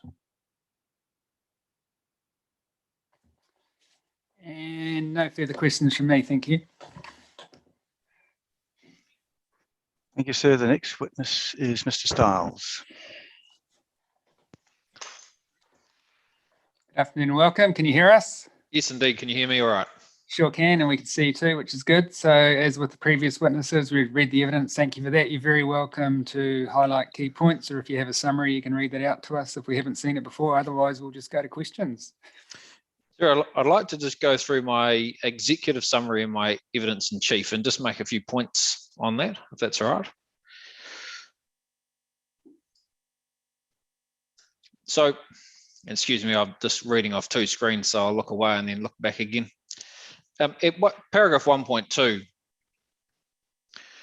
I talk about the fact that the exposure to noise from road, rail, air transport infrastructure and other activities has the potential to generate high levels of annoyance and adverse health effects. And that's if it's not managed carefully. I think there's good support for that proposition from Dr. Childs as well. There are some significant adverse effects arising from exposure to transport noise in the Selwyn district now. The fact that the controls that we're talking about for new and altered buildings, that those controls are likely to cover significant areas of existing housing is evidence of these effects being generated now. And that applies whether or not the extent of the controls is modelled, which is my recommendation, you've heard about that, or using the standard distances as promoted by the transport authorities and in the notified version of the rules. So the proposed controls we're talking about, as you know, only apply to new and altered activities sensitive to noise that are coming into those high noise environments. There is no controls to deal with the existing situation. In my view, the most effective way of addressing the noise and vibration effects is through the application of controls or requirement on the land transport infrastructure itself. And I know you've heard a response to the points made by Kiwi Rail's Council this morning, but I'll give you my view on it. Kiwi Rail's Council suggested this morning that the point of the controls we're talking about was to avoid the need for Kiwi Rail to have to mitigate their effects by doing something such as slowing freight trains down through urban areas at night. In my view, slowing freight trains down through urban areas at night is an appropriate response to mitigate the effects on the existing environment, which are probably already significant if this freight train's running through at night. In doing so, we'll also reduce the burden and the cost of insulation on the new and altered activities subject to the controls we're talking about. Just addressing paragraph 1.4. I talk about there are three primary methods to reduce the effects. One is reducing the effects at source as part of the construction of new or altered roads and rail. The second is reducing the effects at source and potentially in the receiving environment as part of a prioritised program effort to reduce the effects of existing road and rail networks. And that includes targeting the areas that may be subject to intensification and also the areas where the effects on the existing environment could be significant. And lastly, at point C there, the third way to deal with it is by requiring new and altered noise sensitive activities established and close to roads and rail to be developed appropriately. At 1.5, there's this issue of whether the controls should focus on reverse sensitivity or the adverse health and amenity effects. In my view, they should absolutely focus on the adverse health and amenity effects. And I make the point there that if the noise levels are reasonable for the receivers, by whatever means we get there, if they are reasonable, then there will be no reverse sensitivity effects. 1.6, 1.7, I say there I don't support the use of the standard effects areas, the 100-metre distance, for example, as they are adopted in the PDP. They, in my view, the extent and nature of these controls need to be informed by some good evidence to justify, firstly, that they exist in the case of some of the railway lines we're talking about. And secondly, if they do exist, that they are shaped appropriately so as to be efficient and not include large areas of land that are simply not affected. And you will have seen the diagram on page 27 of my evidence, which is from the Christchurch Southern Motorway project, Main South Road 4 laning, where the noise modelling undertaken for that project very clearly demonstrates that the noise level contours we're talking about come right in to within 20 or so metres of the edge of the road. That's what I would expect right through some of these towns in this district. And that really demonstrates why modelling is appropriate and, in my view, required.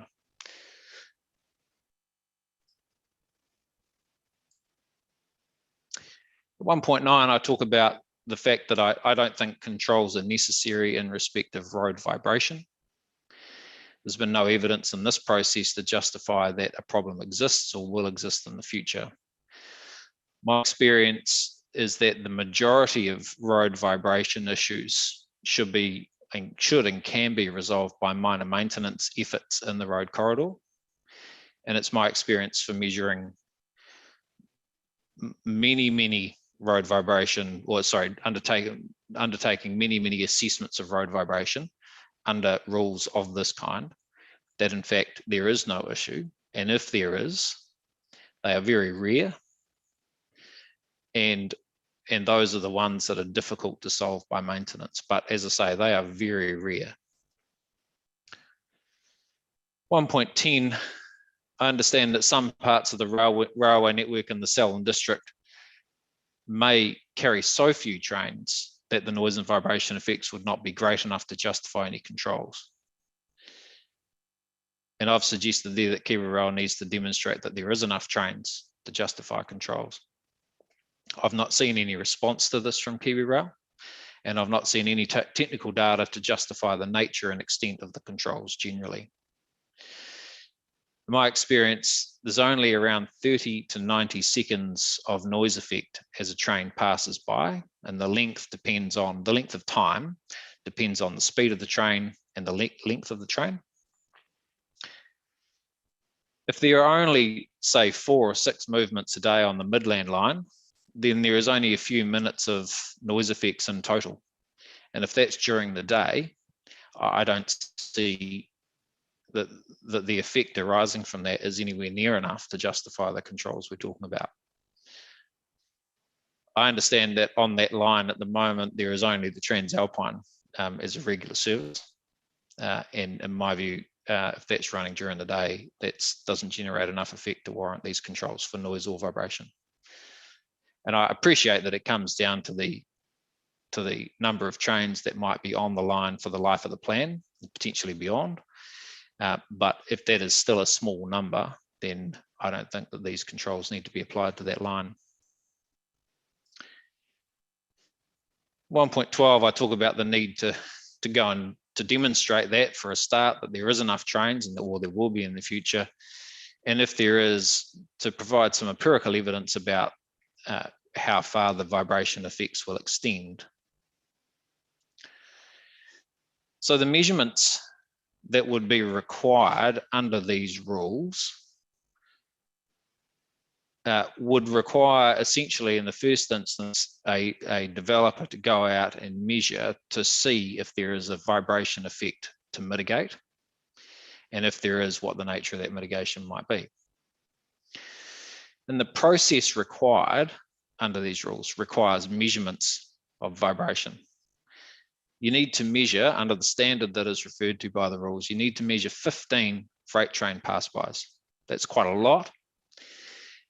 And it may be that on parts of the line, there simply isn't freight train pass-bys to measure. It might take weeks or months or years, I don't know. There's been no evidence about the Midland line, for example. Even on the main line, it could take several days to measure 15 freight train pass-bys. It has to be at a time when there's no maintenance on the line so that speed is reduced. These measurements have to be done in normal operating conditions, and it could take quite some time for that to occur. So it's very difficult to actually go and do that work. It's not as easy as just putting out a seismograph and waiting a few hours and then going back to the office. This could take days, weeks of logging measurements. In my experience, and I've had to do this work many times, that can cost, you know, a minimum of $2,000 to $3,000, and well more than that if you've got to wait for quite a long time for 15 freight trains to pass.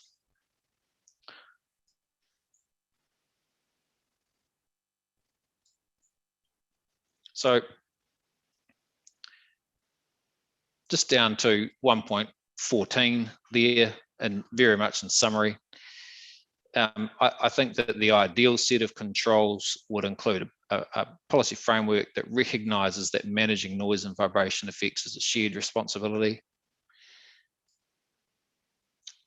that requires an emphasis on the parts of the network that are running right through already existing sensitive areas and sensitive areas that might be subject to intensification, and requiring mitigation at the source as the first priority. Let's see, I consider that the controls should be based on noise level predictions for the Selwyn Road and rail network, not just generic controls that have get rolled out all over the place. Those should take into account rail volumes, traffic volumes, topography, and noise barriers that have been constructed, the screening provided by buildings, in particular through urban areas, and any other relevant local feature. These are critical in my view. Otherwise, these controls are going to affect far more land than they need to in many instances. And lastly, just some provisions that require the transport authorities to monitor and manage vibration effects arising from their networks. Happy to answer any questions. Well, thank you for that. That was a very fulsome summary of the provisions we'd already read. I'll just see, Raymond, if we have any questions. Yes, I do. At your paragraph 1.5, you talk about the focus being on reverse sensitivity as opposed to health effects. Can you explain to me, or do you have an idea about why the focus is on reverse sensitivity as opposed to health effects?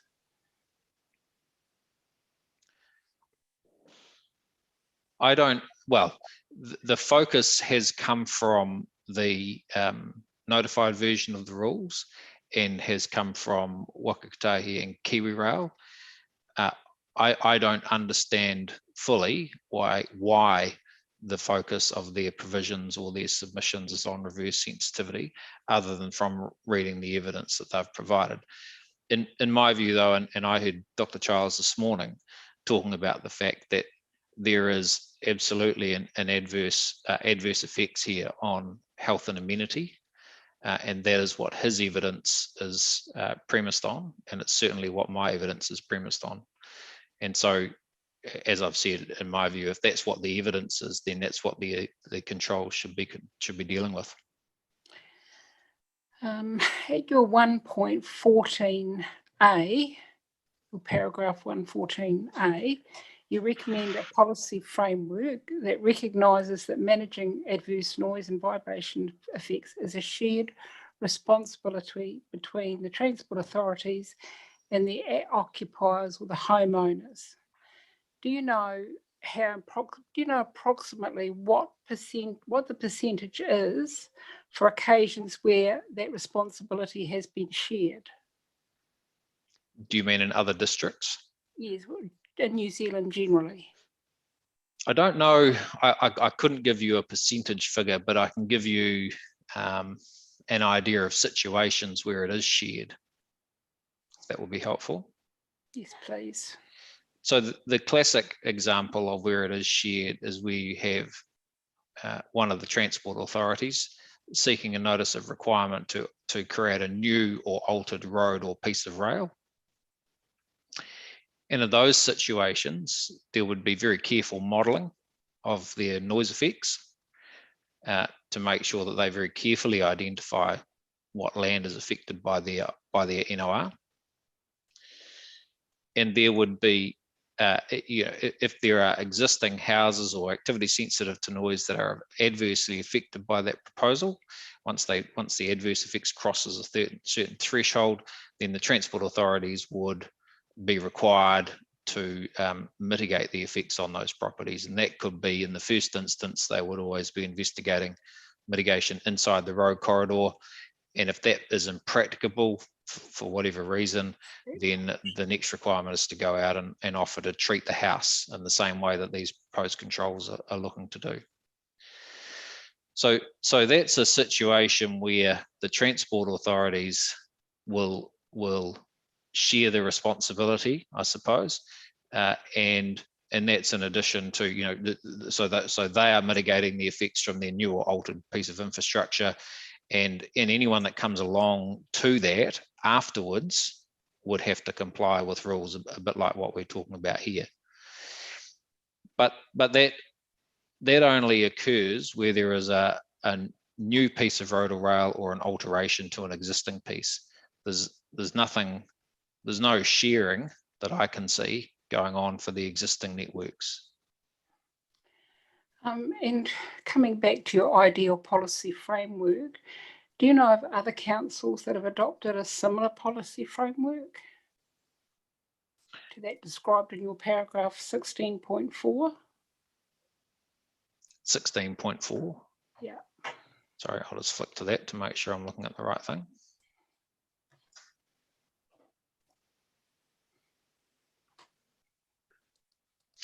So I don't know.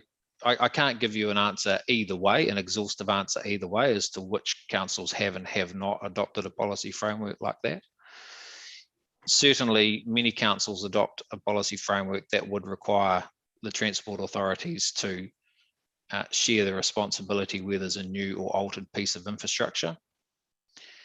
But the degree to which another council may have adopted policies that require the authorities to mitigate their effects on the existing environment, I don't know, sorry. Yeah. Okay, so you don't really know whether there's an appetite or momentum for that ideal policy framework, do you? It's possibly, well, I think we're getting a bit more into planning territory here. I mean, my answer is I don't know. Okay. Yeah, sorry. And then I want to come to your map 20 on page 27, and it's for the new Southern Motorway. Do you know if those contours at all were referred to for this district plan review? They weren't. I couldn't find any reference to this existing, sorry, I'll start that again to be very clear. I couldn't find any reference in the 42A report or any of the other material informing these provisions that referred to any of this existing work. And then I've just got a couple more questions. You offer some practical mitigation options to the transport authorities to reduce noise and vibration at paragraph 7.16. And I'm sure they would have been used, but to your knowledge, are these options used diligently?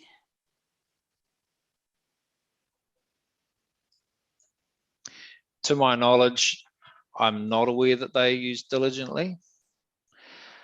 I'm aware that they are sometimes looked at. And if, for example, I talk about installing noise barriers, I was involved in a project here in Auckland where Wakatahi installed a series of noise barriers adjacent to State Highway 1 on the Southern Motorway in response to pressure from the community. And through that process, the project generally, or the effort, was being referred to as required by Section 16. So in other words, deemed as the best practicable option for mitigating an existing effect on an existing receiving environment. It wasn't described as dealing with a reverse sensitivity issue, for example. I know that some of these measures are investigated and applied in some cases, but I'm not aware that they are applied diligently, to use your word, no. And lastly, at your paragraph 9.1, you describe a case study, which, to be honest, I found quite disturbing, particularly for the landowner. And perhaps this is not the first time this has happened. Do you know how often similar situations have occurred where a transport authority has required works to occur on a neighbouring property to mitigate reverse sensitivity effects generated by actions within the road corridor of which the property owner had no control over? I mean, in my view, yeah, sorry. I mean, that's a question that might be better directed to NZTA, but if you're willing to give an answer, you may. Sure. Look, that's what I was going to say. I don't have visibility of these issues across the country. Only the ones I'm involved with. I think that the question gets really to the heart of the issue, though, and really that these proposed controls are likely to deliver an outcome like this case study demonstrates. I don't have a number or figure, sorry, for how often this might I occur. shouldn't have asked you. Okay. No, that's all from me. Thank you. Right, Andrew. Just one quick one. Thank you, Mr. Chair. Look, there've been a number of statements made around evidential basis for the provisions, and just out of interest, in paragraph 1.7 and 1.8, you refer to defining the extent of effects and mapping as being appropriate to define the state highway noise overlay, and then you provide an example of that on page 27. I mean, my question really is that a simple exercise to do for the district? Is it a matter of desktop assessment over days or weeks, or is it weeks and months of logging in on-site intensive investigations, just to get an idea of the scale of the work required? Sure.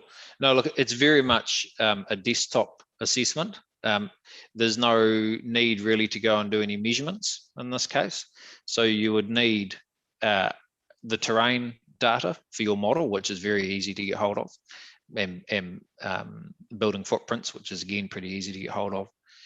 Road and rail traffic volumes, speeds, road surface information, which is easy to come by. And that gets put into, they're the main variables. There's probably a few others that are relatively, less influential, but still required, but all easy to come by. All of those inputs go into a computer noise model, and that gets essentially run, and that might take a few days to run, and you can run it in grids and do chunks of the network at a time. And then the important thing is that there's some time spent verifying those outputs. So going along and making sure that the terrain and houses and buildings and what have you are correctly influencing the propagation of noise away from the road or rail. Once it's all been verified, then the contours can be published relatively quickly. I don't consider it to be a significant task. Thank you for that. No further questions. Mark? No questions. I just got a couple of questions arising from paragraph 1.14 in your summary. I was just wondering, and it may be a question you wish to defer to council or to the planning witness, but I'm just wondering why you think we have scope to do that when all Kainga has asked for is the deletion of the existing provisions, and as far as I'm aware, no one's asked for these provisions to be inserted or provided any kind of detailed wording in that regard. Sure, look, I could probably answer that question, and the answer really is that 1.14 is a very general description of what I think a sort of reasonable arrangement might be. Whether there is scope for that in this process, I leave to Mr. Allen to advise you on. And just looking at your 1.14b, and in the third line, you use the words unreasonable there or above levels that are acceptable for health and amenity. Is that equivalent to excessive noise? Do you mean excessive in terms of sections 326, 327 of the Act? Exactly, because they're explicitly excludes noise from vehicles on roads and trains. Yeah, no, you're absolutely right. And in my view, those are two separate sets of provisions. I've spent a lot of time working as a noise control officer and administering noise control contracts for different councils that deal with those two sections of the Act. And they are what are commonly referred to as the party noise provisions. They're not designed at all to deal with the effects of road or rail traffic. And really, I'm coming back to the duties under section 16 and the reference there to unreasonable or reasonable. So unreasonable noise and excessive noise are different in your view? Absolutely. All right, no further questions. Thank you. Thank you, sir. There's a couple of points I think in there that maybe I should expand on before Mr. Roberts speaks. And just an observation, there was some questions there about Mr. Stiles's suggested framework, and in a sense, the relationship between provisions that impose obligations, if you like, on neighbours, affected neighbours, and provisions that might impose obligations on the organisations that run the roads on which the noise is generated. And the question was, one of the questions was, do we have any provisions around the country where that sort of mix is in place? And I think the answer in a sense is, apart from to expand on what Mr. Stiles said, because these controls arise in different circumstances, you end up with one end of the spectrum or the other. So if you have a new designation for a new road, it's an opportunity for the noise generated by that road to be considered, and conditions tend to get imposed in that designation. And I suppose the best example of that in terms of Auckland might be all the works that was done to provide for the tunnel, the Waterview Tunnel. And there's a huge amount of inquiry there as to what the noise should be and how to manage that. We're not in that position, of course, here, because we're dealing with the rules that apply to land use alongside the road. And in that case, all you really have available to you in terms of jurisdiction is to impose obligations on those neighbours. And the outcome around the country has been, I think, in some places, such rules are in place. In other places, as I've said, where the debate's been held, Auckland, Whangarei and Waikato are the ones I'm certainly most aware of. There's been a different response from the councils, but a recognition that this does have problematic aspects to it if it's simply on one side or the other. I suspect I said earlier, what's needed probably is a national solution, but that involves the balancing of the two. That involves a recognition of BPO, recognition of doing all those things that Mr. Stiles has talked about in response to questions. And at the same time, a recognition that if you're wanting to upzone land, take it from rural or industrial to residential, there's an obligation on you to make sure that those effects are being addressed. But what we don't have at the moment to hand is a mechanism where all these things are getting addressed at once. And that leaves the councils in the position you're in, where you're looking at one half of the equation only, and the response in some places is to impose those rules, and the response in others, like Auckland, is to just not impose them, reject them. And that problem as a country is becoming more fraught, of course, because we have provisions that are requiring intensification in cities, and particularly along transport corridors, ironically. So it is an issue that needs to be resolved, but it is very difficult to resolve in the current framework that we have. And in your case, absolutely, it's difficult to resolve because you can only address one half of the equation. That's my additional comment. If you have any questions on that, I'm happy to answer them. Otherwise, I'd get Mr. Roberts to speak to his evidence. Yeah, that'd be great. We're running well behind time now. Oh dear. So if we could All hear right. from Well, Mr. Roberts, that would be good. Thank you. Mr. Roberts, sign in, please.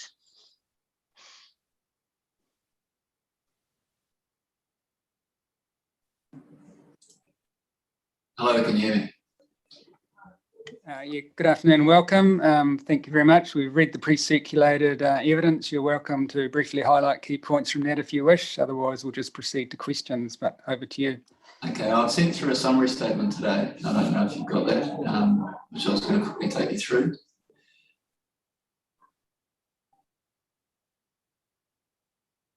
Did you receive that statement? Yes, we've received a 5-page summary statement. Right, okay, I'll just quickly take you through that. So just starting at paragraph 1.2, I just want to start by acknowledging that transport networks generate adverse effects that may be appropriate to be mitigated through controls on properties adjoining infrastructure if an appropriate evidence-based and justification is provided. So I'm saying that I absolutely acknowledge that there is in some cases it may be appropriate to mitigate effects outside of the infrastructure boundaries. However, the burden of mitigation of these effects should only be placed on the receiving environment, in my view, following the adoption of best practical options to mitigate or at or near source as far as practical. I then turn to the issue of reverse sensitivity, and at paragraph 5.11 of my evidence, I set out the key components of reverse sensitivity that I see in my view. In paragraph 2.2, I note that in this case, the majority of the urban zone areas along the State Highway and rail network in Selwyn are already existing and already contain residential uses, exposed to the noise effects of the State Highway and rail network.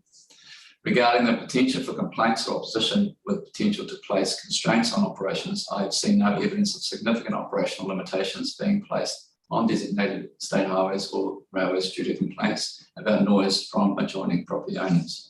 I also note that the state highway and rail network designations provide the infrastructure owners a broad ability to operate without constraint currently.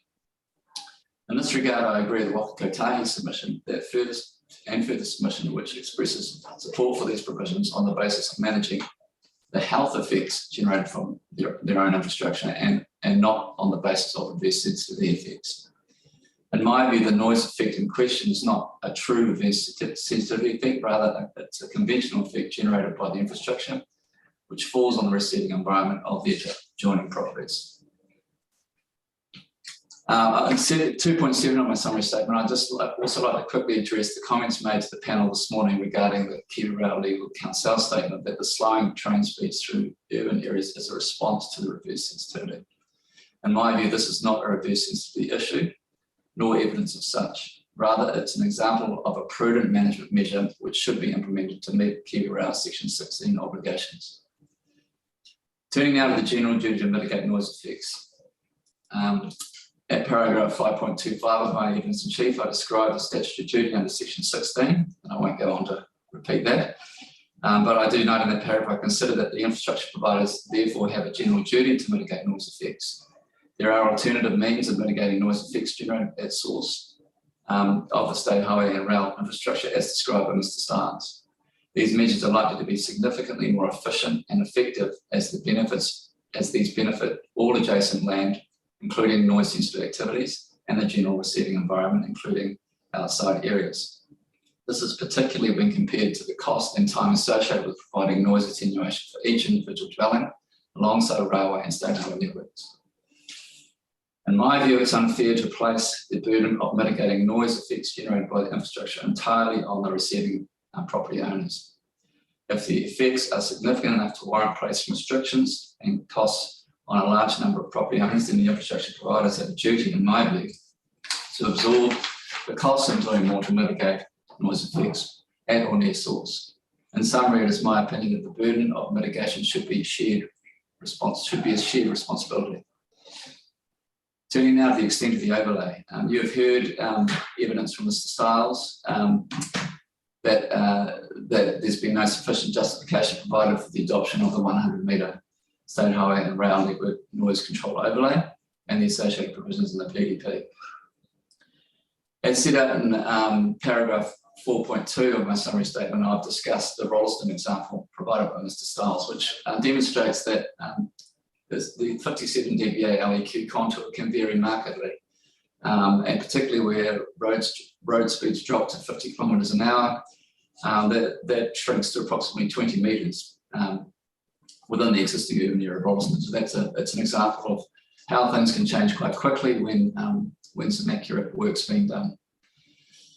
I acknowledge that under certain circumstances it may be appropriate to adopt state highway and rail network noise control overlays and associated provisions which impose some of the costs of mitigation of noise effects on new activities and the receiving properties.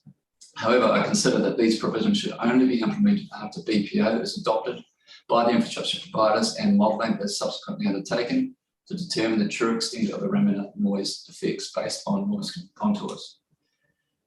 This information can then be used to determine the more appropriate extent of the overlay defined by the noise contours rather than a blanket 100-metre extent. I therefore consider that the proposed 100-metre overlay extent has little justification in terms of specific local effects.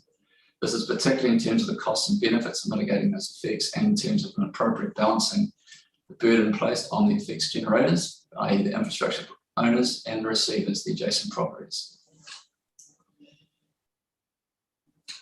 In terms of the 50-metre setback and 5.1 of set out in my summary statement, a summary of my evidence, which basically says that these activities become discretionary. Any activity within the 50-metre setback becomes discretionary, and that does not allow a clear pathway for establishing a new building, alteration or addition, especially given the guidance around avoiding reverse sensitivity effects as set out by Objective 2 and Policy 2. This combination of provisions could be interpreted in a way where no further alterations to existing buildings are possible within 50 metres of the highway or railway in existing urban areas, even if mitigation measures are implemented. In my experience, this effective 50-metre setback is extremely restrictive and an imposition on the affected property owners. And I've seen no evidence to justify such a restriction, much less to justify the 50-metre extent of it specifically. Paragraph 6.1 and 6.2, I discussed the vibration control. Paragraph 6.1, I just note that I support the reporting officer's recommendation to remove that control in relation to the state highway. However, I do not consider that sufficient justification has been provided for retaining this requirement in relation to rail vibration limits, particularly given the low volume of trains on the lines in Selwyn District as set out in the evidence of Mr. Stiles. The potential costs of mitigating or measuring the effects of rail vibration are significant and have not been justified in terms of the cost benefit analysis that I've seen. Turning now to the cost benefit section 32 analysis. The section 32 report includes reference to an economic assessment of the proposed state highway and rail network noise control overlay carried out by Market Economics. According to this assessment, the costs imposed by the overlays exceed the benefits provided. Sorry, may exceed the benefits provided, and therefore these provisions may not be justified. In my view, the most effective way of addressing noise and vibration effects is through the controls on the transport infrastructure itself to reduce the effects at source. I do not consider that there has been adequate evidence provided to justify the provisions in terms of section 32. On the final page of my summary statement, I set out alternative provisions. I acknowledge that the transport networks generate adverse noise effects that may be appropriate to mitigate through the controls on properties adjoining the infrastructure if an appropriate evidence-based and justification is provided. However, the burden of mitigation of those effects should only be placed on the receiving environment following the adoption of BPA to mitigate at or near source as far as possible. It is beyond the scope of this statement of evidence to set out a detailed set of alternative provisions in the absence of adequate evidence based to justify specifics. And that's why in the submission prepared by Kaimora, specific provisions weren't provided because there wasn't evidence to work from in terms of crafting those provisions. However, to assist the panel, it's worth setting out an outline of the general amendments needed, in my view, to achieve a package of provisions that may be appropriate to mitigate noise effects generated by the state highway and the rail networks. And that includes A, amending the overlay to an appropriate distance, and it's based on actual noise contour measurements, as Mr. Stiles has just explained to you, which can be, sounds like can be quite effectively achieved to determine the extent of the remnant noise effects. B, amending the supporting objectives and policies so that they are framed around managing potential health effects of noise rather than reduce sensitivity. Removing any provisions which require certain vibration limits to be achieved based on the evidence of Mr. Stiles. And remove any provisions which have the effect of imposing an area where it may not be possible to establish any new building or alteration to an existing urban area, as noise R33AI currently does within 50 metres in the proposed district plan. There needs to be an appropriate and sufficient clear pathway provided for establishing new or altered buildings within all areas of the overlay and existing urban areas if appropriate mitigation measures are implemented.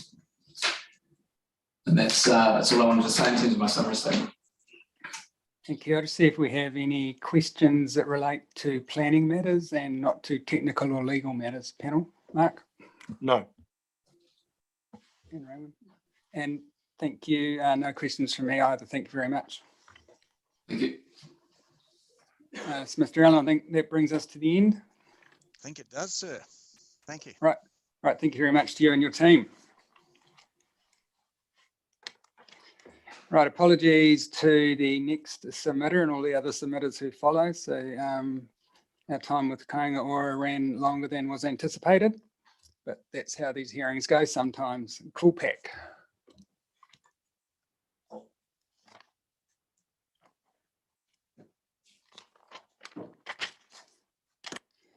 So good afternoon and welcome. Maybe you could just introduce yourselves to us, and I don't want to put you under any time pressure at all. And I say this to all the submitters, but thank you for your pre-circulated material. We've read that, so you don't need to reread to us stuff that we've already read. Not all the submitters understand that, but other than that, over to you. Introduce your team and just present your case to us. Thank you. Thank you, sir.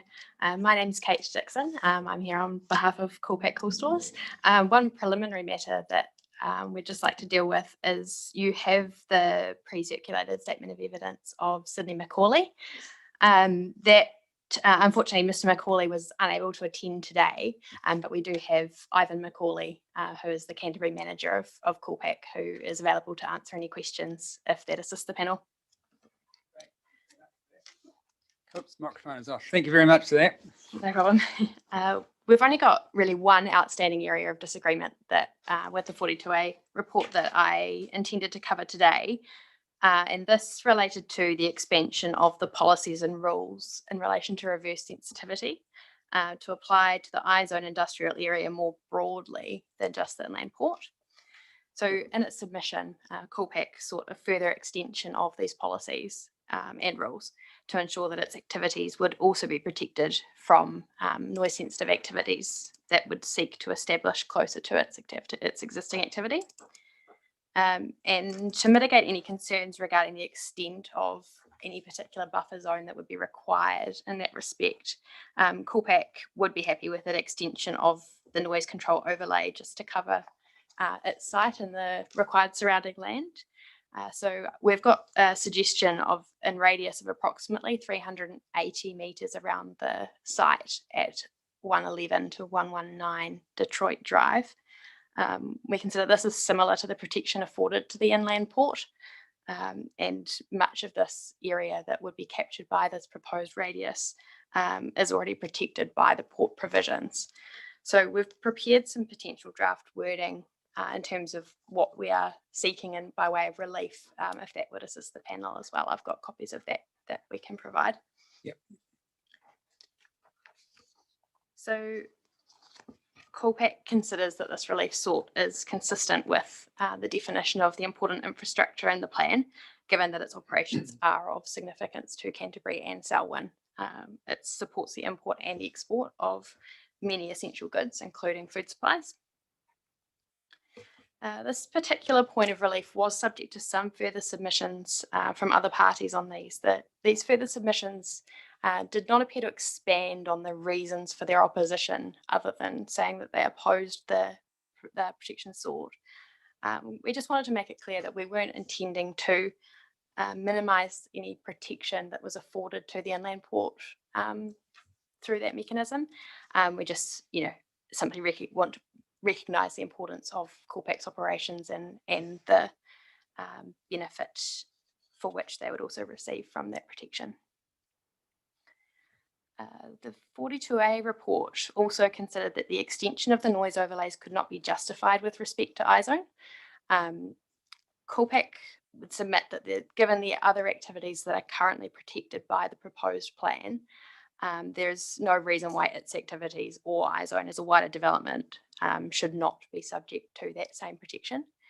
And also another point that we just wish to make is that we're not submitting that no development should occur within those restricted areas or subject to the overlay, just noting that the provisions do create standards for new housing or sensitive activities in that area, and don't intend to prohibit or restrict, and we don't understand that those standards would be particularly difficult to be met in many circumstances.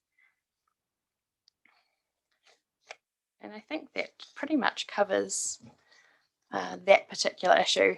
You've obviously got our written legal submissions which set out our position on the rest of the matters. Yep.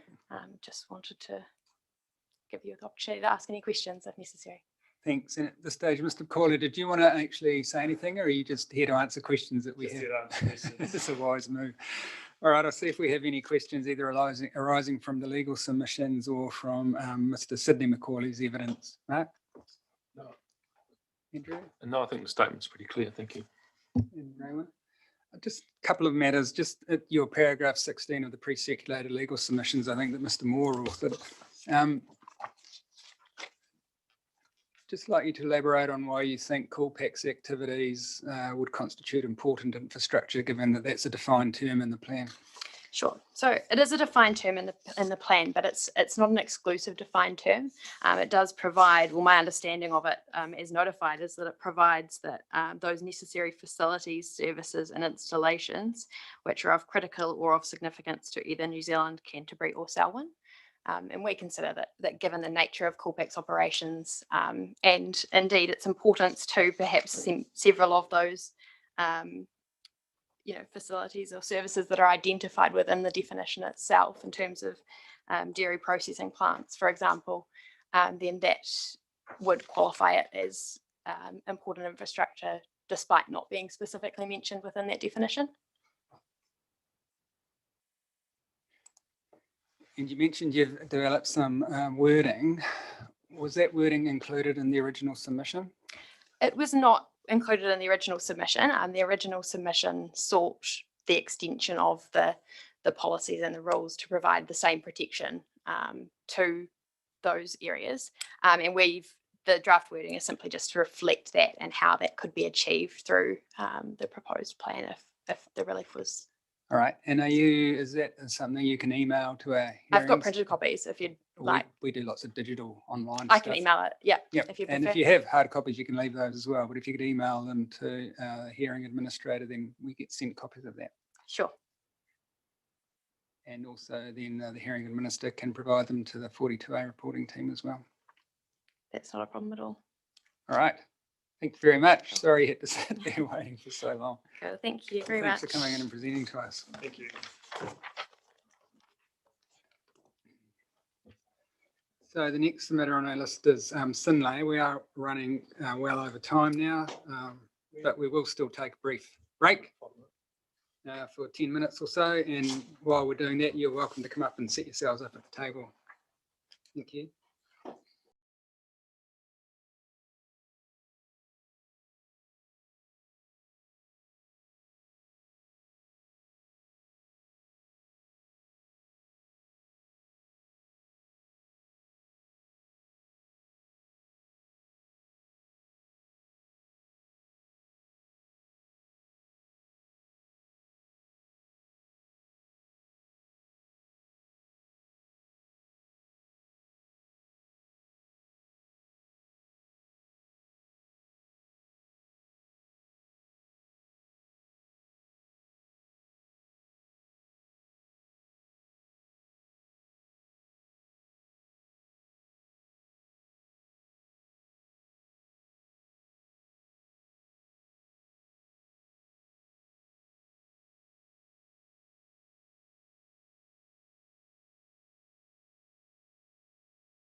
and Mr. Yves Denacour from Sinlay. So I'm not planning on addressing you widely because the legal submissions have been pre-circulated.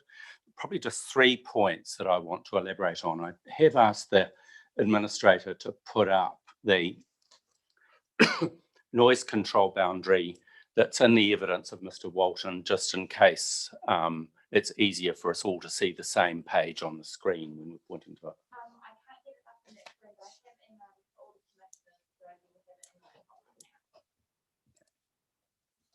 It should look like this.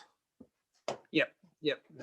And it's got, I guess, in corporate colours, the pink noise control boundary that Sinlay's proposing.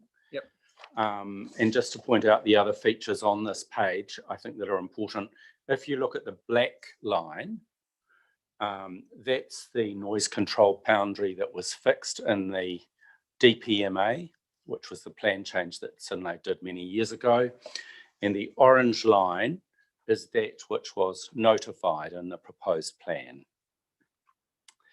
So just have that in front of you as we are speaking. Sorry, just to interject. And so is that the same diagram that's Appendix 1B of Ms. Riker's evidence? Yes, it is. With one minor modification, I think. I'd added the, yes, so I've added the black dashed line to show the operative NCD from the DPMA, which is not in Nicola's appendix. Okay. Just so it's all in one drawing, even if it's confusing. So just let me get to grips with that. So that there's no change to the noise control boundary as it moves out to Sheets Road. Both the proposed, notified, and the existing NCB is unaltered at that point. The alterations are to the southwest, obviously aligning to where the plant is now located. Okay, thank you. So the 3 points that I want to make. I think in preparing for this hearing, there was an exchange between me and the panel as to the appropriateness of hearing this evidence now, rather than in the context of the DPZ hearing that's coming up. And we've obviously pulled the straps out and prepared evidence and appearing in front of you today. But I want to say to you that that exchange with the panel was for probably 2 principal reasons. One, because it's at the heart in my submission of the operating environment at Sinlay. It's probably the most fundamental element in Sinlay's submission that we're preparing, that needs to be focused on in this plan change to ensure, in my view, an operating environment which is uncomplicated by past resource consents. It simply means that what you will get is a zone which is able to function without the constraints of the current resource consents that it holds. Leading on from that, the focus of this submission is really not to restrict a noise control boundary to what is there now.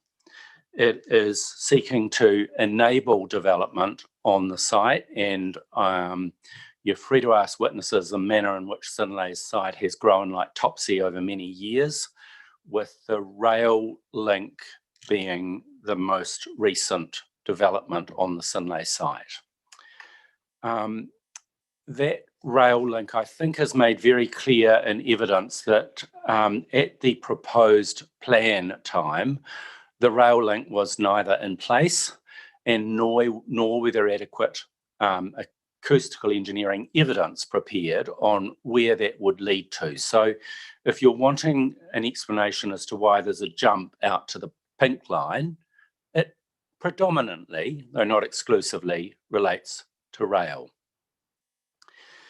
As I've said, it's to enable the overall zone. And you'll note in evidence that Mr. Walton, in carrying out his brief, has added all of the cumulative noise effects together from the site and then applied a 1% margin on top of that. It may one decibel, apology, 1 decibel rather than 1% margin on top of that. And it might be that that's the answer to some of the questions in the Section 42A report about give us the context in terms of why you are proposing the line that you are. In my submission, it goes back to enabling development of the overall zone and functionality of the overall zone. Just on this point, it's not unusual for plans to have provisions tailored for dairy processing sites. I haven't looked right round the country, but I'm fully aware that if you want to, you could go, for example, to the Southland District Plan to look at what happens at Edendale, which is a Fonterra site. It also has a noise boundary which extends beyond the footprint of the active part of the site to control, in that case, the difference between an existing house and a proposed house. If I take you to the North Island at Te Rapa, just close to Hamilton City, again, it has what's called a noise emissions boundary, and it fulfills the same role to make sure there's an operating environment around that plant. So, in line with both of those, I want to emphasise that that pink line is not an exclusion zone in any way. It's simply a line where once you cross the threshold and want, for example, as a farmer to build a house in that zone, you're going to have to apply to this council for consent. So and Mr. Walton's evidence is clear on what the expectations of a new build would be to comply with noise attenuation in a new build house. The second of my 3 points that I want to raise is about compliance certainty. I do address this in part in my legal submissions, but because Synlait has been developed in a piecemeal manner, I think it becomes extremely difficult if you were a noise control officer, a compliance officer, to apply noise rules in the context of the Synlait site. You would have to try, when you're 200 metres away from the plant, to determine the source of the noise, to work out whether it's coming from the rail offloading site, part of the site, or whether it's coming from compressors or other operational parts of the site, traffic, for example, on other locations, before you could even begin to apply a test as to whether the site is complying or not. So I'm wanting to say that what Synlait's proposing is making it easy, not only for Synlait's operating environment, but also to ensure that there's a degree of rigour that could be applied by compliance officers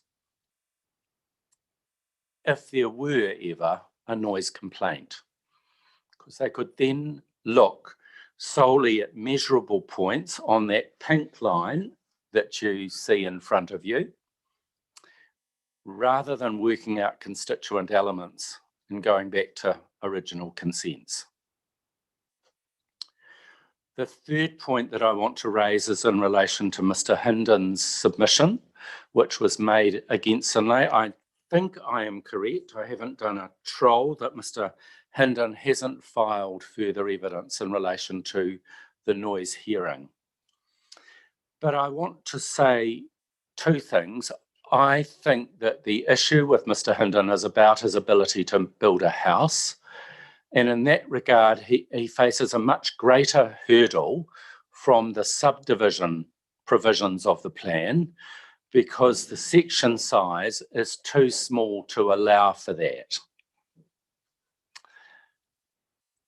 He can, of course, apply for a resource consent, and as Mr. Walton said, he can probably build a house which would get approval because of the noise attenuation as part of the built environment. But the hurdle that Mr. Hindon seeks is for you to ask Synlait to fully internalise its noise on its site. That's not the case at the moment. And in my submission, I've said, I think his stumbling block is far greater. So those are the points that I want to make in terms of opening. We're very happy for you to ask questions to Synlait generally, or you can ask questions on specific points of the written evidence. Right, well, we'll just see if we have any questions arising from the legal submissions initially. Raymond?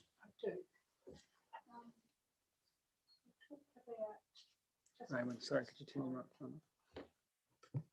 I think I will ask you this question because it's about justness and fairness. Because submitters have raised this issue, do you think it's fair and just for existing homeowners, when doing alterations or even new homeowners that established within Synlait's noise control overlays, as well as their proposed extension, to bear all the costs of mitigating noise and vibration generated by Synlait's milk processing plant, because Synlait are unable to control noise within their site? Yes, I do. The reason that I'm saying that is probably threefold. That the surrounding properties to Synlait are farming properties that are generally large, and there's plenty of space in my submission for them to locate a house outside the noise control boundary. I think it almost gets fanciful as well for someone to contemplate putting a house close to the Synlait site, not because of Synlait's operations, but because of the existing environment and the noise levels from the state highway and rail corridor in any case. I can't think why someone would want to build a house in that particular environment. And Mr. Walton explains that in developing this noise control boundary, the primary reason for it is it sets a point of measurement which is kind of inconsistent with the general noise rules, because they require in the rural zone for noise to be measured at the notional boundary of a house, whereas this for Synlait is setting a defined point that we will comply with noise at the noise control boundary. So there is sort of a difference between the way the general rules apply and these rules apply to the site that mean, in my view, and I think Mr. Walton says as much, that there is protection at the noise boundary, which is very consistent, if not greater, than would apply under the general rules. In terms of one of the submitters, just because of a long-standing history, Synlait has offered as a private arrangement, should building occur, for a noise mitigation contribution to be made to that owner. Now, that's something that we don't want to put in the plan, but you need to know about it. Well, actually, that answers my question. Thank you. Andrew? Mark, any questions arising from the legal submissions? No, I think they are more pertaining to the acoustic and planning submissions. If not, Mr. Chapman can come back to them.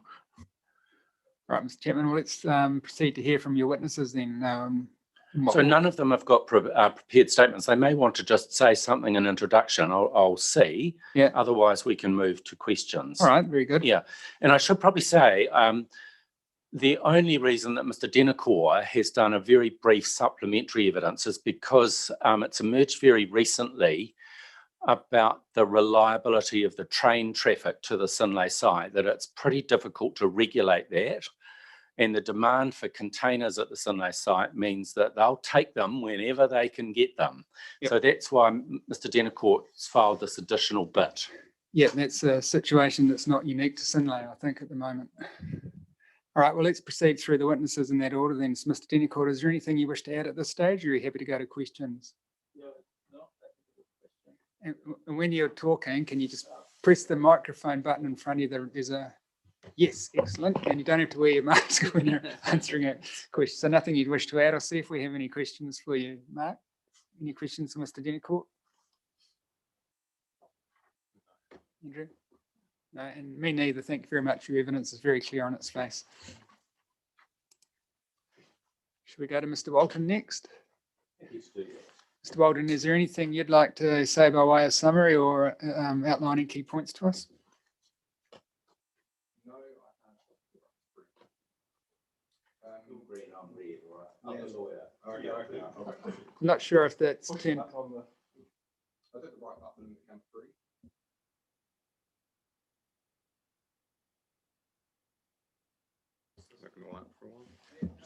Angle it this way. There we go. I'll be in stereo. Right. Let's just put that way so I'm not shouting into it. No, I don't think I have anything particular to add. I had prepared an executive summary in case you wanted anything in brief, but I think that really covers off all of my key points. Probably would just add one quick comment in response to Mr. Chapman's submissions that he was referring to noise from rail being the reason why there was the extension of the pink line on that drawing. Of course, and I may have even been guilty of using the same language in my evidence. When we say rail, we mean the unloading of rail, as the rail movements themselves are exempt. Okay.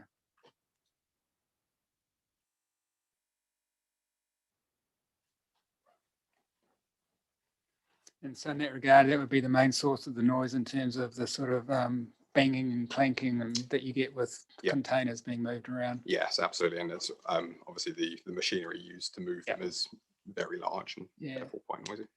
Do the Sinlay machines have reversing beepers on them?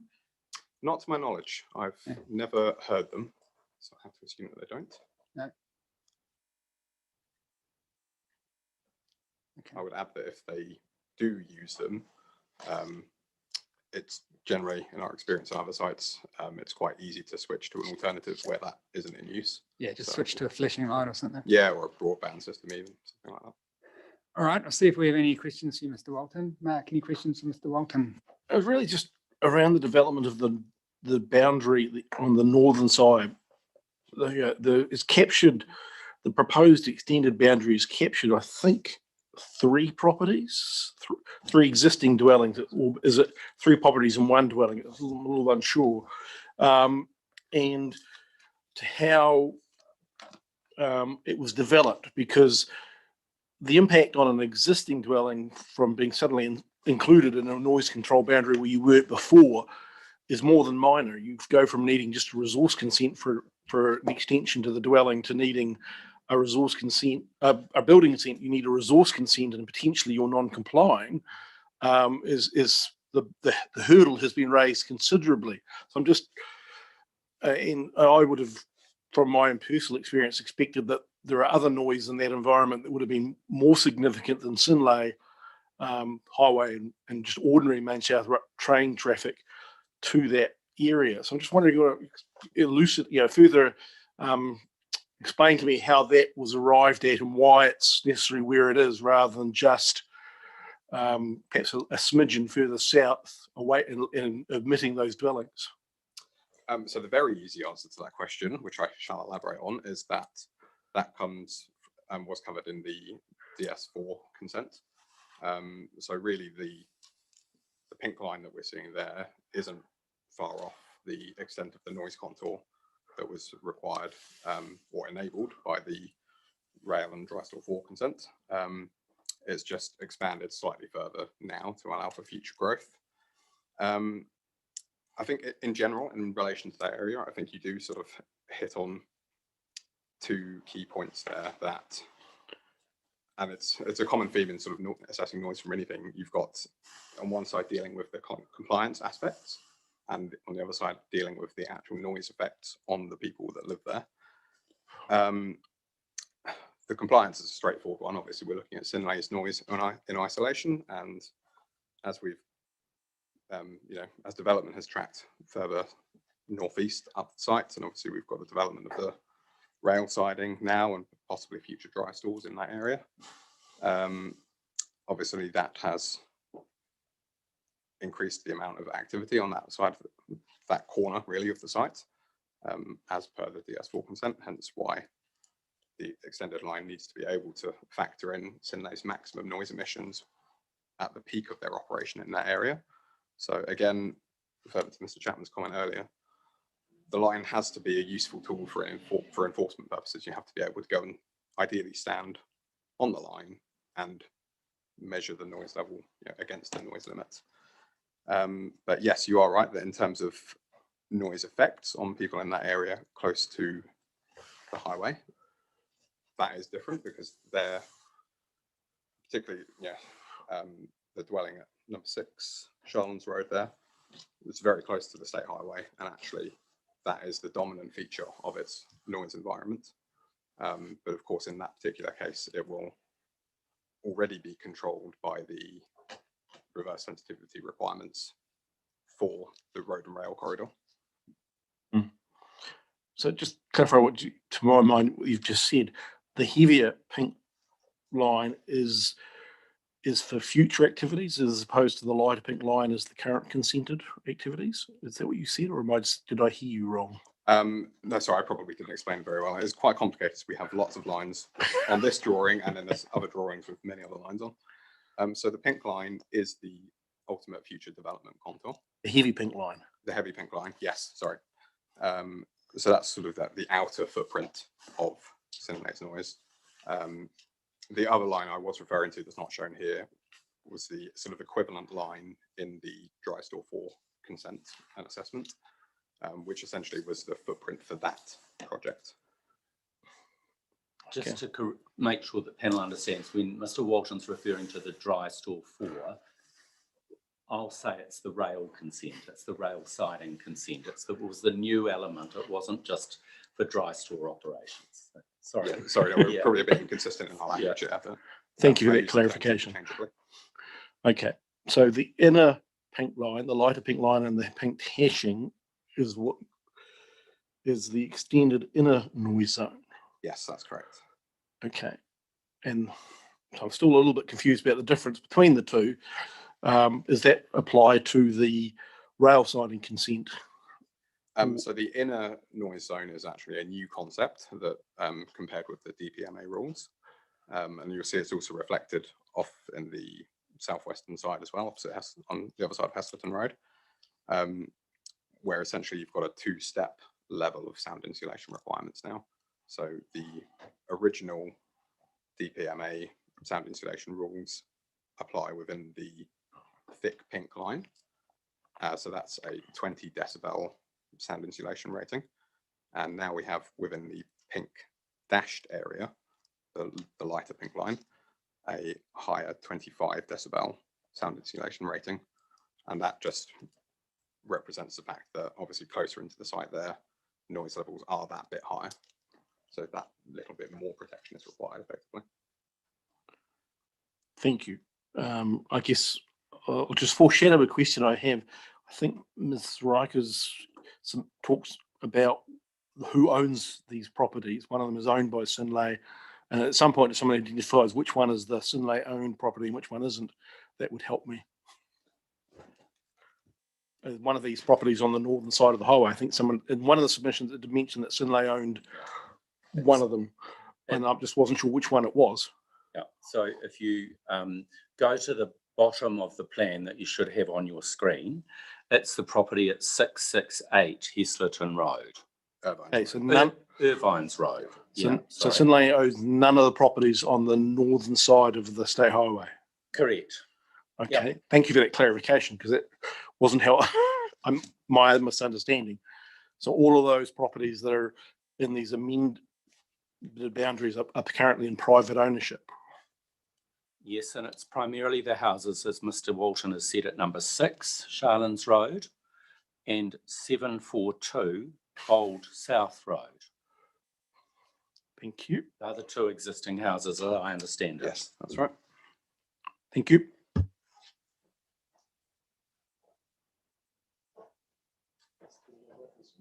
Thanks, Andrew. Selwyn? Yes, I do. Still on the map, I suppose probably not new to it. I wonder where the railway line itself goes. The railway line is on the south side of the state highway. So it's sort of sandwiched between the highway and Sinlay site. And what about the rail side? So that tucks in into the site just between the labels for State Highway 1 and Main South Road on that drawing. You'll see the rail siding sort of deviates off into the dairy paddock there and then enters the Sinlay site in the northeast corner, or northern corner, I suppose.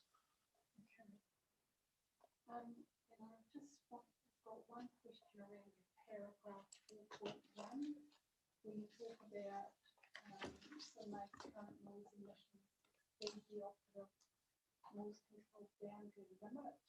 You talked about gradual deviation from forecasting. If the proposed extension to noise control boundary are approved, can the community, particularly the neighbours, be assured that gradual deviation from forecasting won't happen again? That's an excellent question because it's something I've that's had on my mind throughout this process. Firstly, that's one of the reasons, well, it's the main reason I added a small 1 decibel margin around the contours, just to, I don't think it's shown in any of the drawings here, but essentially where the original line was, it was tucked onto the calculated noise contour, basically. So there was no leeway there. So, well, let's just expand it by a few meters and, be confident that we're actually more likely to achieve the limit there. In terms of sort of overall noise creep of the site, probably the main comment I'd make is that it's, in a counterintuitive way, actually becomes less of a problem the bigger they get. So, if way back when they install the first big dryer tower and that creates, say, a level of 40 decibels at the noise control boundary, then they have the second dryer and that's 43 decibels. And it's sort of a diminishing return after that. So by the time they're adding sort of dryer 5 and 6 or whatever, for example, you're actually seeing fractions of a decibel increase. So particularly for large scale developments, sort of in the core of the site that are consistent with what's there, any new development wouldn't be expected to have the same magnitude of change at the boundary that we've seen in the past. I think it's only really sensitive now to developments on the periphery of the site, as we've seen with the dry steel for rail development. Obviously, that was effectively a new or expanded activity right on the boundary of the site, and of course that then has the effect of pushing the contour out. But obviously, core developments in the middle of the site are quite safe now, if that makes sense. Great, thank you. If I can just add to that, it's probably more relevant to the DPZ hearing, but you need to understand that Sinlay can't build something massive right on its boundary. There's a graduated height limit that flows into the site, which means that if it were going to put another dryer tower in, for example, it would be on that higher building. It's not a zone, it's an overlay, and the higher building overlay rather than right on the boundary. But rail, of course, needs to be parallel to the main trunk line. It's just been unavoidable. Mr. Walton, I was just wondering, I'm looking at the appendix 1B in Ms. Riker's evidence, her diagram. Yes. And I just wondering if you do a little bit of homework for us, if you could maybe take that diagram, and I don't know how easy this is, but if you could superimpose on top of that the noise control overlays relating to the railway and the state highway, just to give us Yes, I have a draft on those. I did that and it looked so confusing. I took it back out again and thought we'd just present the easy one here. But Yeah, but if you could do that, and maybe Yes. just for my assistance, if you could just draw on where the rail siding comes in, I just can't follow it. yeah, that's not a problem. And if you look at that diagram there, if you see the label Main South Road. On Miss Riker's one? Yes. Yes. Yes, and just to the left of that, there's a triangle that looks like it has some vegetation in it. What's a triangle? What's that land use? Do you know? It's a sweep of the centre pivot irrigator and the difference between irrigated land and non-irrigated. I think that's what it's showing.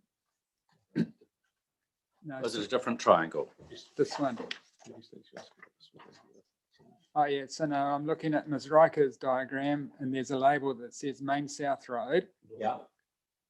And it's where Charlins Road comes in to Main South Road. And just to the left of the label Main South Road, there's a triangle of land that looks like it has vegetation in it. I just can't. So that's got trees in it. That's the Mr. Hinden's Okay. Property. That's the size of this property. Okay. Yeah. All right. And it does look as if it has a clearing in the trees, which is right, but there isn't a house there currently at the moment. Yep. I think there's a building there of some nature, maybe a temporary building, but no house. Okay. Kind of shelters, after barns with containers. So there is activity on site, but there's no dwelling. Yep. Yep. More looks like more like open warehouses. Yep. Okay, no, that's helpful. But other than that, no questions here, Mr. Walton. Your evidence was clear. Thank you. Sorry, just on those drawings, would you like me to add the property ownership on as well if I can? Would that be? If that's easy to do, yeah. Yeah, The more information we have, Yes, the better. absolutely. And there's maybe if you're able to do that within the next week or so, is it? Yeah, that's not a problem. And that can just be forwarded to our hearings administrator and she'll provide it to us into the 4218. Yes. Thank you. Ms. Rikers. Just before you start, Ms. Rikers, I wonder if you might like to just talk to the question which Mr. Alexander asked about the need for a resource consent to build. So the effect of the expanded noise control boundary doesn't automatically mean you have to get a resource consent. What you have, if you want to build or do an extension, you just need to make sure that that structure or building complies with the acoustic insulation. It would only be if a person chose not to comply with the acoustic insulation that a resource consent would be triggered. So for those properties that are in the inner noise zone, they have to comply with a higher level of insulation, and those properties previously had to comply with insulation. So that it's just the extent of insulation that's required. And then there are the additional properties that are added in who the requirement for insulation would be new. Thank you.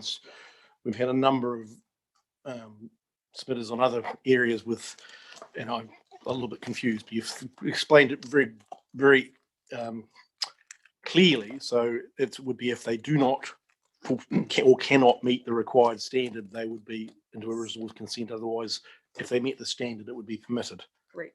Thank you for that clarification.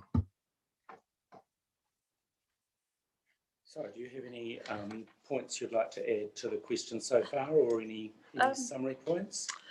I guess the only summary point I guess I would make is that although this is a hearing about a noise control boundary, and the change in the noise control boundary is largely driven by rail, introducing rail has removed 16,000 trucks per year, and the, I guess, loss of the noise from the trucks isn't part of the equation. So I guess wanted to make the point that there are wider considerations or benefits that arise from the rail, which, although there's adverse, I guess, potentially a change in the noise environment, there's a corresponding benefit by removing trucks.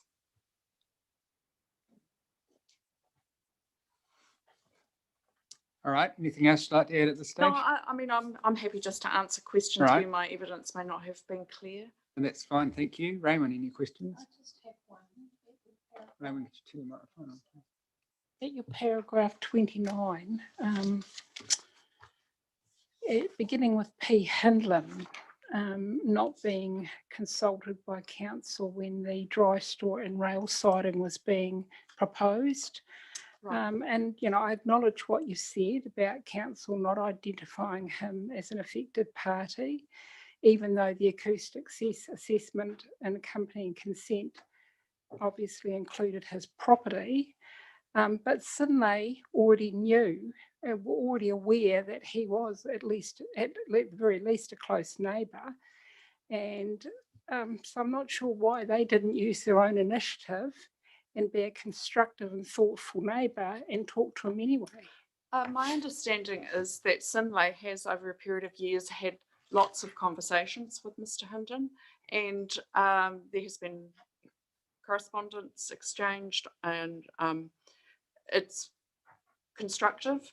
So when it came to the resource consent, that is obviously council's decision as to who gets notified.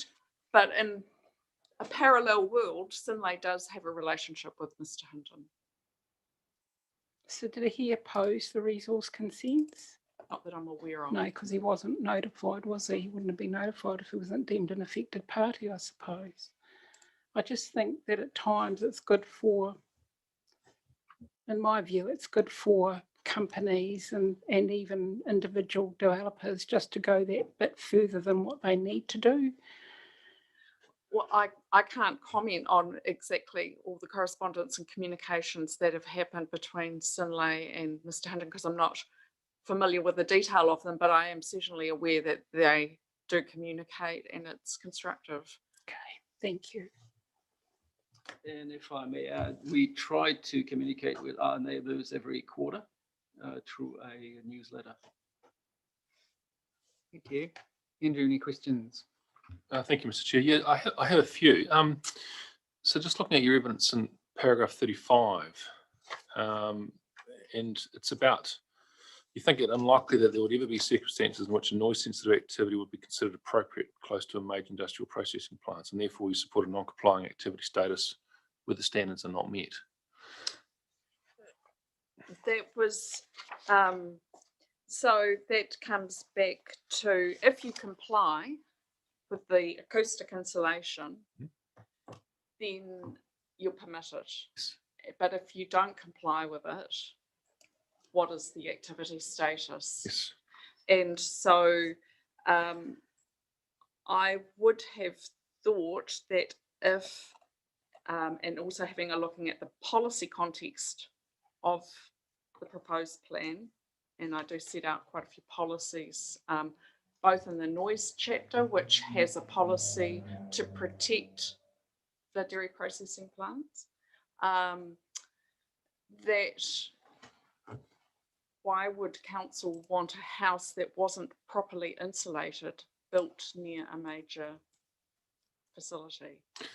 Yeah. So you don't think there'd be any circumstances where you would approve that, and so it should be non-compliant? Not if it was for a habitable room. Okay. So for instance, you had a large bedroom and you had 2 kids, and you decided to put a partition in it and created 2 rooms. Same family lives there. Would that still be non-compliant? Or should be non-compliant? Or if you put in a new extension, put in a single habitable room, but you didn't put in the ventilation requirements, which are required by the rule because it's just a room for a guest room. So therefore you'd become non-compliant, even though it's just an extra bedroom. The nature of planning rules is that they're always blunt. Yes. And so I would go that for most scenarios, a non-complying activity status would be more appropriate, but there may be some where you would go, that's unfair. But that's the nature of, I guess, a planning mechanism. But you would accept that the discretionary status would allow you to consider all those things anyway and assess the proposal, its effects, and look at the policies too. Correct. Yeah. The difference is really that one is more discouraging of not putting in your insulation. Yeah. So in fact, you could actually have it that a new dwelling in its entirety could default to non-compliant, but alterations which created a new habitable room to an existing activity could have a lesser status. You could, but would you want to go to that level of specificity for a very unknown small number of? It's a very small number, isn't it? Yeah, that's right. And if I may interject, there's also an issue of scope. I'm not sure if anyone's actually asked for that. Correct. So I have another couple of questions. So paragraph 40, and it's around rules applying to land within the general rural zone over which the overlay applies. Yes. But that's within your own ownership. So I'm going to see the point you make. Did the section 42A report pick up on this matter? And I'm not sure whether that. I'm not sure that it did. So this is in the context of subdivision. And so all that the Sinlay further submission is asking for is that if there was to be a subdivision as a non-complying activity in the noise control overlay, it should only apply in the rural part, not internally within Sinlay's own zone. Yeah, look, I understand what you're saying. I wasn't sure if the section 42A report picked that up, and then in my mind, it's a question of scope as well around scope for making that change. It's a further submission from Sinlay saying, please, can you make sure that if you change any rule that you make sure that it doesn't affect within the zone. Yep. So my next question is my last question. It's really just a point of clarification around how the noise rules apply, and it may be me just being a bit thick. So paragraphs 49, 50 and 51, and you talk about additional properties or parts of properties now being included in the noise control overlay boundary. And we identified a couple of those earlier. I think it was 6 Charlins and 742 Old South Road. So I'm just wondering what that means for noise as it's measured in REQ1, because I think it talks about meeting a noise limit at the boundary with the noise control overlay. Yes. Now, if the boundary is extended well beyond to include some sites in the growers that are in private ownership, does that mean they may well now have a much higher noise level at that point because they're 10, 20, 30, 40, 50 metres back from the extended noise control boundary, which is actually further away now, rather than being adjacent to them? Is that how it works? Or have I not understanding how it applies? My understanding is that the noise would be measured at the line of the noise control overlay, and Mr. Walton's evidence addresses the degree of change or effect that people may experience within that area. Yes. And he describes that as being perceptible over, if it was occurred over a very short duration. So if the noise change was suddenly by a couple of decibels, was it? I'd have to defer to Gary to answer that with more certainty. But over time, the change would probably be negligible. Yes, I do recall reading that in the evidence. So I was just trying to get right in my head then, because obviously you can create more noise closer to the site, and as with distance, then that noise decreases, and the measurement point is at the boundary. But now the boundary's jumped over to the other side of these properties, which are now closer to the noise producer. Right. And so you're saying it's just a couple of dB or something, which is just appreciable difference. Yeah, but I think if I sort of understand your original question. Sorry, could you push your microphone? Well, this one work. This one does work. There we go. Don't need yours anymore. Thank you. So in terms of how compliance would practically be assessed on the ground, if I was practical standing out assessment, of the microphone, yeah. So obviously the gold standard would be to try and measure the 45 at the pink line at the NCV. But in some cases that may not be possible to measure there for whatever reason. And even if in particular you were interested in what's the level at this particular house, well, obviously we know already from the modeling that if the level is 45 here, then it is, you know, X at a different point. So it would be equally valid to go and measure at the house and ascertain whether you're above or below, you know, the sort of expected state based on the current modeling for where the 45 comes, if that makes any sense. No, it does, but I just sort of want to say, as you, if you keep pushing the line out, then you can keep creating more and more noise, can't you, within the existing site? Because it's measured at the noise control boundary each time, technically. Yeah, so if the line were to move again in the future, then yes, that would be a change. Well, for anyone within the contour, yes. Basically. No, that's right. I just want to clarify that that's how it applies. No, thank you. No further questions.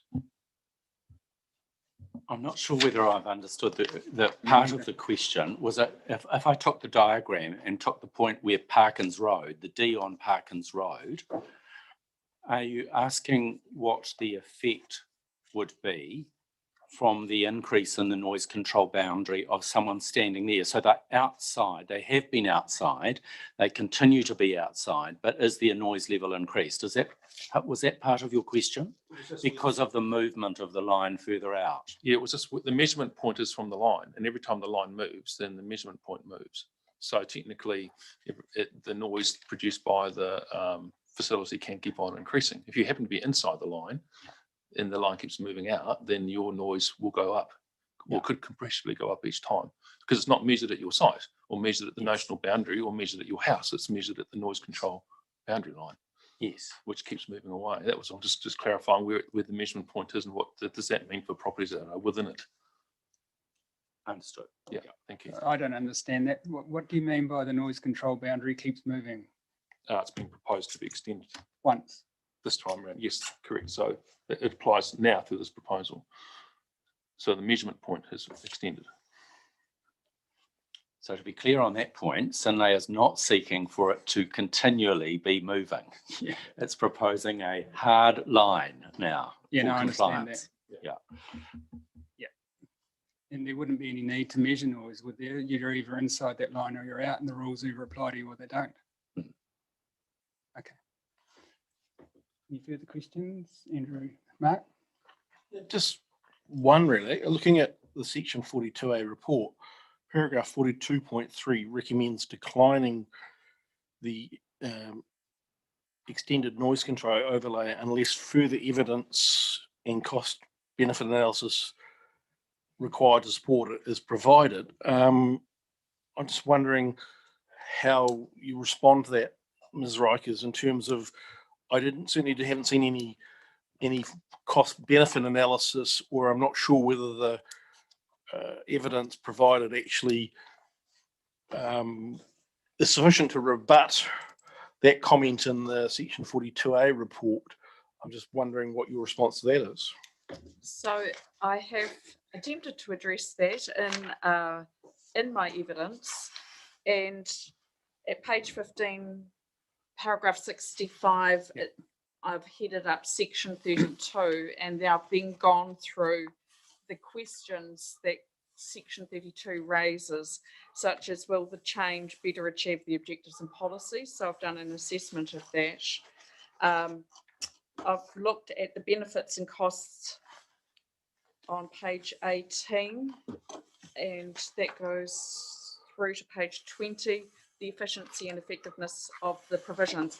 Whether that is sufficient for the section 42A report writer to, I guess, have a different view, I'm not sure. Thank you. Yeah, just in regard to that, sorry, Mark, any other questions? No, it's just in relation to that, I did notice that you've done the section 32 analysis. So thank you very much for that. If we're minded to accept Sinlay submissions that would of course form our section 32AA analysis. And just I make the comment that that's far more comprehensive than the 32AA analyses that we're being served up by the officers in some case. So I don't have any concerns regarding the robustness of what you've provided there. Just a couple of, just one question from me, just want to clarify. So Sinlay's obviously seeking the new noise control boundary lines on the map that we've been looking at. Sinlay's not seeking any changes to Rule 6.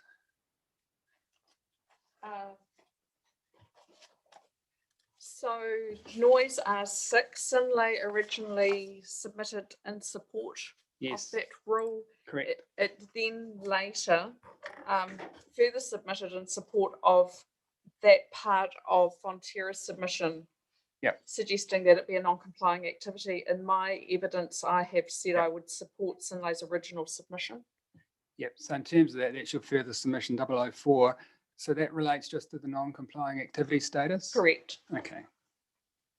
All right. Thank you very much for that, but no further questions from me. And just, Right. Mr. Chapman, sorry, just wanted to address one issue you raised right at the start about the overlap of this hearing with the DPZ hearing. Commissioners Willis and Solomon are on the DPZ hearing, so there's direct overlap. And then Gary Ray, who chairs the other stream of hearings, and myself, we liaise in terms of crossover issues. And at the end of the process, there'll be a lot of work done to make sure that the whole plan gels as a whole. So I just wanted to allay any concerns you had in that regard. Yes, I'll foreshadow that I think on the basis of this hearing about noise, which I said was fundamental to Sinlay's submissions, I'm think that our role in terms of the DPZ hearing will be greatly reduced. Whether it will be nil, I have yet to determine, but greatly reduced. All right, no, thank you for that. There's just a couple of other points that I wish to make in relation to questions. Sure. Commissioner Solomon did ask about how Sinlay consults with its neighbours, and I think it's fair to address the panel and say, in terms of some of that quarterly reporting that happens, we did find a letter that was drafted to send to the neighbours about this submission on the proposed plan and what Sinlay was seeking. Unfortunately, with change of personnel, we just couldn't find out whether it was signed and sent out. It was carefully crafted by a lawyer and many other people, but whether it actually went out, we're not sure. But I just want to make the point that it was drafted for the purposes of sending to neighbours, and that's what Sinlay does. In relation to the cost benefit analysis, I just want to make it clear that, in case it's not in there, that Ms. Riker's evidence today about what the swap does between rail and road is, in my view, the most cost benefit reason for making this change. So just in terms of that, reduction in truck movements and reduction in noise associated with that is offset, or more than offset in your view, by the use of rail and the rail side? Yes. Yeah, it's just that one of them is completely discounted and the other is part of the rules. Yeah. Understood. Thank you very much for your time. Thank you. Thanks for coming in and for presenting your material and answering our questions.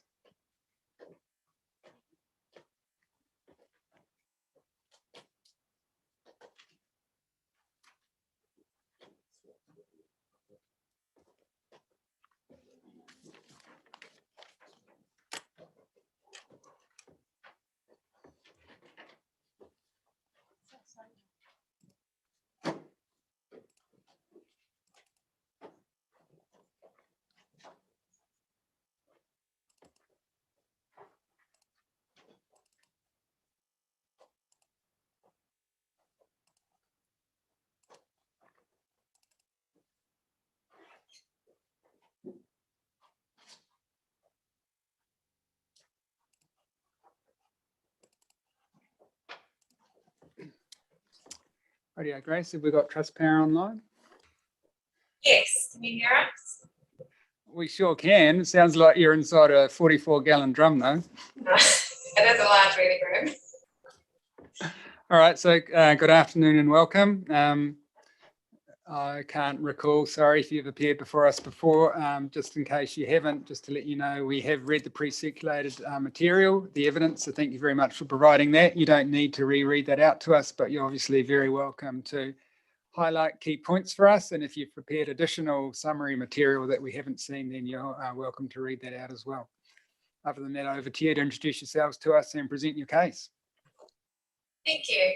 My name is Selwyn McFarlane-Hill. I work as an environmental advisor for Trustpower. And this is Renee Calland from Tonkin and Taylor, who is presenting our expert evidence. My company evidence can be taken as read. I'm happy to answer any operational questions that the commissioners might have in relation to the noise chapter and the Coleridge scheme. Or I can clarify any points that the evidence is not clear. All right, should we just see if we have any questions for you? So any questions for Ms. McFarlane-Hill? Raymond? Andrew? And Mark? And I have no questions either, thank you. Your evidence was very clear on its face. Perfect. I'll hand over to Renee now for the expert evidence. Thank you. Okay, thank you, Commissioners. I don't propose to take up too much of your time, so hopefully you can catch up on your schedule a little bit. As you're aware, Trustpower's main thrust is to ensure not only the ongoing operation of their facility at Coleridge, but also the ability to enhance generation output where practical. And this approach is supported by the National Policy Statement for Renewable Electricity Generation. So for the noise chapter, reverse sensitivity has been addressed by excluding the settlement zone from the noise table and noise requirement 1. However, we'd like to extend that exemption for the Coleridge hydroelectric power scheme to the neighbouring Bruce zone, and has therefore requested that exemption be added to noise rule 1. So there's just a few properties that are in close proximity to that settlement zone that are zoned general rural, and just to prevent any noise sensitivity, reverse sensitivity issues, we'd like that exemption added. So that's the main thrust of the evidence, and I'm happy to answer any questions you may have. Thank you very much. Just before handing over to the rest of the panel, in terms of the amendment that you're seeking to rule noise R1, understand the merits of what you're suggesting, but I have a concern about scope. Trustpower was not a submitter or further submitter on rule 1. So why do you think we have scope to make the amendment that you seek? We initially submitted on the requirement in the energy chapter and the reference to noise there, and said that that we wanted those the amendment made there, and then I believe that hasn't happened, and so therefore we're looking for an amendment through the noise chapter. Okay, would you mind just writing down a paragraph or so, just setting that out and then providing that to the hearings administrator for us? Just with that if you're scope. All right, thank you. See if we have any questions for you in terms of the amendment that you seek to noise R1. Mark? No. Andrew? I have just the R1 rule or the anything. Any evidence, okay. Thank you. Evidence. Thank you. Look, thank you for your evidence. I've got a question in relation to your paragraph number 8 in first, and I'll get to rule 1 after that. And that's sort of paragraph 8 in relation to policy noise P2. And you've sought to introduce the words important infrastructure, including the state highways and designated railway network from reverse sensitivity effects. My question is, by referring to important infrastructure, does that not widen policy 2 out significantly from being simply focused on the state highway and the rail network? Yes, that's correct. And then as a follow-up, does that then overlap with noise P3, which covers the airport, and noise P4, which covers the inland port and the West Melton Rifle Range, and noise P5, which covers the dairy processing activities, all of which are defined as important infrastructure? Yes. Right. It does. And so but there's not a corresponding policy that covers other important infrastructure other than those ones that are specified in those policies. Yes, I don't disagree with that. I'm just a little bit, I'm just curious or making the comment that in broadening out that policy, then I guess could create some confusion because you have a number of policies, or one policy plus then all the specific ones which deal with the same issue as important infrastructure. And I guess that's what I'm querying with you. Could that cause confusion or misalignment because those policies say slightly different things?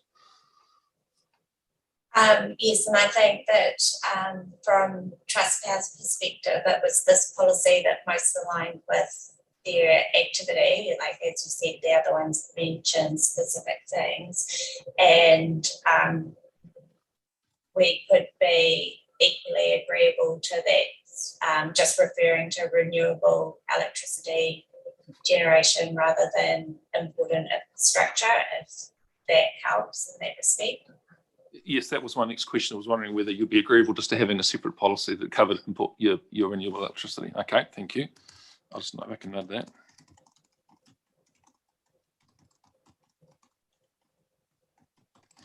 Right, thank you.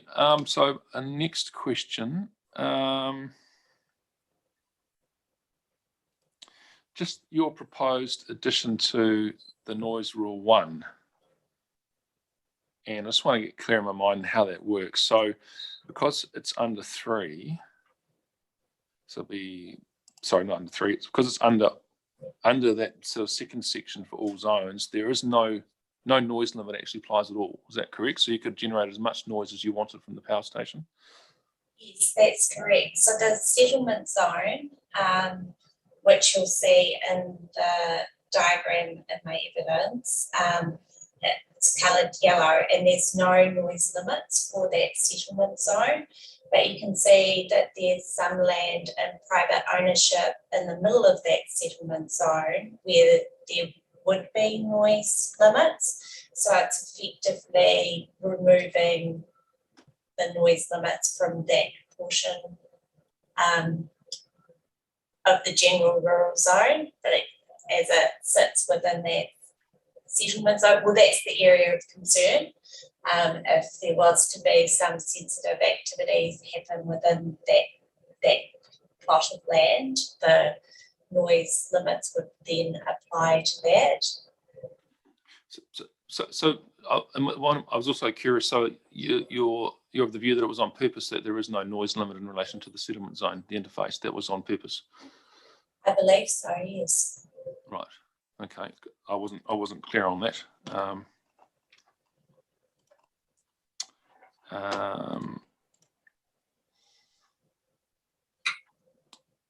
And that was my final question. Thank you. Raymond. And no further questions from me. Thank you very much. Look forward to that further little bit of assistance that you're going to provide to us. Great, thank you. Thank you.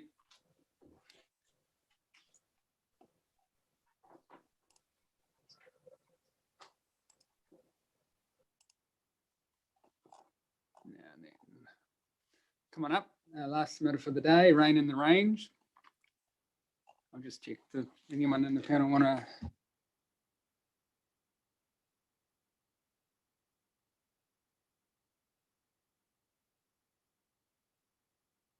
Thank you. I'm fine now.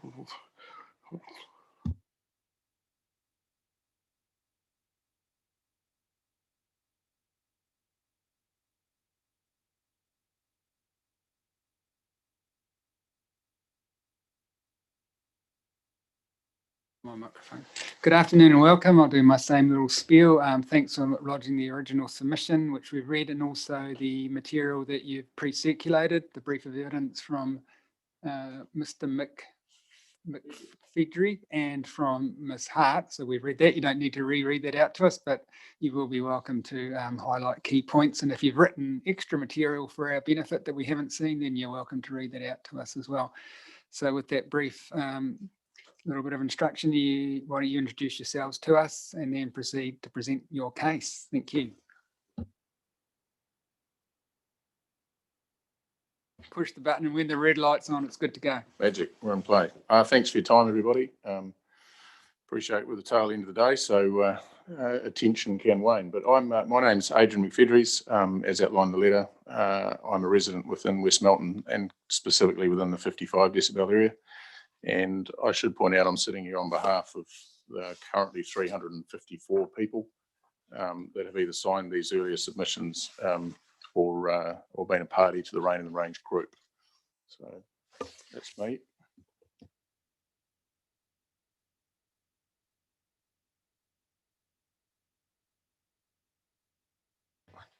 Yes. You can hear me, yep. I've assisted Rain in the Range group in terms of providing advice about what the rules and various things and how they work, which is Yep. Yep. Excellent, thank you.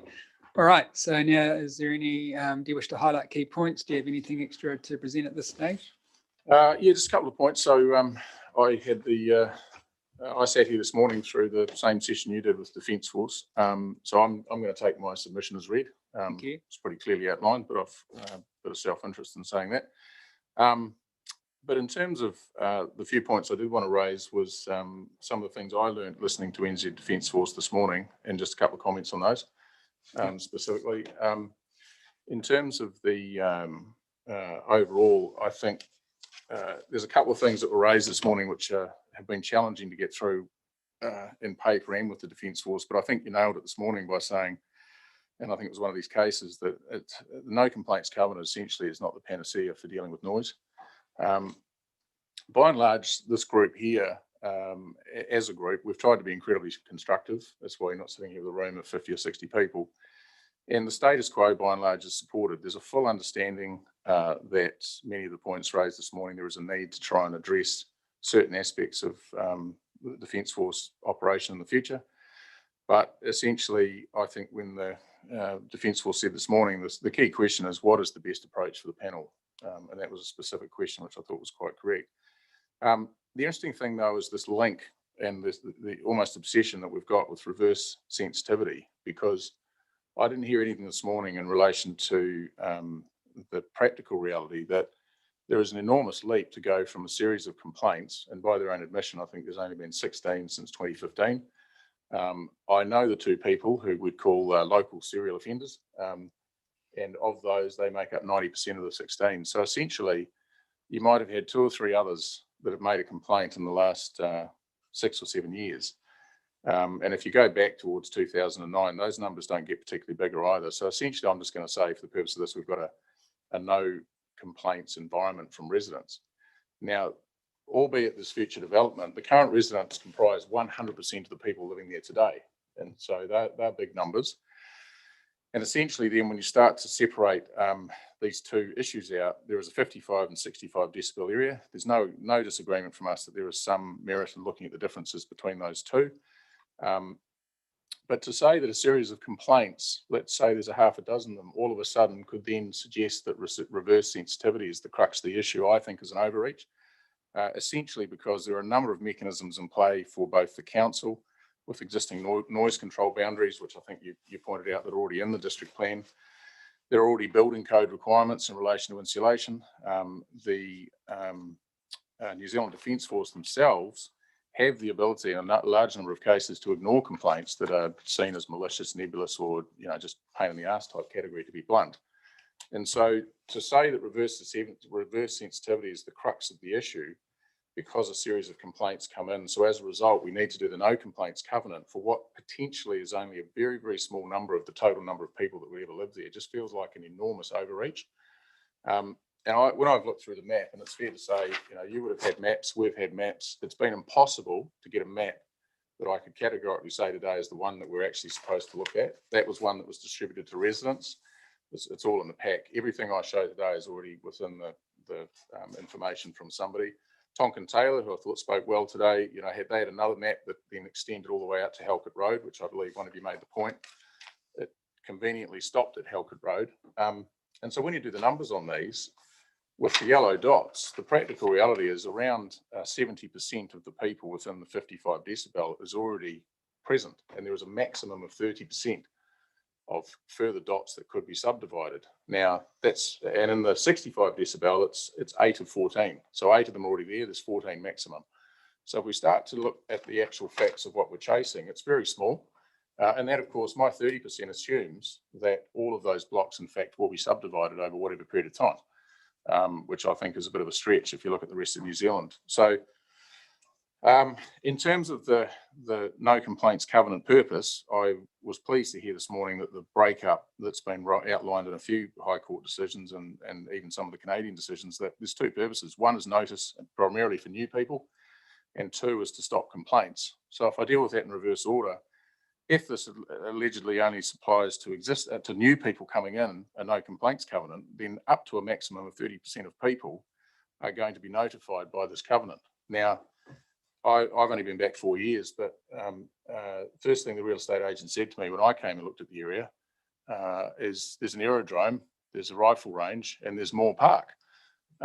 So this is not an isolation. Like, people move there because we know there's this stuff there. And I think the last umpteen years of lack of complaints shows that it's kind of an environment that's working. So the stopping of the complaints, I don't believe in any way. The Canadian decision, the Untitled decision, putting in a no complaints covenant doesn't stop complaints. And the irony of this is when this thing deferred towards just being for new people as opposed to trying to focus on existing as well, then essentially you're saying, well, the complaints from the 70% that is actually 100% of people right now could continue to complain anyway. You know, so what does that mean? If the 30% that eventually move in over the next 30 years happen to complain, the other 70% are going to sit silent. It's like, it doesn't make any sense to me. So that's the point I wanted to point out. The other thing that has been awfully difficult, because we've talked a lot about good neighbours, trust, all those things, and I heard it this morning. The reality is, if I was to paint a picture for you at the moment, and you had 354 people sitting in this room, many of which are elderly, the trust has fallen away from healthy to very low, to almost non-existent in some cases. There has not been an engagement once across the 2.5 years we've been doing this. Jerry, who's speaking after me, I know they've got the letters when they sought to go to Burnham. They went to Wellington as well, and we've basically said, just refer to this process, liaise with council. The new major who spoke this morning, by his own admissions, only been there 6 months, didn't seek to reach out, have discussion. So it's easy to say we'd like to have some communication, we want to engage, but it kind of feels like it'll only happen once the decision's made and hopefully the no complaints covenant comes in, which, if you then start to sort of look at speculation behind all of this, there are a few certainties, and this is as follows. And it was interesting, and I was very pleased to hear these parts this morning. Combination of Wairuru, which is a leak that probably should never have got out, possibly moving to Burnham. The police special tactics squad have been using the range more. The size of the artillery, based on their own reports, has been increasing from what is a rifle range, which you'll never get a complaint out of most people for that. But when you start to talk high-end explosives and grenades, helicopters a couple of years ago, driving on top of the very buns that were put in place to try and stop the noise. The sum total of all of that is the activity is increasing, but nobody has any transparency on it. And so this morning, the responses that I noted, quote, there are no plans to increase in the immediate future, to a very direct and simple question. There was also then the insistence that if the theory of Wairau closing had an impact, the answer was, well, yes, it would increase if Wairau closed. But if you hadn't contemplated that, you wouldn't answer quite specifically to me. So when you say it would only happen for 8 weeks at a time, it would be very structured. It was in daytime business hours and there'd be one night in that period. I find it awfully difficult to accept that no one around the table had contemplated that that future use was there, because that was an incredibly structured answer and only came out the second time it was asked. The West Melton is not Burnham. We're picking our battles.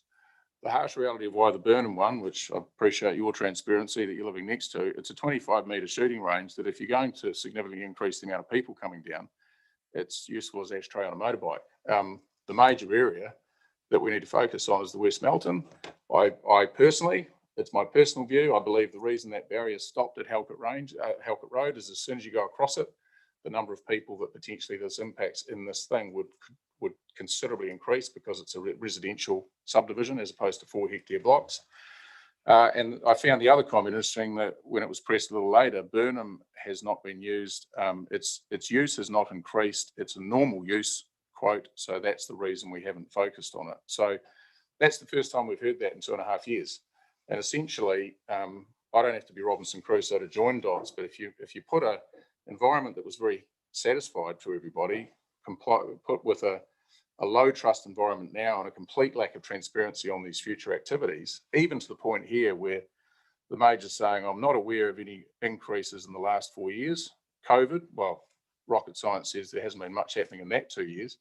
But I can say to you before that, there has been increases that are noticed. But if you've done all this contouring, and the Tonkin and Taylor went to great lengths to point out they used the base case of what was pre-2019 as their rationale for where the contours should go, why was nobody ever able to answer the question, and in fact didn't raise it today? If there's some idea of what the future is, then surely these contours should have been based on future usage, not just the base case back in 2019, because the two don't match up.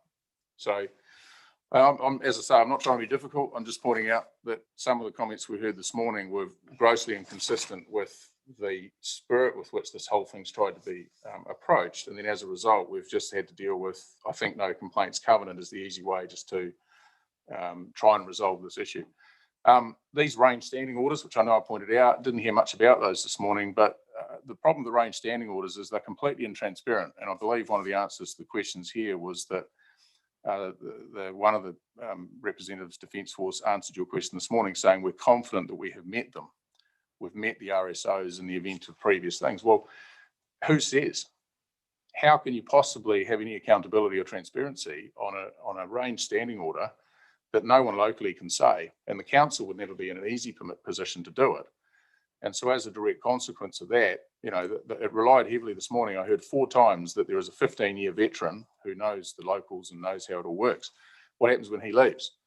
The major himself has been there for 6 months and he clearly didn't have a lot of the history. And in fact, if you do have the history, the RSOs that became public, which resulted in advertisements like this in the paper, which by and large have been working, enable people to move their animals, they only came about in 2009 because of the shitstorm that got created because of the blast that went across the whole neighbourhood. So it kind of went from good neighbour to bad neighbour and let me do something about it. So if you start to say no complaints covenant is the best way to approach this, it feels like it's a future proof of a series of activities that we have no knowledge about. The council already has a set of tools within the district plan and within the typical process of consents and so forth to deal with it. So to leap up one end and just penalise the mighty few that are going to come in for the new and say it doesn't have any impact on the existing, I think is a bridge too far. My last comment on the 65 decibel is I do believe it should be treated separately, and we do, from 55. It makes some sense, but there is an enormous difference between a non-complying activity and a discretionary, restricted discretionary exercise. If you're in there at the moment and you've got your houses and they've been there 20, 30 years, what happens when they get sold? That's their asset, but the asset's worth substantially less because the people moving in would like to either significantly expand it and in a worst case scenario, pull it down and rebuild. Essentially, we've rendered their value of property significantly less, a point that was made by the report that actually came to council in the very first instance back in 2019. But in essence, it would make changes and alterations and various other, bowling over eventually for those properties virtually impossible. We can all sit here and say, I think they said this morning, it would be minor costs to go back through, but that's significant costs when you're talking about people's ability to fund these things and get consents moved. So I hope the context of the fact that West Melton's a lifestyle block area, it's not primary residential out in these contours, and that sort of backdrop that I've outlined, in addition to what we've submitted, really does clarify that this no complaints covenant is a gross overreach. So that's me. Thank you very much for that. It's a very clear and helpful verbal presentation. I'll see if we have any questions for you, Raymond. Andrew? Yeah, just a couple. Thank you for your statement, and I appreciate you've been sitting in on the other evidence that's been submitted through on this topic. So I guess it is just clarifying in your paragraph 3, you talked about there's no suggestion for the range to close or move. And I'm just querying it with you because Ms. Davies provided in her evidence a complaint statement which was a wish to stop the functioning of the range. So I mean, do you accept that there are different views amongst the community on that? Yeah, good question. Cut to the chase, if you excluded the 2 serial offenders who tend to get a bit emotional with it, I can say on behalf of the other 352, there's no desire for the range to close. And in fact, in our original submission letter that 287 people signed, one of the statements in there was the status quo was supported. Okay. So that by status quo was not intended to be a legal term. It was the fact that the notifications are there, people with animals and horses, and there's a lot through there, can move them. The changes for those that were living there in 2009 with the RSOs were acceptable, and by and large, there's no complaints. You know, he only quoted to 2015. Take the 14 out that were from the 2 people, you've got 2. Yeah. Stretch back to 2009, which is when the RSOs came in, and I believe it's only like 3 or 4 others. So, you know, we're talking 5 complaints from July 2012 to the end of 21. Yeah. So you're talking, and as he said, there's 2 of those that account for the most of it, and the people that I spoke to that are the 2 have put 14 complaints in between them.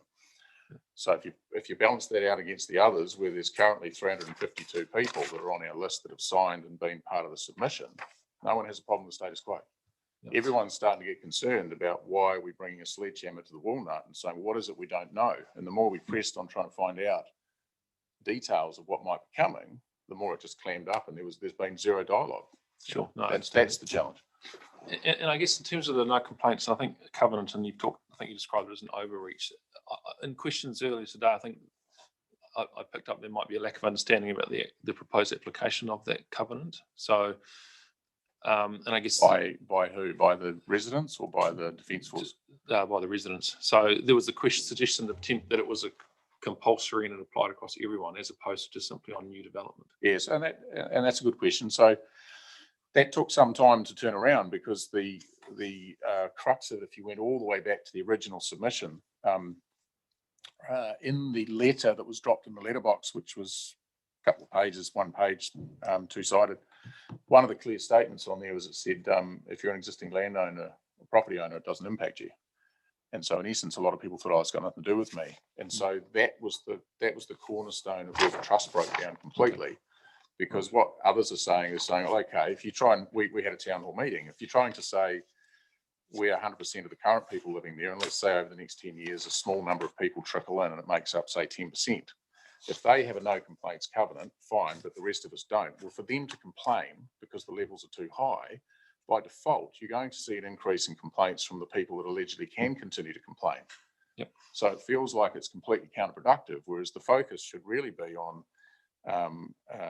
the fact that it is an outdoor area. You can't just say we need no complaints covenant because if you pull your curtains and you're outdoors, it doesn't have an impact. Well, people move to a lifestyle block because they want to live outside. But to be frank, most days I'm right on the border of the 65 and 55. I hear more often the days that they're on more noise from chainsaws and neighbours' mower that will drown out the noise that comes from the range. There's only one big thing on the range that's creating big challenges some days, and horses and animals bolt, is when these grenades happen, and the higher end explosives, which you could argue was that originally in the mandate of the range. And that's the concern. What happens if we're sitting here a year's time, you make your decision, RSOs are not legal, they're not binding, they're not public, and then all of a sudden we're dealing with twice the amount of grenades. And I think it's a bit like I believe New Zealand Rail was before us or somewhere today. And one of the points raised in that session was, well, at what point does some responsibility sit to mitigate from the source as opposed to just deal with the inability for those impacted to stop complaining? Because having looked at the aerial photos, I'm not permitted to walk through the range. It's not exactly a weekend daytime activity I'd think was sensible. But where the grenades are going off, it would be very easy to put the buns in and it would start to mitigate some of the noise going up. But the grenade area is actually wide open. So, you know, there's a lot of technical obsession with restricted discretionaries and covenants and so forth, but there are some very practical realities to how this area has operated for the last 80 years, and it just feels like an enormous shift to the goalposts when council's still got ability to manage new people coming in. So yeah, that's my comment on that. So I don't think they misunderstand it now, but I don't think it's an argument to say, oh, by the way, it only applies to new.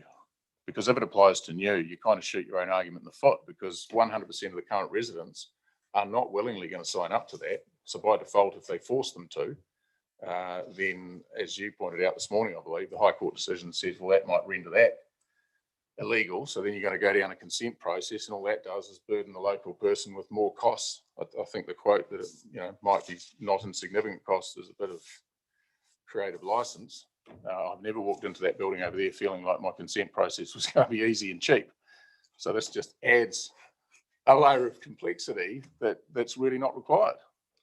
Sure. And just finally, just teasing out the difference. So do you have a view on, I guess, the rules as they propose to apply to extensions and alterations versus the rules as they are proposed to apply to whole new dwellings? Do you think that do you have a different view on whether and how they should apply in those? Yeah, it's a good question. I think there's a grey zone in the middle. So here's one. What happens if the house that's been there for 50 years currently actually doesn't meet the building code, single glazed, freezing, all the rest of it, and you decide to buy that 4 hectare lot and bowl it and then move the house 30 metres to the left?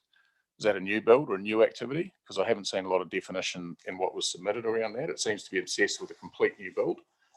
There are questions sitting around some of these parties. What happens if the place is burnt down by fire and you choose to rebuild something that's a bit different? It's still a house, but all the discussion this morning sort of conveniently beelined in on change of use. The reality is it's lifestyle block. We don't have commercial buildings and we don't have commercial operations out there. So I feel like that's chasing a shadow. So I think the only place where that alteration and modification piece becomes hugely problematic is in the 65 decibel area, because in 55 it should just not apply. Because if I'm living there now and I want to put something twice the size on, as long as I meet the building code, what's the difference? I'm there. But the modification in the 65 decibel, I think, is if it's a non-complying activity, most of those houses in there would be at least 10 years plus. Some of them are 20, 30 years old. So at some point they will be purchased and look to be renovated, but that kind of renders this of no use. Okay. Yeah, no further questions. Thank you. Mark, any questions? Thank you. Just a couple. I think I heard you right. So the group you represent essentially have no significant issues with the status quo, the activities that occur on the range at the moment. Well, given that COVID makes them potentially less, but in general, with the way the range was operating prior to 2019, that you were tolerance, not quite the word, accepting of that level of activity. Yep. Okay. Now I'm going to ask you this question because you're a reasonably recent resident. You spoke about when you came in, your real estate agent told you about the speedway, the aerodrome, and the rifle range. Mm-hmm. Did that lower the amount you offered for your property? No. So, you knew they were there, so you paid what the going rate was for the property. You didn't discount it because it was coming close to any of those activities. No, but I think the important point, and I can kind of see where you're heading with it, is one thing I did do is I went to the neighbours either side, and then I went round to 4 or 5 different properties, and I said I'd like some clarity on what this range means. Because as I dug in, I found the impact of 2009. I had understood about that sort of all the stuff that was around Claymore mines, and then most people generally said, look, we had a rough patch back in 2009, 2010, if anyone had been there, because a lot of the people here have been there 20, 30 years. And they said that was very, very unacceptable. It was unreasonable use. And since then, the RSOs, they may have been in existence before, but to the extent it related to advertising and being a good neighbour, quote, those took a step up. And I think the measure that they worked is the fact that there are no big list of complaints currently. There have been buns put in more recent times to try and sort of mitigate a little bit of noise. But essentially where it sits is okay. That's very different though. If you go through no complaints covenant, that only impacts the new, and we've got all these current landowners. What none of that addresses is the fact that they as a neighbour or not, whether by this district plan or not, there is not sufficient transparency or engagement around what the future intentions are with artillery at the high end of high explosives and grenades and all the rest of it. Now that may or may not be the mandate of the council, but at least in the current framework and construct, there is still and will be an opportunity for everyone to say, look, this is too much. It's not reasonable. Very same way it happened in 2009. And I think, as I said, when you look at the combination of factors with Wairuru, the increased artillery we're already experiencing, they put the buns in, they drive along them. They weren't driving along the day the guy did the contours test. Let's all be practical about that. There's certain things. I've stood on the Halcook Road myself with a noise meter and asked myself, why does the 55 decibel start at Halcook Road? How did it increase by you know, a substantial amount from where it was to here. When I stand on the opposite side of Halcook Road in the very first residential section, the noise is, for all intents and purposes, the same. So, you know, why are we just focused on this piece? And why have we not included the Burnham as well? I mean, that whole thing just, there is no transparency. And essentially this whole thing comes down to, I think is the word unfortunately slipped out from Rebecca, power. And maybe it's just easier to have this thing in play. But you're not going to remove the problem. You've got a big problem for people on the value of their properties in 65 decibel. That's one of the big legacies of this. And I think in the 55 decibel, as you well know, people start to go, oh, well, you know, all the existing places don't have a no complaints covenant. That's fabulous. But when I talked to a real estate agent and went through the process I did, everyone said, oh, it used to be quiet here, but now it's really noisy. You know, that is where the pricing and the saleability of properties gets impacted, and that's not reasonable. Thank you. I have no further questions. All good. And no further questions from me. I think you made your points very clearly, and I certainly understand the point you're making. And correct me if I've heard this incorrectly, but that you're saying the no complaints covenant proposal has no practical merit because the vast majority of residents wouldn't have one imposed on their property anyway. 352 of them. Yeah. Well, actually, everyone that's in the submission. Yeah. So why chase it? Yeah. All right. Now, you have some other members of Rain in the Range who wish to. So Jerry's speaking after. The only thing was Patricia had a couple of technical points from something that had been read, and she was happy to ask any questions that related to her evidence. Okay. As opposed to me. So we'll deal with Ms. Hart first and then hear from your other members. Is that... it's just purely Jerry. Yeah. Purely Jerry. Okay. Well, actually, there's very little. But this I'm assuming from what I heard this morning that this is a problem that other people have faced. I've realised when I saw the attachment to Ms. Haverstock's evidence that there was controls relating to the use rather than just the subdivision. I hadn't spotted that, and looking through, I can see that the 42 officer hadn't spotted either, that they had actually requested this, but in much further down in their submissions, which is why there's probably confusion, because the submission they said they fully supported Rule 7.1. You probably know all this. Later on, they refer to Rule 7X, where they suggest adding this item C as the additional control. And at that point, they didn't just say new buildings. So that could be where that. So and because of that, I didn't give it advice that this was a possibility. So it didn't feature in the other further submissions, but I presume it'll all come out in the wash. And I thought I heard today on the YouTube that there's going to be some sort of legal look. Yeah, because it is confusing. So can you just clarify if that legal question is one of whether the scope's in or out? Because we've made no formal position on that. What happens then? So you say it's in. What do we then have the right to do? That's why you get a legal opinion. Oh no, I don't want to pay those bills. No, not us. Them. The main, I can't answer that question, but the main issue for us is to ensure that any amendment to the notified provisions that someone's asking us to make is within the scope of an original submission. Yeah. So that's been the basis of a lot of my questions. Okay. Yeah. Well, mine's a very technical response to that, but when I've read that again, and you say, oh no, because you asked a lot of questions this morning about whether if the no complaints covenant was or wasn't in, is this because of that or not? If you talk back to the 55 decibel range, if the no complaints covenant doesn't get in, and we go, oh, let's just beeline it for something like the restrictive discretionary because it's our next best bet. Well, you know, if it walks like a duck, quacks like a duck, it's still a duck. Ultimately, you're trying to achieve the exact same thing, which is putting something on residents. And if you're just trying to put that on the new, then all right, you might say, well, that's not going to impact many. To come back to your question before, if that ended up going onto the existing, then all that modification and alteration stuff comes back in. And so effectively, you're backdooring a far more broader issue than just the new no complaints covenant. So I just asked that if to me, it doesn't hang on a legal opinion on if it's in or out. In essence, the question still remains the same: is why is there such a problem with the status quo and the ability to manage sensibly through consenting processes and the rules that you currently have in the district plan? And I'd say lastly on that, there is an awful lot of confusion on the difference between a resource consent and a building consent. So a lot of people sort of go, oh, I can get my building consent, but of course, if you need to get a resource consent and you can't get it, then your building consent's no use. So that's where some of this confusion is coming from. So anyway, I'll read your response with interest. It'll be great. Thank you. No, thank you very much. And now we have someone on Zoom to speak to us. About to find out.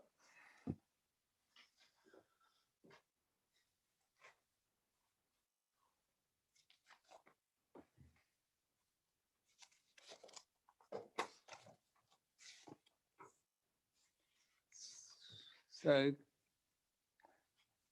it's Jerry, is it? Jerry. So Jerry, can you hear us?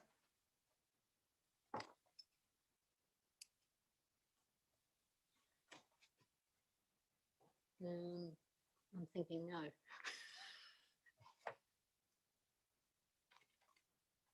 The reason subdivision will never happen, the infrastructure's crap. I'll have to get fibre first. We wish. Yeah, we don't hope. As if not pressed something. No, it's not anything.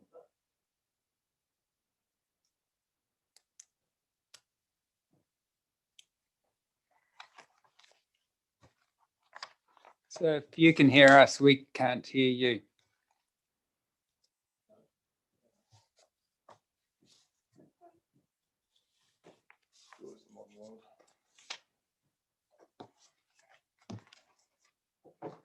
Somebody's helping him.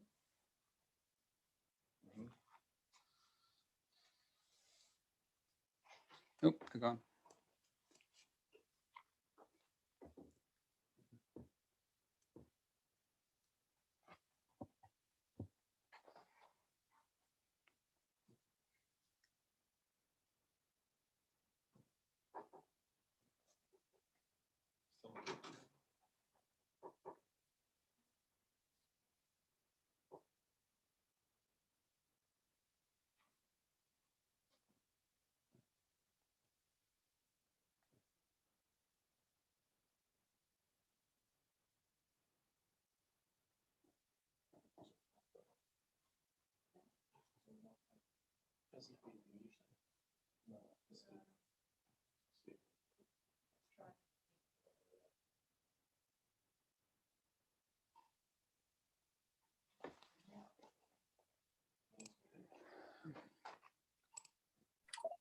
You should hear me now. Yes? Do you Yes. hear me? Sure can. Awesome. The problems with being an old bugger. Thank you for your patience. Sorry about that. Basically, I'd like to first of all thank you for giving me the opportunity to speak at this meeting. I'm the founding member. I'm the founding member of Rain. I can hear you. Can you hear me? Yes, we can. We're good to go? Excellent. Okay. I'm the founding member of Rain in the Range from 2009. I had hundreds of members back then due to the anger caused by one neighborhood damaging percussive event on June 12th of that year caused by the Army at the West Melton Rifle Range. Some members of the council may remember meetings we had with the Army in 2009 and 2010. Our current steering committee of 3 equal members includes myself, Adrian McFedries, who you just spoke to, and Gerald Miles, all of Bells Road, and Gerald is sitting beside me. 2 of us wanted to pack this meeting with disgruntled residents, but Adrian and our expensive specialist advisor asked that we not. In respect to him, we didn't.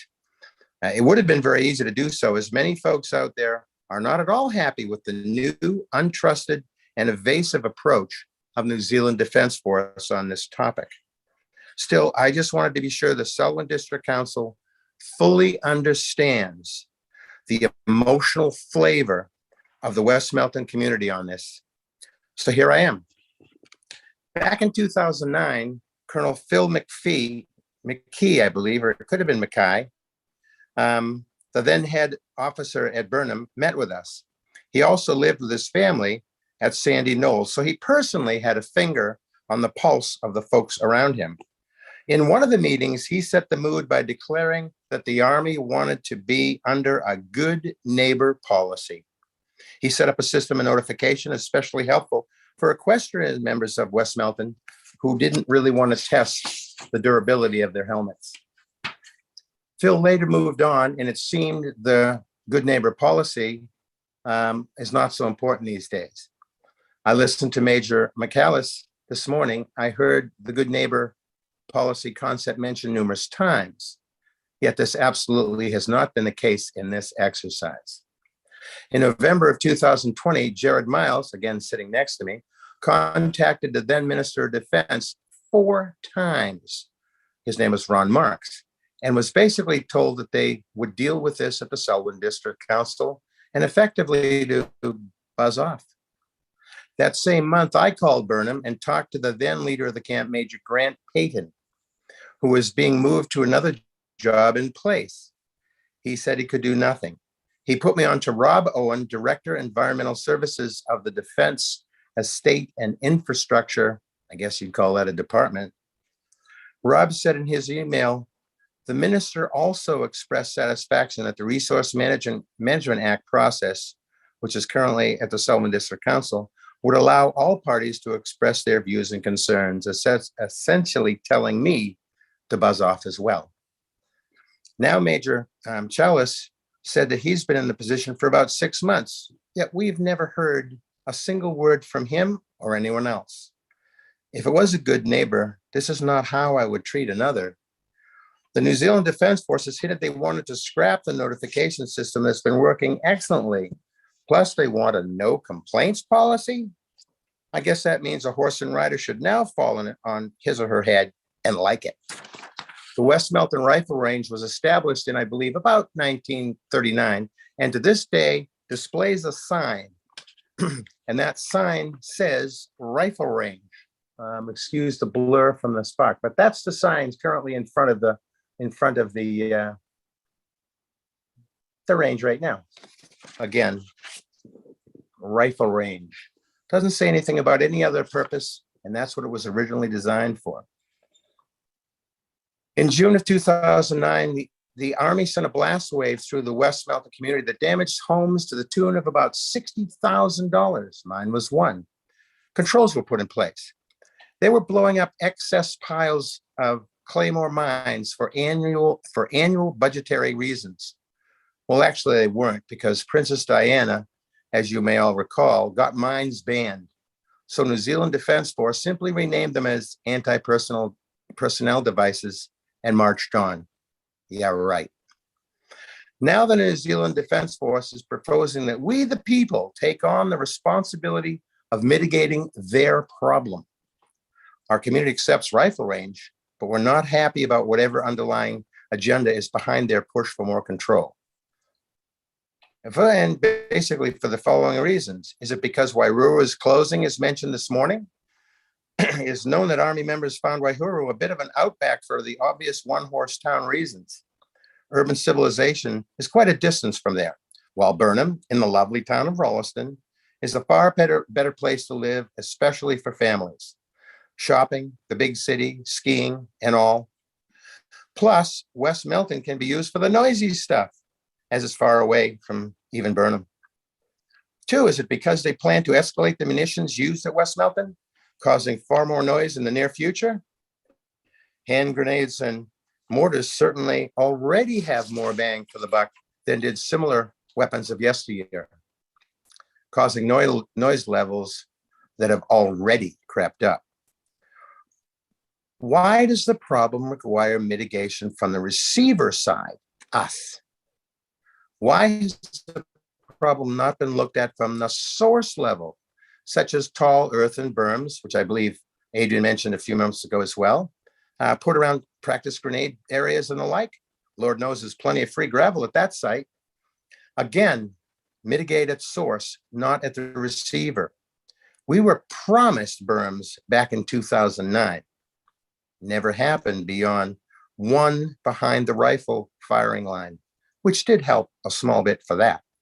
If I had a neighbor who was not happy with the noise coming from my property, would I, as a good neighbor, say, make your house more soundproof? Ridiculous, just ridiculous. Why have they refused to talk to our group and simply deferred to this hearing process? We tried, they refused. Very unneighborly. Their silence has been deafening. So if all the people running this New Zealand Defence Force initiative are from outside West Melton, why would they give two hoots about the little town of West Melton? They don't, but you should. Why should the people of West Melton lose financially when property values are accordingly going to be lowered? Why should the Selwyn District Council lose tax revenue? Hello. When those values drop? The answer is simple. They should not. Finally, 55 and 65 decibel levels are clearly not about rifle fire noise at all. I can barely ever hear rifle fire. It's about explosive noise, and that's what we object to. If it is fundamentally not to be controlled at the source, especially. You have the many unhappy people of West Melton watching you. We ask that you put a smile on their face and push back against the New Zealand Defence Force on their behalf, on our behalf. And we hope that this will make a difference in your judgment. Thank you very much. Thank you. We'll see if we have any questions for you, Mark. No, hello, Jerry, but no, I don't have any questions for you. Andrew? Hi, Mark. No questions, thank you. Rowan? And I have no questions either, but thank you very much for taking the time to present your views to us. Appreciate that. Thank you very much again. Have a good evening. Yep, you too. All right. Well, that brings us to the end of your presentation, I think. Yep, thank you again for coming in and enjoy the rest of your day. Yeah. All right, so now 4218, anything to draw to our attention at this stage?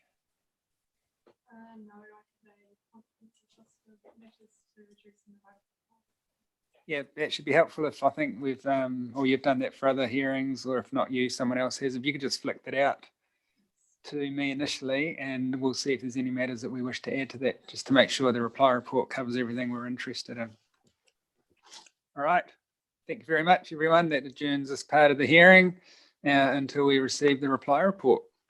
Indicative timing.